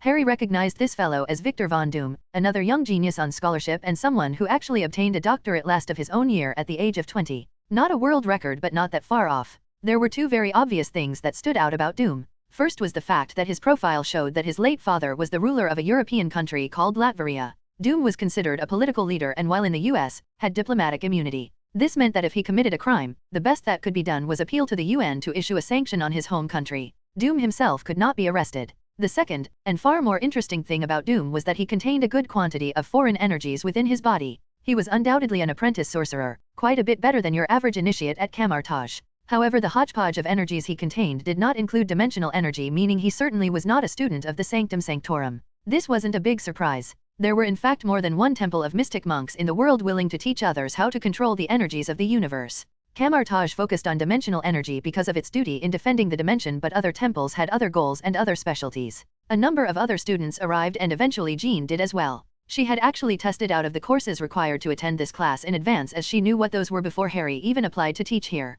Technically anyone else could do the same as long as they watched and actually understood all of the videos on metaphysics Harry posted online. Of course, those only gave the simplified versions of the science. Not everyone had an autocorrecting scholar path, so most people needed an educator to fill in the gaps they couldn't grasp themselves. Once everyone was seated, Harry started. "For those who don't know, and that would be quite a feat I imagine, I am Harry Potter. You can call me Professor Potter. First let's get the syllabus." Harry snapped and a light appeared over each desk and vanished to reveal the syllabus. Harry said, "Any questions before we go on?" Susan asked. "Yes, how did you do that?" Harry pointed at the black canisters in the corners on the ceiling and said, "I like using hard light projections for teaching aids, among other things. I actually already placed the paper on each of your desks and had a hard light projection of the surface of your desk over the paper, which I removed to reveal the paper just now." Richard had already finished reading the syllabus during Harry's explanation and asked, "What does this mean? Expect pranks, and don't panic." Harry smiled. "Most things that catch you off guard in life only do so because you've never experienced anything like it before. Since I went through all the effort of developing a hard light system and installing it in the classroom, I may occasionally use it to keep you on your toes. That is what I mean by, expect pranks." As for the don't panic, I've always found that to be excellent advice regardless of the circumstances. Harry watched with a smile as his new victim/students started to realize that the teacher who was a few years younger than any of them would not be teaching this class like he did his others. Doom asked the next question, Professor, please clarify on these extra projects and the rewards for them. Harry nodded. Well, I trust all of you are smart enough to read the textbook, and since I wrote it, I trust the textbook is clear enough to learn the course material from. So if you can learn it from the book, why are you even here? It's obviously because a basic understanding of the book won't cut it. You need opportunities to go above and beyond that. Flex your muscles as it were to discover your own strengths and weaknesses on the subject matter. Reading from a textbook will not help you find what you lack. Harry was pleased to see that most of the students looked rather excited about that. Before we begin our first lesson, I'll go ahead and give you the first project. Please note, there will be no grade or extra credit towards grades awarded for this project. It is simply an opportunity to try something you've never done before in a friendly competition with fellow like minds. Harry snapped again, and the board in the front of the classroom suddenly had several images and moving pictures. It only took a moment to recognize them as scenes from the Star Wars movies involving lightsaber fights. Harry said, here are the rules for projects in the future. I will give you the parameters of a tool that fulfills a specific purpose. You may work as an individual or in a group of up to 4 people. The groups have 2 options. You may create a blueprint for a design which you believe may actually work to fulfill the purpose. It is fine if it is not exact. The point of the project is to get some experience in trying to make it, so success is not required. The second option is to actually create a working or mostly working prototype of a tool that fulfills the purpose. I will give feedback on the projects, and the group that had the best project will get the prize. The prize is that I will show you my own working prototype of a tool that fulfills the purpose given. I will even show you the schematics and explain exactly how it works. This had a number of eyes light up. Harry pointed at the screens behind him and said, this is the first project. A lightsaber. The parameters are as follows. Can be used by any normal adult. Can be carried and held in the hand. The blade can retract and extend without harming the surroundings. And when extended, the blade can cut through a cinder block with a quick slash without being destroyed and allow for at least one more cut through a second cinder block. Also, because option 2 is more difficult than option 1, if one group submits a mostly working prototype and another group submits blueprints for something that, theoretically, would be superior, I will likely choose the former for the winner if the theoretical blueprints are missing too much content despite the possibility of a superior design. Doom asked without raising his hand, so you're saying you have a lightsaber which falls under those parameters, and whoever builds or designs one that comes closest to matching those parameters, you'll give a private lesson in exactly how yours works and how you made it. Harry smiled, exactly. It will be due in 1 month. However, even if you don't win, I will still go over the design you submit, so everyone who submits a design will get a private lesson regardless. Doom smirked and looked over at Reed. Reed apparently felt the stare and looked back with challenging eyes. Harry moved on and gave the general rules for class, attendance, class work, tests, etc.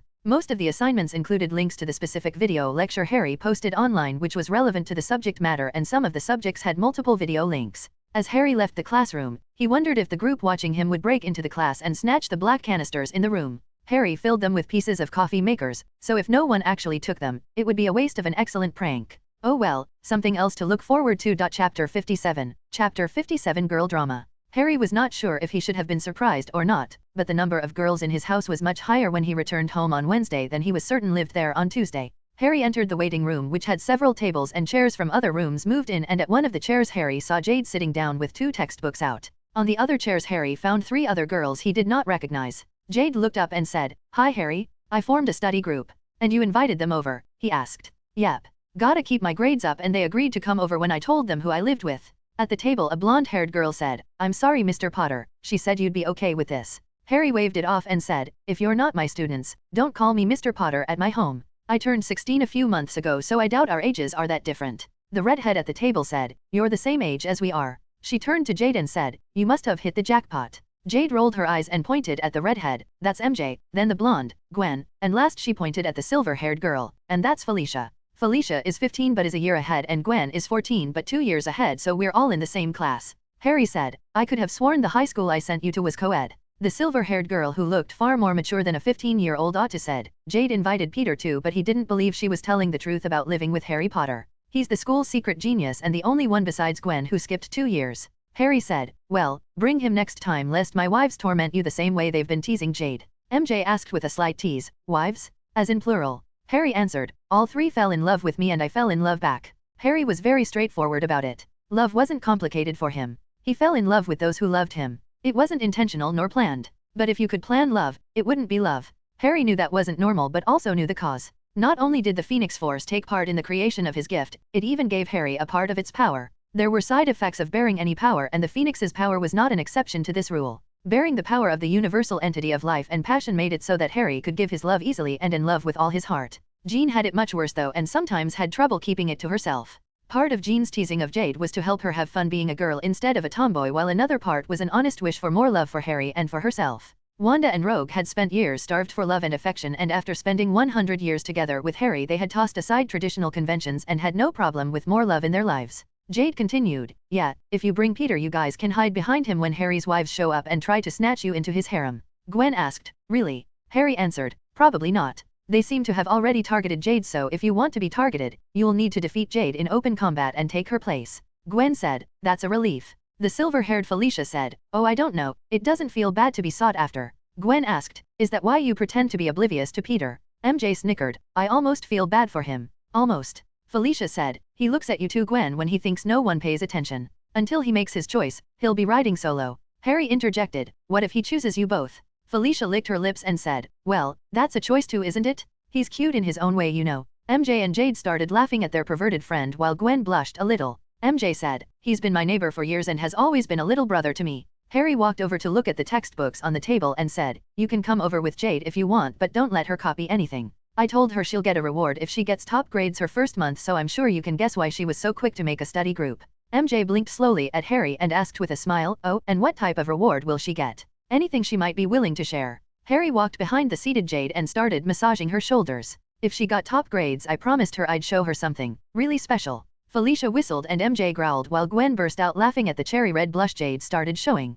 She softly asked, can you stop giving them the wrong idea? Please. Harry continued giving her a massage and said, everything in this world has a price Jade, there are no exceptions. If you want these girls to assist you with getting top grades, then letting them viciously torment you while doing so is perfectly reasonable. Gwen said with a light smile, he's not wrong Jade. MJ added, your wives have trained you well. Harry nodded sagely. Felicia asked, but is it really okay for Jade to bring random strangers here? You have a lot of expensive looking stuff around. Harry shrugged. It does look expensive doesn't it? I'd even go as far as to say that much of it is priceless. However, there's no actual way to steal any of it, and even if there was, none of it would sell for much. Gwen asked, why's that? She didn't know much about art, but she knew the antiques, sculptures, and beautiful works of art displayed around the home looked expensive. Harry answered, artifacts, relics, and historical pieces are priced on the value of their stories. The pieces here have stranger and more esoteric stories than anything you could imagine, and I doubt there are more than 3 or 4 people in the city even vaguely familiar with them. And those people I know. No one else would pay more for any of it than the value of a shiny bauble or a piece of junk.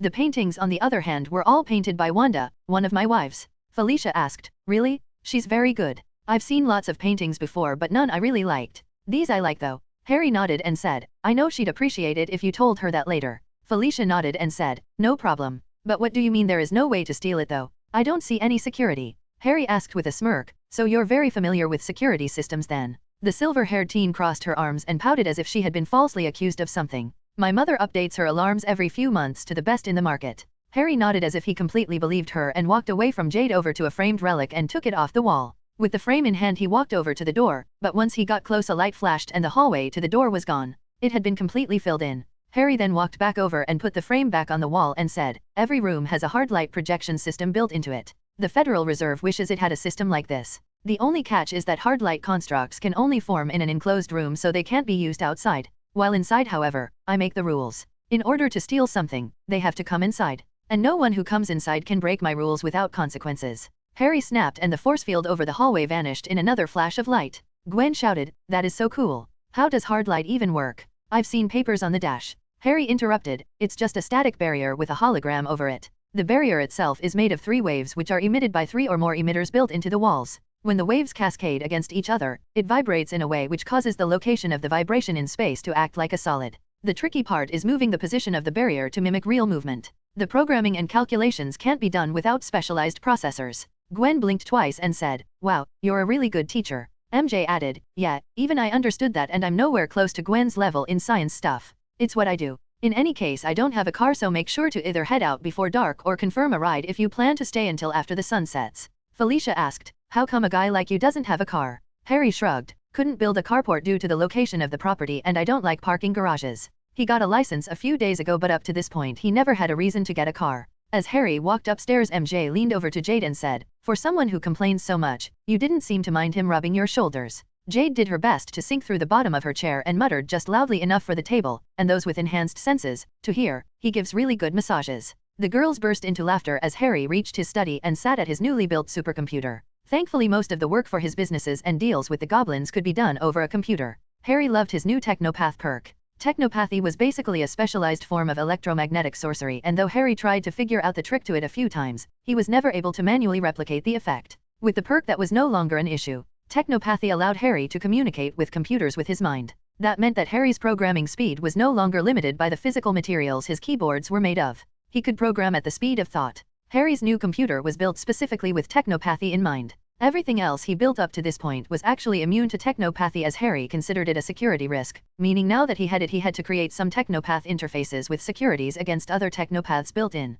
Thankfully, technopath security was similar to mind magic, so Harry was able to make something very strong very quick. Just to be safe, he added dozens of traps which would either fry the mind of an intruder or destroy the interface if someone with an exceptionally strong talent for technopathy appeared. It didn't take too long for his girls to come home and meet Jade's friends. Harry could tell from the overheard conversations that they were of course perfectly civil and didn't taunt or tease any of them. They knew how to play the long game of course and didn't want to scare any of them off. Jean and MJ apparently got along particularly well, as neither had another friend with hair as strikingly red as her own. Harry saved his progress on the program he was working on and returned downstairs to make dinner. Jade's friends decided to call it a night, and after Harry finished, Jade used the phone Harry gave her to take pictures of the food to taunt them with later. Harry asked, "So how often are you going to have a study group over?" "I was thinking Mondays and Thursdays," she answered between bites. Today was Tuesday, but it was more of a trial run to make sure Harry didn't kick them out. "All right, then tomorrow night we'll start with chi magic." Jade made a guts pose and Harry continued, "After you finished your homework."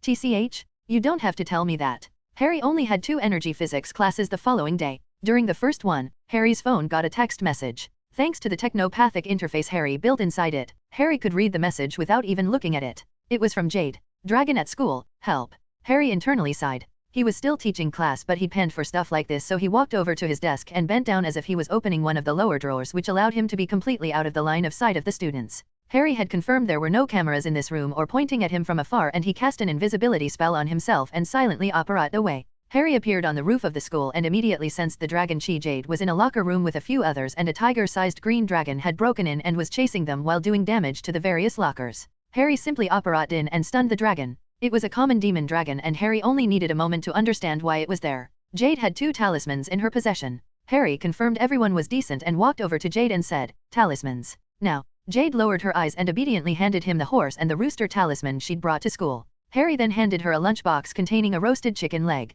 Harry cast a few repair spells on the locker room and then took out a marble from his inventory and transfigured it into a larger-than-average mongrel-looking dog. The girls who had been running around were still there, kinda just staring blankly at him, and Harry used a combination of telepathy and magic to change their memories of a dragon into this dog. It wasn't too difficult. After removing their memory of himself, Harry opened a portal and threw the dragon inside before closing it and operating out. The dog got up and started chasing the girls again, much to Harry's amusement. After a few moments, Jade took the chicken leg out of the lunchbox and threw it to the dog, who nabbed it in the air and started eating it. Everyone rationalized that the dog wasn't chasing them, it just wanted the chicken leg. Some teachers that heard the ruckus came over shortly after and asked about what happened, and they all got the same answer. More teachers tried to chase and catch the dog, but it was able to run away. Once Harry confirmed everything was fine, he used his time turner to go back an hour and wait. The first thing he did was damage control. Harry made sure that any signal leaving the area that was not one from his tech was monitored and intercepted. He had to set up a few tools, but such was life. After the dragon arrived, Harry confirmed no one got a picture of it or uploaded a video of it before Harry got there. Harry then packed everything back up and bent down again before operating back to his classroom and standing back up.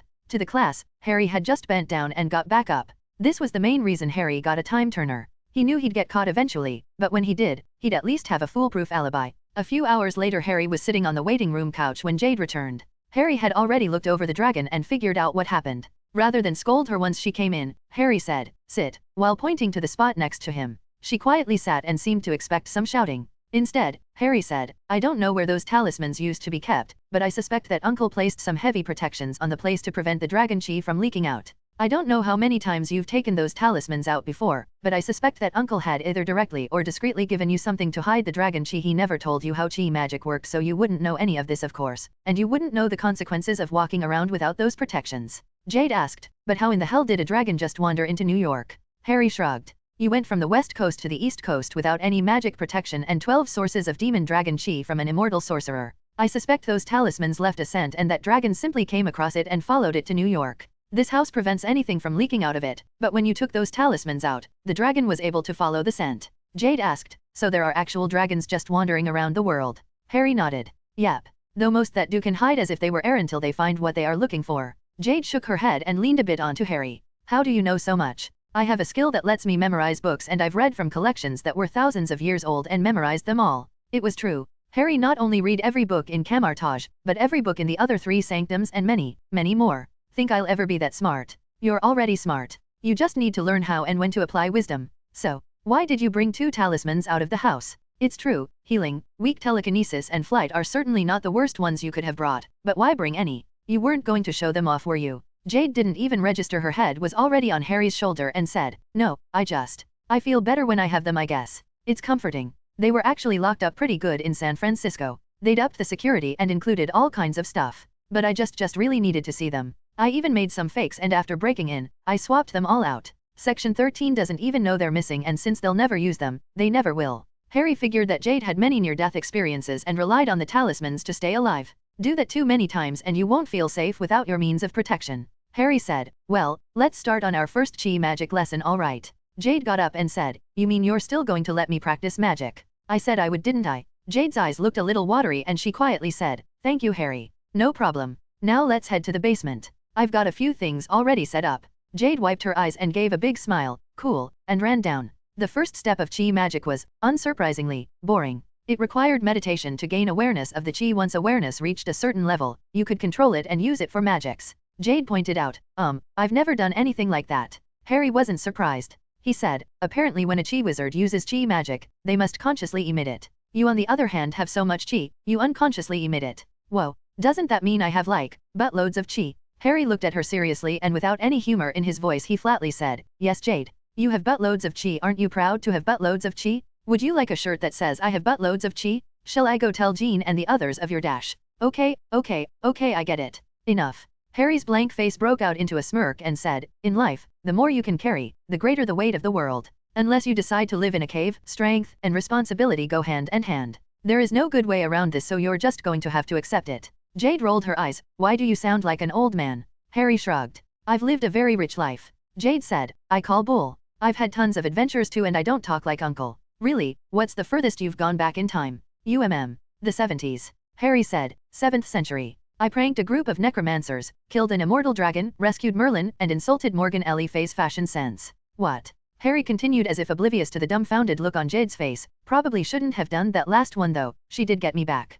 Lesson learned, never insult a woman's fashion sense. Jade shook her head and decided to ignore the last 30 seconds of conversation and said, so how do I gain awareness of my chi? Harry asked, well, the normal way is a personal, spiritual journey that sometimes requires enlightenment. The fast way is that I can just guide you to it. Which would you prefer? Jade considered it for less than a fraction of a second before answering, the fast way, definitely the fast way. Harry nodded. All right, give me your hands. Harry set his hands in front of her, palms face up, and after a moment of hesitation she complied. Now close your eyes and try to match my breathing. Jade took in a deep breath and nodded before closing her eyes. After a few moments they were breathing in sync. Harry then said, okay, you can open them. Jade asked, that's it, and opened her eyes, only to find herself in a vast, white space with Harry standing at her side. Harry answered, yeah, we're inside your spirit. Okay, where's my chi? She turned around a few times but endless white was all that she saw extending into the void. Harry focused for a moment and said, there, while pointing behind her. Jade turned around again but this time she saw a massive door. Whoa. Harry frowned and walked over and placed his hand on the door. Jade asked, is my chi behind that? Yes. It's not what I expected though. Why? Is something wrong? Well, there shouldn't be a door. It seems your chi is locked. That's not the weird thing though. There are 1,000 lifetimes worth of chi behind this door. Wait, what? 1,000? Yeah, but something is preventing it from opening. Jade appeared to think for a few moments and said, oh, they were looking for me. Harry asked, who was looking for you? Some monks. That's right, the Benshu order. Harry gave a disbelieving smirk and asked with humor, you're the reincarnation of that guy. You've heard of him? Wait, of course you have. Harry nodded. Someone who reincarnated 1,000 times does get around. I mean, I guess. A few years ago they came to Uncle's shop and said someone there was his reincarnation. They thought it was Uncle's apprentice, Tara, but after the awakening failed they confirmed it wasn't him. Harry nodded. At least that explains the door. Without it, your total chi volume would certainly have attracted trouble and you would not have survived until now. Jade asked, so what, do I go back to that temple and get them to awaken it? Harry shook his head. Bad idea. Their awakening ceremony basically strengthens the chi on the other side of the door to open it from that side. This would also strengthen and preserve their memories and would overwhelm you. Once it opened, Jade-chan would nearly cease to be and you'd just be another in the long line of his reincarnations. He was a pacifist by the way. How about no? What else? I can think of 3 ways. The first is to simply start knocking. Meditate every day and return to this place and keep knocking. Eventually the door will open. This would be relatively gentle and have the best results. Your personality would stay dominant and you'd gain the chi and memories of those lives without overly affecting you. The downside however could take 5 minutes, 5 days, or 5 years of constant knocking. There is no way to tell how long it could take. It's even possible it may never open. That sounds worse than the pacifism. Yeah, that leaves 2 more ways. The one is combat. Fight something stronger than you that will kill you if you lose. Push yourself to the limit and you'll either die, or your will to live will break the door. This will preserve your personality, mostly, but there will be side effects of gaining all that chi and the memories of past lives while fighting to the death. I know it could work, but I don't know how it will affect you. And option number 3. She really wasn't liking the sound of any of these. Use magic. There are a few ways to open, break, or even refine the door with magic. But this would have irreversible consequences and would definitely change you. Maybe a little, maybe a lot. Jade sighed and asked, I'd appreciate a recommendation. Options 1 and 2. Meditate daily and keep knocking for as long as you can. Then come down to the danger room and I'll have a setting for you to fight in. It won't kill you of course, but you can still use intense combat to hone your willpower. The knocking may even make the door easier to break through with fighting so one could help the other. Harry waved his hand and the white void faded away to black. Jade then opened her eyes and found herself still seated with her hands being held by Harry's. Harry stood up and pulled her up as well and said, I'll hold back on practicing chi magic until you've opened the door. That way we can still practice together. All right. Jade let out some tension she didn't know she had and said, Thank you Harry. Really. I've said it before and I'll say it again, no problem. Harry spent the rest of the time showing Jade how to re-enter that state herself so she could start knocking. It might take a while but Harry believed in her. The following day Harry had his next Foundation of Metaphysics class. Harry had to stop himself from laughing when he found that the fake hard light modules on the ceiling had not only been taken down and taken apart, but put back together and returned to the ceiling. The only possible reason to return some cans of coffee maker parts to the scene of the theft was to hide the fact that Harry had tricked them into stealing such a thing in the first place. Jean arrived early for the class and discussed a few things with Harry. On the roster she was still Jean Grey, but after her birthday in a few weeks that would change to Jean Potter and both would start wearing their wedding rings. Harry's muscled frame, tall stature, and professional attire made him look closer to 22 than he did 16, so although everyone in the class was older than him, they had no reason to treat him like a child due to his appearance. Once everyone was seated, Harry started the lecture without preamble. The first month's course discussed how different materials reacted to different types of energy. In addition to this being the first step in measuring and detecting these energies, the subject was also completely relevant to Harry's project as the course material gave several possible avenues to make something resembling a lightsaber with. Halfway through the class the door opened and a large, green ogre walked into the classroom. It wore a rough-spun brown cloth shirt and hempen shorts tied up with a rope belt and had some squeaky leather shoes. In its right hand was a large wooden cudgel and in its left hand was a briefcase. A few of the girls gasped and Harry said, Please keep side conversations below hearing level during the lecture. His back was turned and he was pointing at the illustrations on the board. The ogre slowly walked over to Harry, who still seemed completely oblivious to it, and raised its cudgel. Reed said, Professor Potter. Harry asked without turning, Yes, Mr. Richards. The ogre smacked Harry's head with the cudgel and Harry dropped. He fell behind his desk though the students could still see his legs sticking out. The ogre set his cudgel against the wall and then placed his black leather briefcase on the desk before opening it. The ogre reached inside and pulled out some large reading glasses and placed them on its nose, in front of its eyes. The ogre then said with a deep gravelly voice that had a somewhat Scottish accent, My name is Mr. Schrack. And I'll be substituting for Professor Potter while he is out. Now the important thing to pay attention to when graphing the wave signs of these energies is that the wave sign may oscillate in 3 dimensions. To compensate, you need to measure the wave sign 3 times using this formula, which will give you the dimensions of these 3-dimensional wave signs. The ogre cleanly picked up on where Harry left off on the lecture. Jean asked aloud, Mr. Schrack. Professor Potter is twitching. Harry's legs, which were sticking out from behind the desk, were indeed twitching. The ogre looked down behind the desk and walked over. He then made a kicking motion and Harry stopped twitching. The ogre then continued the lecture as if nothing important happened. Seeing the other students' absolutely dumbfounded faces, Jean only kept a straight face through sheer mental discipline. Harry had informed her of this earlier of course, and the calling out of the twitching Harry was pre-arranged. She knew of a few other pranks he'd pull as well, but not all of them. There were times where she did like surprises and she wanted to enjoy this class for as long as she could. Chapter 58. Chapter 58, A Dragon's Chi. Author's Explosion. I accidentally added an extra year while writing, which is why Harry is 17 when it is only Sept of 2009 and he was born June of 1993. So yeah, had to fix that. Rewrote the dates and timeline and some details of the last 15 or so chapters. Only big difference is that Harry, Jean, Rogue, Wanda, and Jade are all 16. Jean's 17th B-day in this is in Oct, making her 9 months older than Harry and still younger than Hermione. On a lighter note, achievement unlocked 300k words. Chapter 58 A Dragon's Chi. Harry was not surprised that at the end of September the only 2 groups that submitted prototype lightsabers were Reed's and Doom. There were 3 other groups that submitted designs and Harry would return them with detailed feedback, but only 2 groups had something ready for a demonstration. Of course, as these objects could be considered weapons, they could not be brought and demonstrated in class. Thankfully NYU had some testing rooms which did permit such things and Harry, as a faculty member, had access to them. Richard's team included himself and Susan along with Susan's brother Johnny and another student Ben. All 4 came to the demonstration of course along with Doom who worked alone. Harry brought his briefcase and said, "All right Mr. Richards, you're up first." Reed smiled with a bit of excitement and Ben and Johnny carried over a large metal trunk. Reed opened it and pulled out a long cylinder. The room already had 4 wooden posts set up with cinder blocks standing upright situated on each. The parameters of the design were that it had to be usable by a normal adult, could be held and carried, could retract and extend without harming the area, and could cut through 2 cinder blocks, one after the other.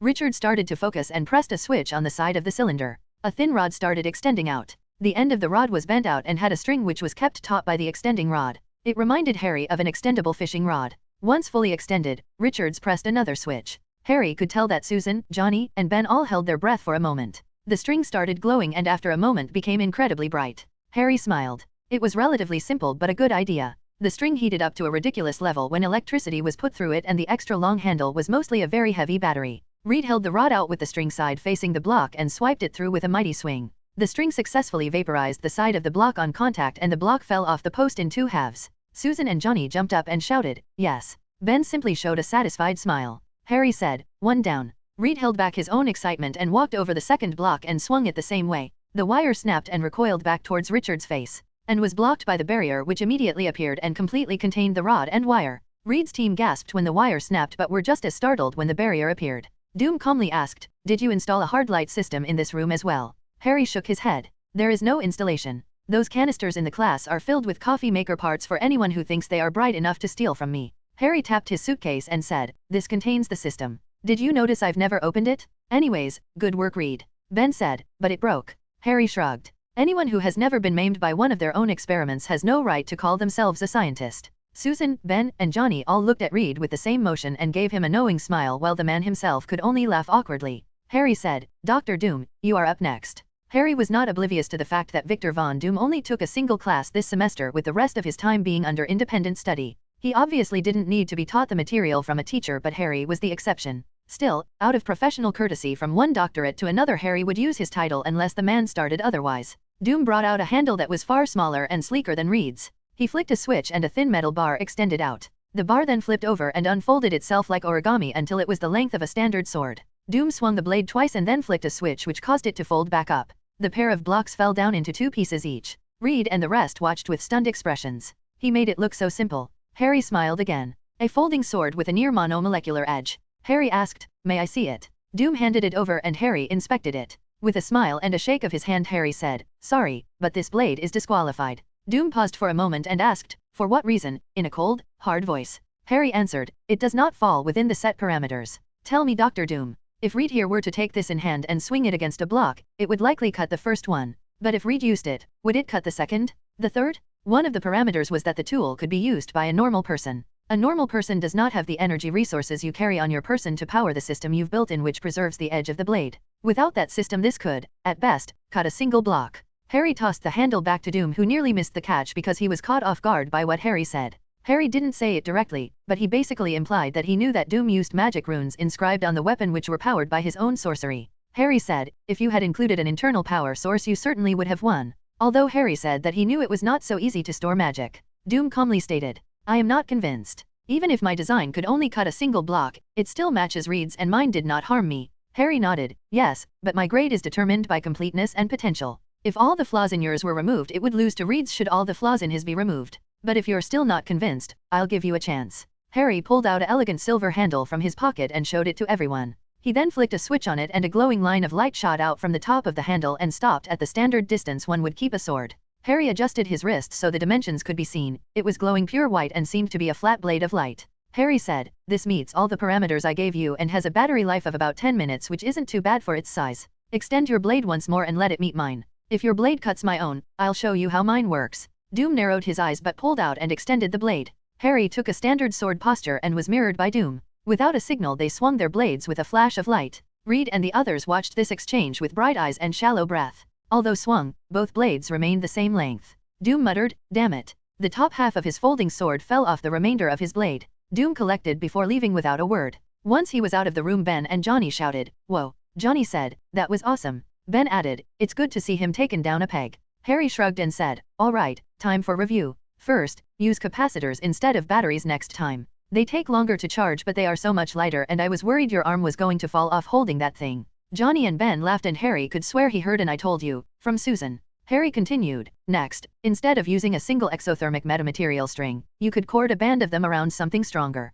As long as the exterior of the band heated up, it wouldn't matter what the interior was made of, so you could put something strong that wouldn't break. Banding it would also make the surface area for burning larger, which would make it cut far more easily." The four geniuses stared blankly at Harry, with Reed's expression being the most bewildered. Susan and the others caught Reed's jaw-dropped face and all burst out laughing. After a few moments Ben wiped the tears from his eyes and patted Harry's back. "I've never seen him so dumbfounded. I'm tempted to take your class next semester." Johnny added, "Yeah, I heard you play pranks on the class. That sounds so awesome." Reed eventually recovered and said, "Thank you, Professor. You've given me a lot to think about." Harry nodded and waved a hand above his briefcase. A hologram appeared which showed Harry's silver handle. Harry waved his hand again and it disassembled. "And now to the victor goes the spoils." Harry pointed at a roll of metal near the head of the handle. This metal roll is the blade itself. It is composed of 3 different memory metals and a 4th metal used for induction. When the metal is cool, the memory metal plated onto the left side remembers the metal must be in the form of a coil. When the induction metal has a current run through, it rapidly heats up and the memory metal on the right side remembers it needs to be straight.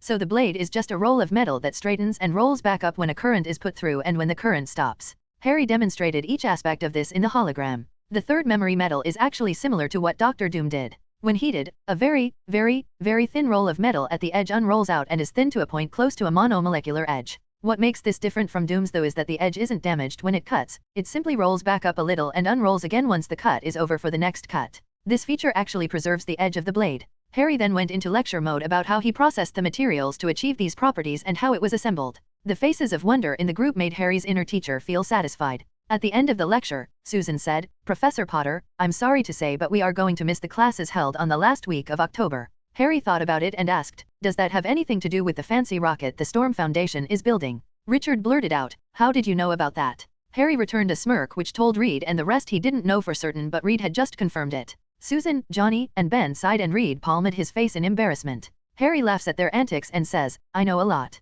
What I don't know is why the rush and why all the hush-hush around the project. The goblins like to keep track of certain resources and by following their movements Harry guessed they were building a manned rocket. However, it seemed like they were burning a lot of their money to do so." Susan sighed and said, "Please don't spread it around." Harry said, "I can assure you I have secrets that are far more exciting than a space rocket, so there isn't an issue keeping it to myself." Susan said, "Thank you, Professor. As long as you don't spread it around, I don't mind telling you. Perhaps we'll ask for your help when we get back. Do you remember when the sky turned purple?" Harry nodded. He could see where this was going. Harry said, "Let me guess, going to investigate." Reed answered, "The origin of the event was discovered, but the details are classified so we can't say anything. The government and a few other groups are funding a mission into space ASAP to gather as much information as possible." Harry nodded and went over to a workstation in the lab. He pulled his phone into it and after a few moments, plugged in a cheap memory card into the computer. After another moment he unplugged everything and handed Susan the memory card. "This is not patented, so I'd be grateful if you did not let this get out. It is a shielding array and configuration that should keep your shuttle safe from whatever random energies you find up there." Susan hesitated and said, "Why?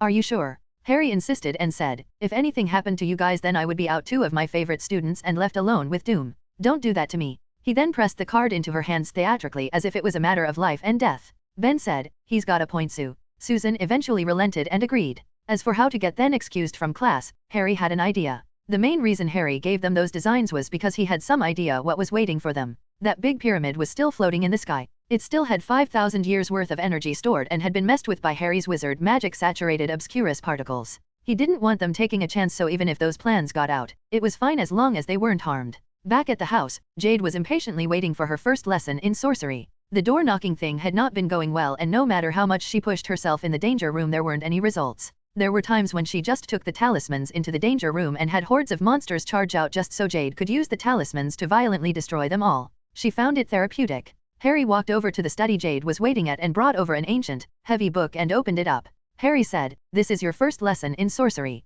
Read this." Jade opened the book excitedly and froze the moment she saw the first page. Harry: "Yes, Jade. What language is this?" "Sanskrit." "I see. Is there an English or Mandarin version?" "No. The concept sorcery is built from do not translate very well into either language. It would be like trying to describe a forest using barn animal noises. The Upanishads can only be properly understood if read in Sanskrit. The concepts gained from the Upanishads are the foundation of sorcery." Jade growled and jump-tackled Harry to the ground. Harry rolled and pinned her. She tried to twist her pegs out, but they were pinned, and when she tried to punch him, Harry grabbed her wrists. Jade struggled, but Harry was stronger. Without an outlet for her anger, tears started forming at the edges of her eyes. Harry knew why. Jade had become incredibly frustrated from the door thing. This was supposed to be an alternative, but now it turned out to be even worse than the door thing. Harry looked into Jade's deep, watery eyes. He wanted to comfort her. He leaned down and kissed her. Jade froze for just a moment before relaxing into it and kissing him back. Harry released her hands and wrapped his arms around her head and held her close. From the door, Jean and Rogue whistled and hooped. Harry and Jade broke the kiss and looked over with a sigh. Harry honestly felt awkward. He had never intended on pursuing Jade when he invited her over, despite all the teasing. But when he looked into her eyes, he simply felt that he had to take her. At this thought, Harry frowned. Jade and Jean noticed it first. Harry said, "Something's up. Follow me." Harry went to the basement and took out a few items from his inventory. Jade was mystified at the scene of Harry pulling items from nowhere, but she decided it probably didn't matter. Harry used the tools he'd brought out and set up a formation. Harry directed, "Jade, stand there." Jade nodded and walked into the formation without question. The formation started glowing, and after a few moments, the roar of a dragon could be heard. Harry ended the spell formation and dropped his head in what could only be described as shame. Jean asked, "What's wrong?" Harry took a few breaths to steady his voice and said, "Most diagnostic systems use a process of elimination. Basically, you can't find out if something has something unless you know to look for it. I wasn't looking before, but now it's obvious what's going on. There is a reason Jade feels comfortable in the presence of the talismans, a reason why she can't go without them. They have been affecting her and she is basically addicted to them." Jade was the first to state, "What? What do you mean?" Harry elaborated, "Like a person who smokes and can't go a day without smoking lest they feel incredibly uncomfortable. Your chi has been stained by the presence of the talismans and you are addicted to them. I'm sure I don't have to tell you that you probably feel very uncomfortable when you have been away from them for a while, right?" Jade denied, "But wait, plenty of people have been close to talismans way longer than I have." Harry shook his head, "I bet they were all older than you. Magic can stain a child far more easily than it can an adult." Wanda said, "Okay, so she's addicted. Plenty of cigarette smokers live normal lives. Is this going to cause a problem?" Harry said, "Depends on your definition of problem. In a normal human child, prolonged exposure would probably have a lot of negative effects. Jade, however, with her massive locked chi reserves, is being affected differently. Instead of being polluted, her chi has been slowly being stained and its attribute is changing away from human chi to something else." Jade asked with horror, "I'm going to become a demon?" Harry shook his head, "No. That guy's reincarnator is way too pure to become a demon, regardless of how evil Shendu's dragon chi is. At best you'd go from white to neutral. However, although the dragon chi is not turning your chi into the chi of an evil demon, its stain is granting your chi the characteristics of a dragon. That's the reason you like the talismans. If a dragon keeps the talismans with them, their dragon chi would strengthen. If you keep them with you, the stain becomes deeper. A part of your mind has already been affected by the dragon-stained chi, and like a dragon, it wants to become stronger. Your chi affects your physical body, which is why you feel the need to be near the talismans." Rogue asked, "It doesn't sound that bad." Jean asked, "Wait, she's becoming like a dragon?" Harry nodded. Wanda said, "Oh." Then Rogue realized what was happening and froze for a moment before looking back and forth between Harry and Jade. Jade asked, "What's going on?" Jean answered, "Harry killed an immortal dragon in the 7th century and got its chi, so Harry also has dragon chi." Jade said, "Okay, and?" Wanda continued, "Your body has the attributes of a dragon, Jade, and so does Harry's. What does a female dragon do when in the presence of a powerful, handsome, male dragon?" Jade's eyes went wide at the implication. Oh. Up to this point, she hadn't really questioned why she often behaved uncharacteristically submissive in Harry's presence. She wasn't going to pretend she wasn't falling in love with him, but she didn't know that the impulses she had been feeling were because of her tainted chi. Harry said, "I didn't notice this because your chi is still locked behind that door and what leaks out is still normal human chi. I only found it now because I was looking for it. I'm sorry, Jade. There are only 2 things I can think of to protect you from this. The first is sealing your chi completely. This will remove any influence it has on you. It might take a few years, but I'd be willing to teach you Sanskrit and how to read the Upanishads tombs and become a sorcerer." Jade asked with a hollow tone, "And the other?" Harry looked her in the eye and said, "You'd have to leave. To return to San Francisco. There is no way to stop yourself from being influenced by the taint of your dragon chi. Eventually after leaving you'll lose your feelings for me." Jade couldn't stop the tears from falling. Jean said, "Okay, that's bullshit. There is a third option and you know it. You could just let nature take its course. You don't know there would not have been any feelings if she didn't have dragon chi. You can't just assume the feelings aren't natural." Harry gave a weak smile but remained silent for a moment. He eventually said, "This choice is yours, Jade." Jade got up and said, "I need to think about this," and got up to go to her room. Harry took in a few breaths and went upstairs to be as well. He may not have been physically tired but he was emotionally exhausted. The door opened and Jean walked in before climbing into the bed in her nightie. "It's not your fault, Harry. If I noticed sooner I could have filtered my own dragon chi. Mine is far stronger than hers and though I'm affected it's only barely. She on the other hand never stood a chance. Even if I start now it's already too late. Her inner dragon recognizes mine and there is nothing she can do about those feelings she has for me. I feel like one of those sick bastards who uses love potions. It's different and you know it. I could tell from the moment I saw her you two had a red string. You don't think I'd spend all that time teasing her if I didn't know she had an interest, did you? I teased her to ease her into the idea that we were comfortable with her pursuing a relationship with you."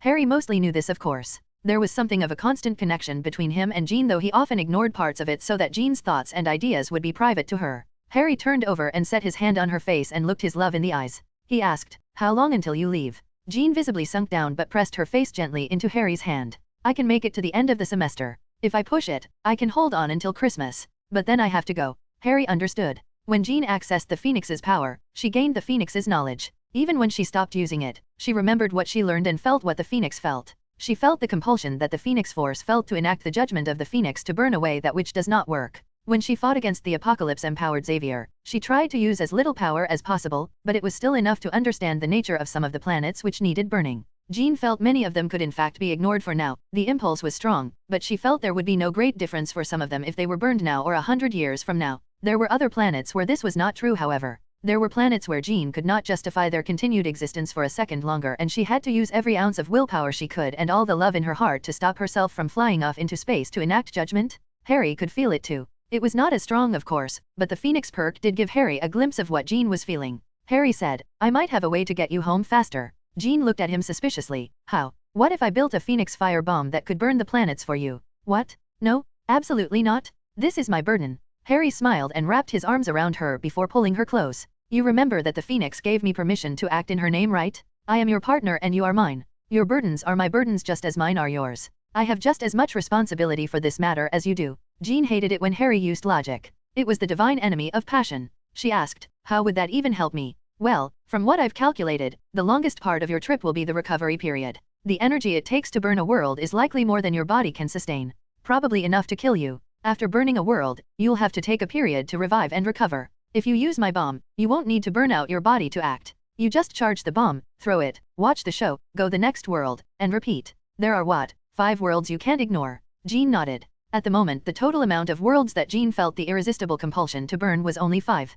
Once they were burned, Jean could return to Earth. Jean said, "Let me sleep on it." Harry smiled and kissed her neck. "You think you can come in here," and kissed her again, wearing that, and once more, and sleep. He gently kissed her again and again, lower and lower, letting her feel a trail of kisses down her body. Jean moaned as sparks of heat lit up her body. Neither knew when she was going to return, so they both wanted to make the most of all their time together until then. The next morning Jade had left early for school. She sent a text message saying she'd get breakfast at school. It was obvious she needed more time. Harry and the girls ate breakfast in a quiet depression. It was only when she was missing that they realized how lively they had been when Jade was around. After breakfast Harry went to his office at the university even though there wasn't much he could do there that he couldn't do at home. Some part of his just didn't want to be home at the moment. No one in Harry's energy physics class would have been able to point out exactly how Harry had been different that day, but many of the students felt Harry was a lot duller than usual. Once class was over and Harry was halfway to his office, he got a text message from Jade's phone. The content made him freeze. In the next moment the phone started ringing.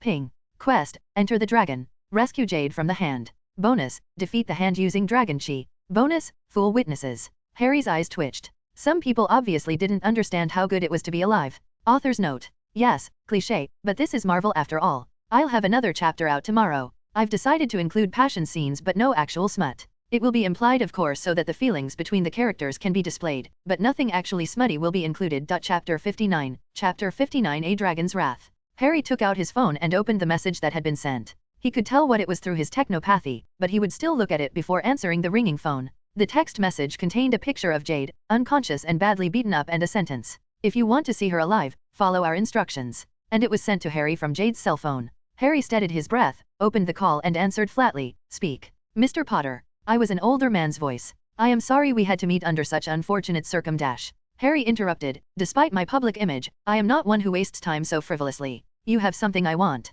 State your demands." The cold steel in his voice made it clear he was not in a joking mood. "Very well. When Miss Chan came to you, I believe she brought with her several objects that did not belong to her. I intend to return them to their rightful owner. I will text you an address. Deliver the 12 stone talismans to that address in 1 hour. Do not inform any of your mutant girlfriends. Each is in a class that just started at the moment and each has a camera on them. Should we see them leave the class for any reason, Jade's life will be forfeit." Harry said, "I have an unbreakable suitcase with an unbreakable lock. I will bring the talismans, but they will be in the case. When I have confirmed Jade is safe, I will tell you how to open it." "Very well. But do not try to fool us. Her life is in our hands." The line went dead and Harry was counting off a list of bones and organs a person did not require to survive. Harry wasn't the type to torture others, but he too had a metaphorical reverse scale and a message had to be sent about those who thought they could touch it without consequences. Between the time Jean got kidnapped and this time, there was a monstrously large difference. Harry got a quest. Quests had map pointers. Harry opened a small silver portal next to his hand that connected to Jade's room. Oxio Horse Talisman. The talisman flew through his portal into his hand. Harry then made himself invisible through his own spells and teleported directly to the roof of the building Jade was held in. Harry took the horse talisman and cast a Gemini charm on it, creating a duplicate. He then injected it with a bit of dragon chi and focused for a moment to make the chi signature match the original talisman. While making the copy, he was also using clairvoyance to psionically peer into the building. He didn't need X-ray vision, he could simply shift the position of his viewpoint beyond his physical senses. This wasn't difficult for a skilled psychic and Charles did it to scout for his X-Men whenever he went on missions with them. Harry found the room Jade was in and pocketed the fake and real talisman before teleporting into the room. The instant he did so, he cast a petrification charm on the room and used his technopathy to make the cameras show reruns. The spell froze every person in the room and thanks to a lot of practice did not fry everything. Harry looked down at the beaten Jade and the fire in his stomach demanded something to burn. However, Harry was able to suppress the powerful emotions thanks to the mental aspect of his power. He'd still burn of course, but he'd do so smartly. From the difference in the swelling on the bruises between Jade now and the picture, Harry estimated the picture was taken an hour ago and the man who called him from Jade's phone was nowhere close by.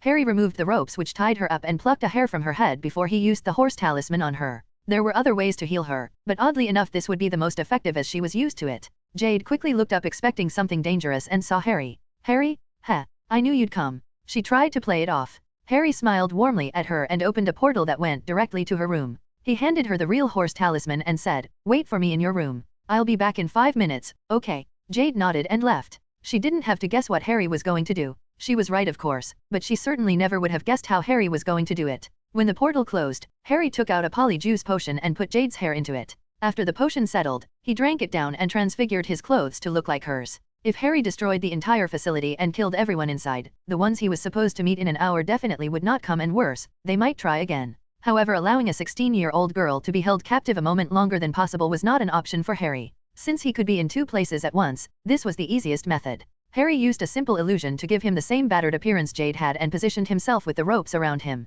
He feigned unconsciousness and undid the petrifying spell. The guards weren't looking at watches or clocks, so they had no idea anything happened in the last 30 seconds. The small room had 2 guards of Asian descent sitting in front of the door. Both had knives but not guns. This was not because they could not acquire guns, but because at this range, knives were better. When using a weapon, always take into consideration that your opponent may steal it from you. That was why Harry didn't basilisk and venomed goblin silver blades in combat. For these guards, if Jade took their knives, it wouldn't make a large difference. If they had guns and Jade took one, that would be a much larger problem. In other words, they were experienced professionals. While faking unconsciousness, Harry used the time to read the guards' minds and learn more about the facility and group. Oddly enough, he learned very little. The hand recruited those with skill from their dojos and trained them with better brainwashing techniques than most cults. They were skilled and obedient. They did not question their orders and only knew what was required to do their jobs. Oddly enough, this was an excellent defense against psychics. It made Harry wonder if the group had experience with them. Eventually, the cell phone in Harry's pocket got another text message for the address.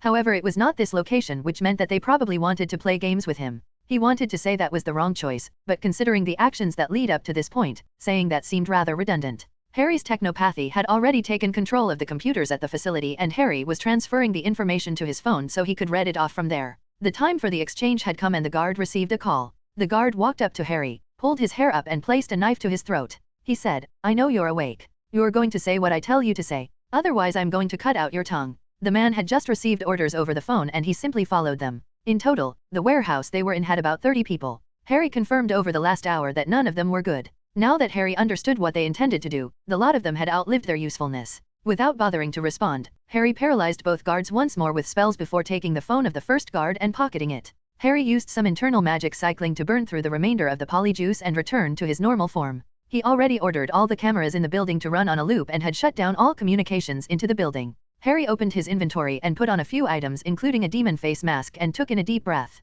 In the next moment his body was surrounded by golden light and he struck the chest of the man in front of him, rupturing all of his organs. Harry then chopped the neck of the second man, severing his spine and denying him all his senses. He would exist in a state without any of his 5 senses and unable to move until he died. Rather than opening the door, Harry operated out and struck the chest of the man guarding this side of the door. His left lung would be completely punctured by the ribs which had pierced through it and he would drown in his own blood in a few minutes. Harry's leg glowed with golden lightning and he smashed it into the door, wrenching it open and destroying the hinges. One by one Harry cruelly dealt with each occupant of the warehouse. It seemed to take time but as Harry knew each of their locations and could teleport, Harry had in fact only taken 30 seconds from start to finish. When it was over, he had not killed a single person, but none would survive for very long in the condition he left them in. The reason for this was a very simple message. Harry knew a thing or two about the hand. They'd left fingerprints all over the world for the last 1,000 or so years after all. Even if Harry killed every member he could find in New York, it wouldn't hurt them much more than a bruise or a paper cut. Harry needed to demonstrate that he was not the type of person they could afford to fuck with. Harry became invisible once more and teleported to the top of a building overlooking another warehouse. The phone he'd taken had just gotten a text message. She must say she is on her way home now and must tell Harry to do as he is told. A moment later the phone rang. Harry answered it and used magic to change his voice and said, "Hello and welcome to Good Burger, home of the Good Burger. Can I take your order?" The line went dead. Harry smiled. He really couldn't resist. A few moments later the phone rang again and he answered it again. This time he changed his voice to match Jade's. "Harry, it's a trap." And he hung up the line. The guard had been told to make Jade lie over the phone and would obviously hang up if she did not. Harry, still wearing his demon face mask, waited 30 seconds and removed his invisibility and charged himself with immortal dragon chi, coating himself with golden lightning. He jumped from the roof down to the roof of the warehouse. Harry crashed through the roof and fell 2 stories before smashing his fist on the ground and landing on his knee. He looked up and saw an old man in front of him with a large amount of chi for a normal person anyways. Behind him were 12 others and Harry sensed a few more opponents nearby. Harry did not wait for him to react and moved forward.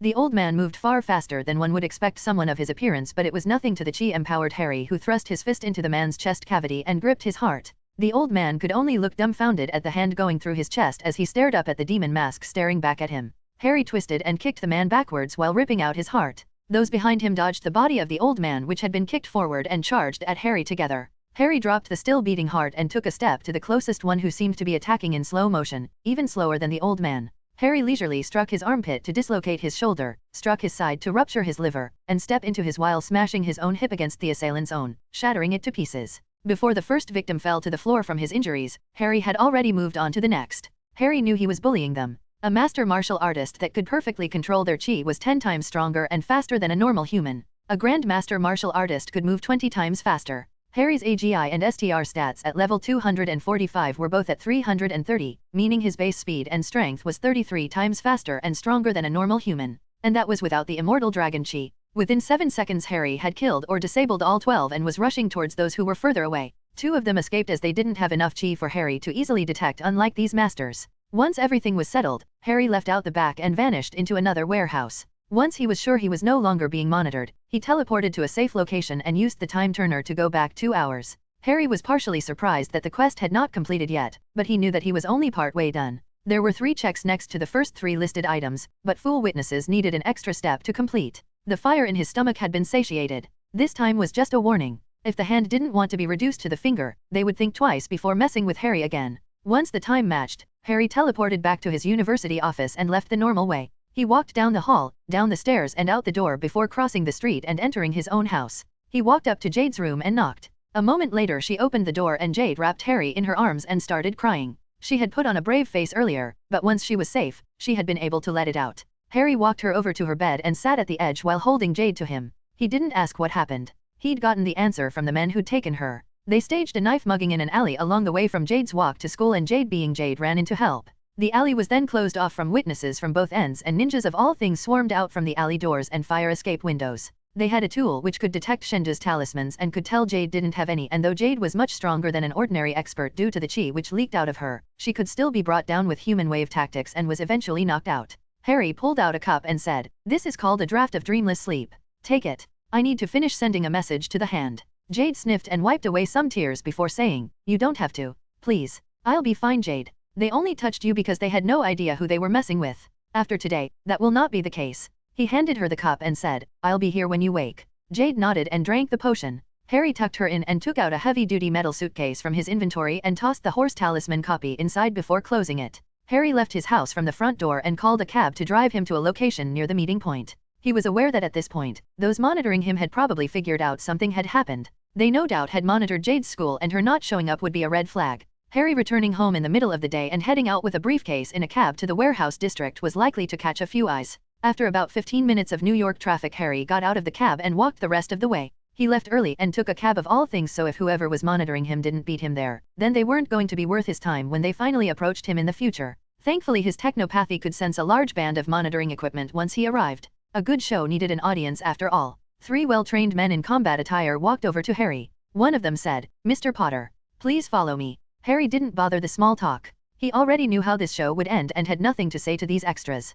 Harry was escorted to the warehouse for the meeting from the entrance, and once again, Harry saw the old man and 12 experts behind him. A young man walked over from the side of the warehouse with a stone object in his hand that had 4 dragon heads on it. He pointed it at Harry's suitcase and the dragon head facing it glowed yellow. Harry did his best not to smirk. His copy's dragon chi would not last long, but it still fooled the artifact. Harry said, "Where is Jade?" The old man said, "You should be more respectful to the elderly." From what Harry knew, the 5 fingers of the hand didn't look that old, so this old man was not one of them, just another extra. Harry had no reason to be respectful to him. Thankfully, this was to Harry's advantage. The man had some mental protections built using ancient practices, but those meant little to someone who could use legilimency and telepathy. From what Harry learned, these guys worked with Shendu for quite a while. Jade told stories of her adventures when she was 12 with her uncles and the Dark Hand, but it turned out that the Dark Hand was simply the advanced weaponry division of the hand itself. That's why they had advanced tack. Too bad they were terrible at using them and lost to Jackie Chan, who fought back with windshield wipers. This old man did not know what the leaders of the hand wanted with Shendu, but he knew that they wanted to use Jade to exchange for Shendu and the talismans. Jade nabbed the talismans, but Shendu himself was locked away in a laser vault deep within the secret spy base of Section 13, the organized crime division of S.H.I.E.L.D. The guys Harry was 99% sure were monitoring him right now from 2 blocks down after following him here. Harry didn't want the old guy to spill the beans on the talismans with anyone watching, so he threw the suitcase to the guy with the detection artifact and said, "I'm not going to ask you again. Trying to open the suitcase without the correct code will destroy the contents." The man who grabbed the case confirmed again with the tool that the talisman signature was within. Of course, it couldn't tell the difference between 12, 1, or 1 fake talisman. He received a nod from the old man and ran off. The old man said, "You are not in control of the situation here, Mr. Potter." Harry said, "Since it seems I'm going to be teaching you a lesson, you should call me Professor Potter. It doesn't matter how old the hand is. It doesn't matter how many resources the hand controls. How many people you have at your beck and call, how many years of training your minions possess, how many lives you've taken, all of it is meaningless because to me, you are weak. Those who hide in the shadows can never reach the strength of those who stand in the light. You never should have touched that which belongs to me, so I'll give you one last chance. Give me Jade, and I'll give you the code to open the suitcase and let you go. Otherwise, I'll show you what real strength is." The men behind the old man subtly adjusted their position for a fighting stance. The man held up a hand and said, "Very well. You have done as asked and she will be released. She is not here now but is on her way back home. I will call her and she will tell you this." The man pulled out a phone and dialed a number before putting the phone on speaker. "Hello and welcome to Good Burger, home of the Good Burger. Can I take your order?" He immediately hung up. Harry flatly asked, "Wrong number." He called again. This time it was Jade's voice. "Harry, it's a trap." The old man frowned as the line went dead. He looked up with a sneer and said, "You will give us the code to open the suitcase or we will make you experience pain." Harry faced them down and said, "You seem rather confident you can take care of me without any problem because I'm not a mutant and I didn't come here armed. Well, sorry to inform you, but I have a power greater than anything you can imagine." "Oh, and what is that?" "I'm rich, HMP. You cannot threaten us with money. I don't make threats. Money makes the world go round, and with enough of it, I can make anything happen." Harry pointed at the old man and said, "Kill him." The roof caved in as a golden lightning-clad figure in a demon mask dropped down from the ceiling and landed with a superhero pose on ground. Harry cast a light notice me not on himself and casually turned around and walked away. Ping. Quest complete. Enter the dragon. Reward, Dragon's Tear. Harry felt the new item appear in his inventory. It wasn't actually a bottle of tears, but a gemstone with an unusual aura that gave Harry some ideas. Without any fanfare, Harry walked out of the warehouse district and got another cab he used to get home. On the way, Harry texted the details of the situation to Jean and the girls. Although Jean was a powerful telepath and could find someone spying on her through a telescope several blocks away, finding someone watching her through a web camera was nearly impossible without luck, so there was little they could have done. Not that there was much to do. Harry had Jade healed and home less than a minute after hanging up with the kidnapper. 2 hours later, Jade woke up well rested. Harry, Jean, Wanda, and Rogue were all in her room, sitting on her bed. Jade eventually asked, "So who were those ninjas?" Harry answered, "The Dark Hand is apparently a sub-branch of theirs. They wanted to use you as ransom to get Jackie to get Chengdu out. What do they want with old Dragon Face? Information probably. An immortal demon sorcerer probably has a lot of information they need. Ancient techniques, lost artifacts, hidden burial grounds. That sort of thing would have been common knowledge a long time ago but is invaluable now. They probably had a decent working relationship with him for a long time until he met the Chans and got locked up. But doesn't that mean Uncle Jackie is in danger?" Harry gave her a humorous look. "Your uncle is pretty strong and from what I could tell had some uncommon luck. I highly doubt you'll have to worry about him."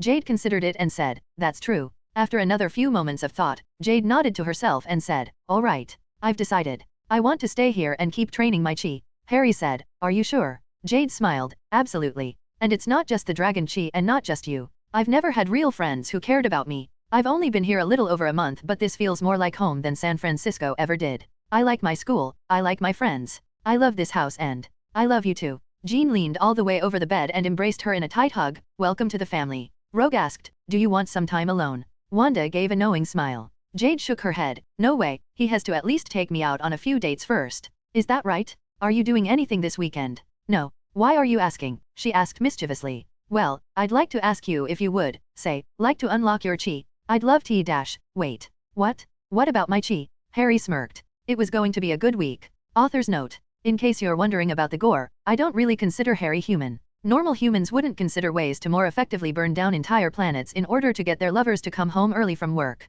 Normal humans don't understand death. Normal humans don't have a yin and yang half that agree with each other without arguing. Harry doesn't feel hatred. He feels anger and will take action as his anger dictates, but once the action has been taken, he no longer feels it. If he met any of the survivors from his massacre, he wouldn't have any negative feelings for them unless they did something else to anger him. His gamer's mind only suppresses strong emotions from affecting his mind and judgment, but Harry learned long ago that allowing his emotions to affect him when he has them prevents them from affecting him in the future if he bottles them up. Thanks to that, Harry is the exact opposite of repressed. Anyways, I'll try for another chapter tomorrow. Chapter 60. Chapter 60, The High-End Ritual. The next 3 days passed quickly though Harry kept himself very busy. Besides teaching his classes and making breakfast and dinner, Harry spent most of his time in the basement preparing a large ritual formation. Between tasks he did take a look into the fallout of his minor little rampage. The hand ceased all activities within the area around where Harry lived, meaning unless he went looking for them they were not likely to meet again. 2 more surveillance teams seemed permanently situated around Harry's home, and Harry had gotten several requests for students to transfer into his class, which Harry politely declined under the reason it was too late into the semester.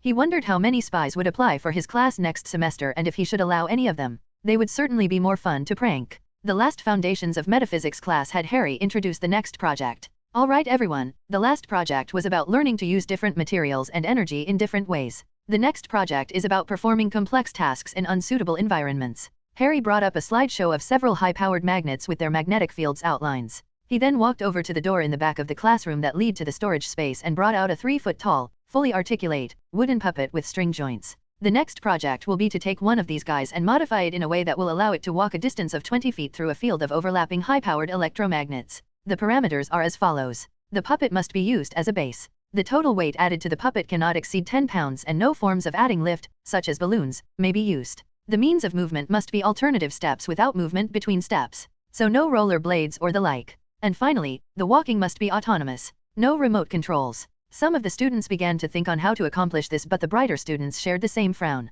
This was actually more difficult than the lightsaber. The magnetic field basically meant they had to either use little to no metal or shield an unstable walking frame from being affected by irregular magnetic fields whose placement would not be divulged before the test. Doom gave Reed another challenging side glare, but the latter ignored it. Harry figured they would not build a prototype this time because they would be too busy with the voyage into space at the end of the month. This month's course materials would be showing how different materials reacted to and ignored different energy fields, so reading ahead would in fact give some hints on the project itself. The reason for the projects to be introduced like that was so that the class would have a practical scenario to apply their knowledge gained from the course material to, which would ensure they retained the information better than just reading from the lines of the book. Saturday finally came and Jade had been let into a number of secrets of the Potter house. Unsurprisingly, her first request was, "I want to be a video game character too. I can fit it into the ritual, but you do know that is painful, right?" Jade nodded firmly. "Jean showed me, so I am well aware." Harry accepted that easily enough. A telepath of Jean's caliber could share memories and senses, so she could allow Jade to feel what she felt during the gamer conversion. If Jade knew what she was getting into, Harry wouldn't complain. "All right, everything is ready. Jade, please get the talismans, we're going to use them in the ritual." "Really? Are you going to fuse them into me and permanently give all their powers?" she asked with excitement. Harry answered, "Not exactly. I recently got something I can use to scrub Shenda's demon taint off the talismans and change them into something else. As for fusing it into you, would you actually want that?" "Yes," she excitedly answered. That wasn't Harry's original intention. Harry went over the details of the ritual with Jade. Once finished, she would be free of any influence from her past lives and dragon chi, but could use it when she wanted to. Fusing with it meant she would be influenced anyways. Jade easily agreed. All power comes with a price, but this wasn't a price she had any problem paying. Harry considered it and said, "All right, I'll need another 30 minutes though." Unfortunately for Jade, it wouldn't work like she was imagining. Despite her chi, Jade's flesh was human, so she could not be like Shendo and have the power of the talismans at all times. Still, at least there was no chance of her losing or having them stolen this way. Harry already enlisted Wanda and Jean into assisting with the ritual. Wanda would assist with the magical side and Jean would assist with the mental side. Earlier, Harry had told Jade there were 3 ways to unlock her chi. He initially suggested the first 2 ways, but now they were actually going to use the third, using magic to open the door. Doing so earlier would have had a lot of negative consequences, but it seemed the Living Tribunal was looking out for him. The reward for the quest was the Dragon's Tear. From what Harry discovered, it could purify and strengthen dragon chi. This opened up an entire realm of possibilities, and Harry had remained paused for quite a while to calculate them all and determine the best one. Once everything had been adjusted, Harry checked over the formation for the umpteenth time. This was perhaps the most complex formation he'd ever laid, even more so than the block transfer computation arrangement he'd goofed on, which sent him back in time. There was no limit on being careful in this, as a single mistake would be very costly. Not irreversible, but costly nonetheless. The formation itself was inscribed using ingredients and potions, and the inscription itself had to be laid by hand. Each symbol and line had to be written with intent, so a computer could not have done it. That was the reason it took a few days to set up in the first place. Most of the lines looked blood red, and once finished, the formation gave off a pulsing glow like that of a heartbeat and would give those who looked at it a sense of an ancient sleeping power. "All right, girls and girls, it's showtime." Harry and Jade sat in the center of the ritual formation, and Wanda sat behind Harry while Jean sat behind Jade. Rogue had a number of tools which monitored everything and would be the first to know if anything went wrong. Jade looked over her shoulder to Harry, who had his hand placed on her back, and gave him a confident smile before she turned forward and closed her eyes. Harry felt everything was set, so he took in a deep breath, and with a focused exhale he channeled his immortal dragon chi into the formation beneath him. The countless red lines and shapes started glowing brightly and began to shift over the floor. Harry felt the energies cleanly lock onto Jade began to pull. Jade endured it, and with a flash of red lightning, a massive door appeared over the sitting Jade. Wanda knew this was her case, so she injected her own chaos magic into the formation, which caused it to change from bright red to dark red. Chaos allowed the rules the world worked by to be broken. The 12 talismans set around the formation started floating into the air along with a crystal tear. Harry channeled even more chi into the formation, which caused dozens of bolts of red and gold lightning to strike the tear. In an instant the tear shattered and changed into crystal clear liquid that gushed out and flowed over the 12 talismans. More and more bolts of dragon chi and chaos magic shot into the dragon tears as it swallowed the 12 stones, which started dissolving into the liquid. In only a few breaths of time, the stones vanished into the liquid like sugar cubes into water. So far so good. It was Jean's turn next. Phoenix flames arose from her and entered into the formation lines. Wisps of flowing light rose from the floor and started shifting and spiraling around Harry and Jade. The door floating above started changing to a red color as if it were heating up. This wasn't a chi magic formation or a sorcerer formation. This was an artifact formation. Harry had been focused on artifact creation since Hogwarts, and he'd come a long way since then. Rather than violently break or open the door, he was going to refine it into an artifact. Jean's flames weren't just metaphorically heating up the door. She was also dealing with the remnant memories of the previous reincarnations. She wasn't going to erase them though. Her role in this was to ensure they did not overly affect Jade when she had access to her chi. When the timing was right, Harry moved the dragon tears to directly engulf the door. Now was the hard part. Harry released every bit of dragon chi he had at once into the door. The door shattered and the entire formation shined with blinding red light. If one was able to see within, they could see black streams of lights being ejected from the remnants of the broken door, which had its pieces fused together from the pressure of the formation. The dragon tears washed through the whole of Jade's 1000 lifetimes of chi and removed the demon taint while strengthening the dragon aspect. The fragments of the door took a new form and were quenched by the dragon tears, which evaporated at the moment all its essence had been used up. When the light fades, a palm-sized red gem in the shape of a heart gripped in a golden dragon's claw was revealed. Ping. Crafting path has risen to rank 31. Dragon path has risen to rank 21. Magic path has risen to rank 45. Harry inwardly sighed with relief. It had gone as well as he could have hoped for. Good work. Now for the fusion. The dragon heart started floating down, and the moment it touched Jade's forehead, Harry started injecting his Obscurus particles into Jade. The dragon heart sunk into Jade's forehead as her body was gripped with pain. Harry's level had reached 252 after defeating Apocalypse, and it only dropped 2 levels to fully convert Jade while assimilating her artifact into her powers. The original intent of the formation was to separate Jade's chi and let her use it as an artifact. That would prevent her from being too affected by it. But Jade didn't seem to mind becoming a dragon and didn't want her One Ring to get stolen. Harry would have made sure that could not have happened, of course, but nothing is impossible, so he allowed it. Ping. New players added. New player added. Jade Chan, level 29. Age 16. Anna Marie. Level 112, age 16. Wanda Maximoff. Level 112, age 16. Jean Grey. Level 112, age 16. Harry looked over their levels and stats along with the new addition. Jade was actually a very high level for her age, which Harry attributed to the training she'd undergone since she was 12 and the numerous ordeals and adventures she'd gone through. Although they didn't match his own stats, when they worked together they could still give him a workout. Harry Potter. Level 250, age 16. STR 330, AGI 330. Int 545, WIS 535. Luck 30. Warrior Path rank 31. Scholar Path rank 47. Magic Path rank 45. Tech Path rank 37. Business Path rank 33. Crafting Path rank 31. Dragon Path rank 21. Chinook Path rank 25. Sex Path rank 12. That last one always made Harry feel awkward and wonder if the speed it had risen since he got it 2 months ago meant he was a pervert. After talking a few breaths to calm herself, Jade asked, "Why don't I feel any different?" Harry answered, "The knowledge from your past lives have been stored in your subconscious thanks to Jean. The power of the talismans are no longer what they used to be after turning into the dragon heart. Most importantly, they cannot be used unless under a specific circumstance." "What? How do I use them?" she asked impatiently. "Simple. You can only use them with noble intentions. This is the difference between a true dragon and a demon dragon." "What? You mean I can't fly to school, defeat Flash Thompson in an arm wrestling contest, or use heat vision to warm up the school's cold pizza?" Wanda, Rogue, and Jean all burst into laughter at her outrage. Harry chuckled and said, "No, but when you act with a noble heart, not only can you use what powers you do have, but you can also use the experience of your past lives to use your chi at the moment. Although you do have access to your chi, you'll need to learn to control it from scratch." Jade slumped over as if depressed. She knew there was no free lunch, of course, but a girl can dream.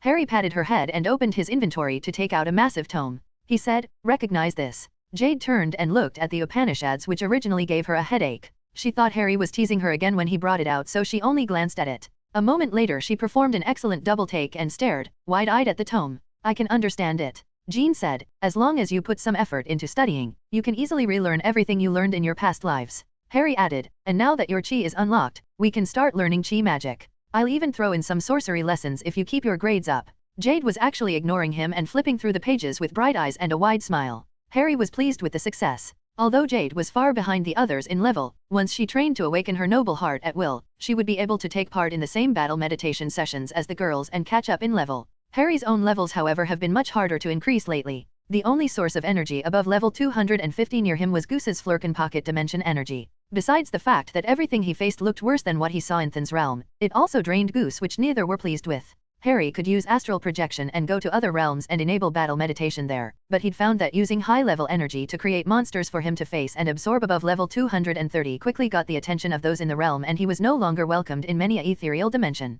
That left Harry to use dimensional energy, but that still maxed out at level 200. Because of this, Harry had been spending less time increasing his own level and more time using battle meditation to increase the girls' level. He didn't mind this as it would keep them safe, but Harry was getting concerned with how long it would take him to get to level 300. Once Harry reached 300, he could fight against beings composed of time energy and absorb it when he beat them. Technically, Harry didn't need to wait and could initiate battle meditation using time energy at any level. But even recently when he tried, the creature that spawned killed him without effort, ending the battle meditation and causing him some painful harm. Time creatures could use time while fighting. They could stop time and attack a frozen Harry, they could slow Harry down, or they could skip forward in time and move like teleportation, allowing them to attack from different positions in rapid succession with no ability to block, retaliate, retreat, or do anything except serve as a punching bag. The only way to beat time monsters was to become strong enough to resist time effects, use time magic to counter time effects, or create a magic defense against time effects. The first one would likely occur if Harry reached level 300, but every attempt he'd tried at the other two failed, which Harry didn't think was fair.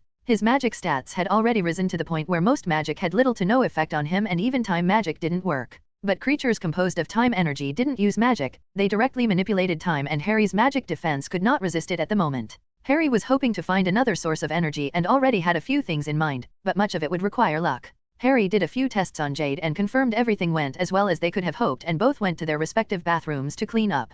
Harry still intended to take her out on a proper date after all. Jade of course insisted on a second date afterwards, and Harry took her out on Sunday as well. That night Jade requested Harry give her a proper massage, and the results surprised no one. Ping. Sex path has risen to rank 13. The following breakfast Jean, Wanda, and Rogue spent the morning giving Jade knowing grins. Before Jade left for school, Jean shouted, "You do know that Felicia and probably MJ is going to take one look at you and recognize that look on your face, right? Good luck hiding it." The look of horror on Jade's face when she realized she'd never be able to convincingly hide it from those two made everyone at the breakfast table break out into fits of giggles and laughter. After his energy physics class that day, Harry got an invite to Kurt Connor's university lab. Over the last several years the man had gotten a large number of grants, and his equipment looked impressive even to Harry, who was used to working with systems he'd built himself or something Forge had made. When Harry entered, Kurt was at his computer and looked over. "Professor Potter, glad you could make it." He got up and walked over to shake Harry's hand. Kurt himself only had a single arm, with the left sleeve of his lab coat being folded and sewn up so it did not get in the way. "Not a problem, Professor Connors. Please, call me Kurt. Only if you call me Harry." Kurt laughed at that and said, "There's something I wanted you to have a look at. It heard you studied under Dr. McCoy and wanted to know if you had an opinion on this." Kurt had walked Harry over to a large monitor which had some molecular structures and chemical equations. Harry asked, "Recombinative genes? That's what you're working on?" Harry had seen all the mutant experimentation of the Weapon X program and Sinister servers, so he could easily recognize the proteins used to facilitate the splicing of genes. "Ha, you're right. You see, I was working on this new technique to remove the protein inhibitors present in the cell." Harry nodded. "To prevent the rejection of the foreign RNA. What are you using to cultivate the proteins?" "These have no shelf life to speak of, and there is no way they can last long enough to any real procedure." Rather than be depressed that Harry had easily spotted the issue, Kurt was excited. There was only so much talking to yourself you could do without going crazy, and there was no one else in the university that he could bounce ideas off. Kurt took Harry to the synthesizer in the back, and Harry pulled up and commented on some of the inefficient settings. The fact that Harry knew his way around the equipment made Kurt even more excited.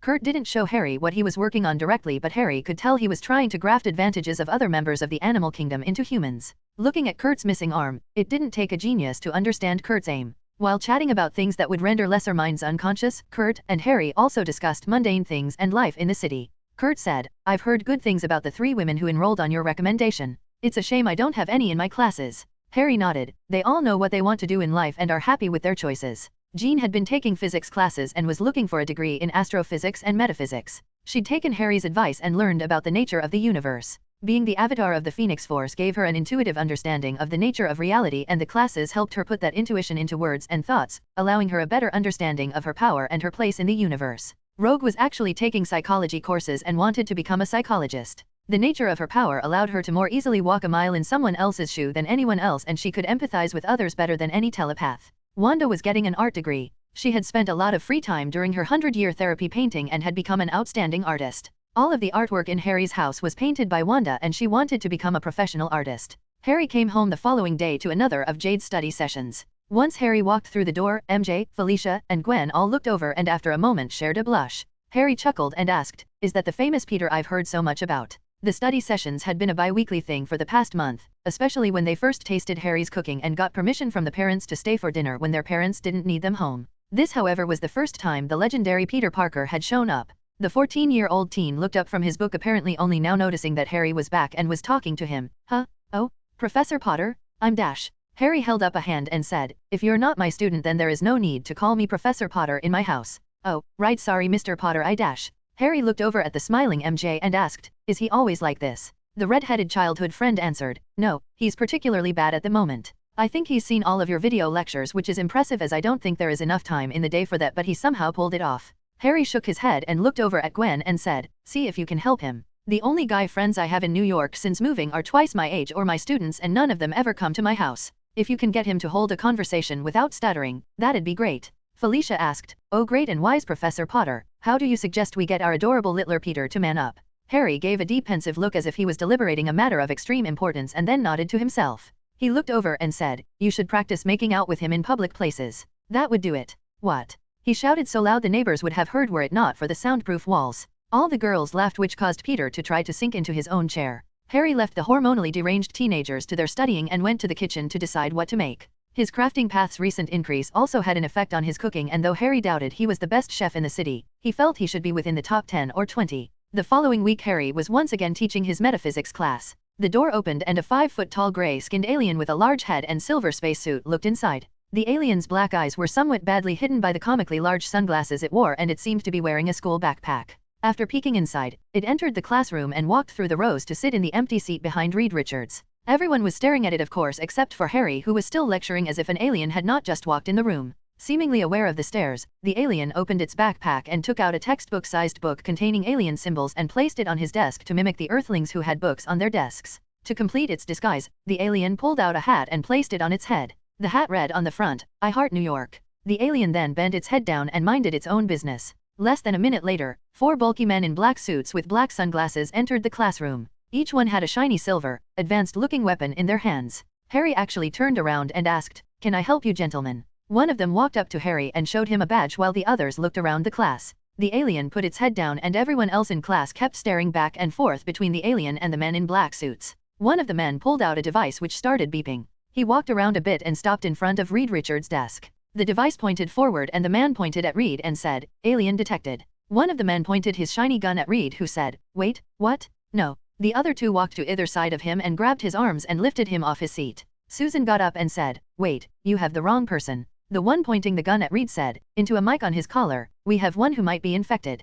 "Copy that." He pointed at Susan and said, "Come with us." Susan rolled her eyes and collected her things while Reed was dragged out of the classroom. As an afterthought, Susan also packed up and brought Reed's things and was escorted out of the room. Harry shook his head and said, "To think Reed was an alien." Harry then went back to the lecture while everyone just stared with a once more dumbfounded face. This prank was of course brought up with Reed and Susan last month when they said they needed to miss some classes. Harry agreed, but only if they went along with the prank, because the pair not returning for the next 2 classes would be like a continuation of the prank and really mess with the other students' heads. It was the following day during a danger room workout session that Jade was able to calm her heart and activate the dragon heart for the first time. The results were not what they had been expecting. When the dragon heart activated, Jade had transformed. She had grown much taller and looked about 25 years old. Her clothes had been replaced with a bright red cheongsam, an oriental tight-fitting gown that went down to her ankles but had a break in the fabric giving her room to move unimpeded. The red cheongsam had an embroidered oriental golden dragon rising up her legs, around her waist, and over her shoulder where a golden dragon's head rested against her shapely bust.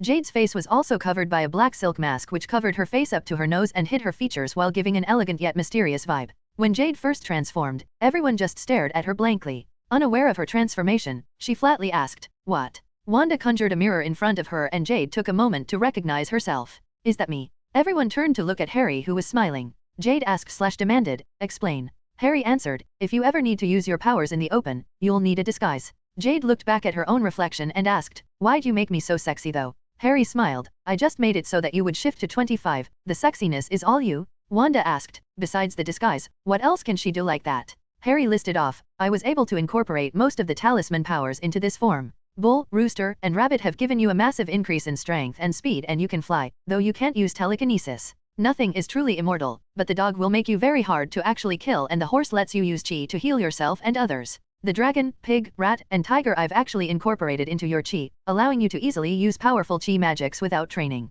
Dragon and pig let you fire chi blasts as a wave or a beam. Rat will let you use chi to grant life to things and use them in combat. Tiger can be used as a shortcut to directly use yin and yang chi, which has frighteningly powerful magic spells. Basically you're a yin-yang dragon chi wizard." Jade's eyes were shining by this point and Harry continued, "The form-shifting power of the monkey was what I used to let you change to an adult form, and the snake and sheep I've combined to allow you to become ethereal. This is rather useful as if you become ethereal, you cannot be harmed by most things and it will let you fight others who can become ethereal." Jade ran over to hug Harry but immediately shifted back into her 16-year-old self before she could hug him. Harry added, "And you must retain a noble heart in that form or you'll shift back." Jade pouted a bit at that but everyone could see a smile at the edge. She was happy. Harry was looking forward to training her once she could shift at will, as chi magic had a lot of applications and she'd fit right in with his other girls. Jean's 17th birthday came and went but she didn't want a party or any presents. She still got what she wanted though. It was a very hot and sweaty day and even Jade had been dragged along. Sounds and smells unlike anything they'd ever experienced happened again and again.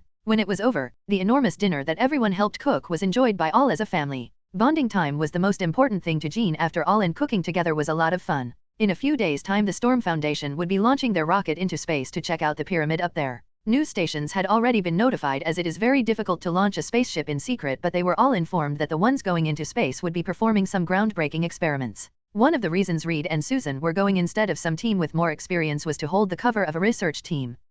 And Susan's father was basically paying for this and certainly wanted his daughter to have her chance in space. Harry would definitely take the time to watch the mission on TV when it aired.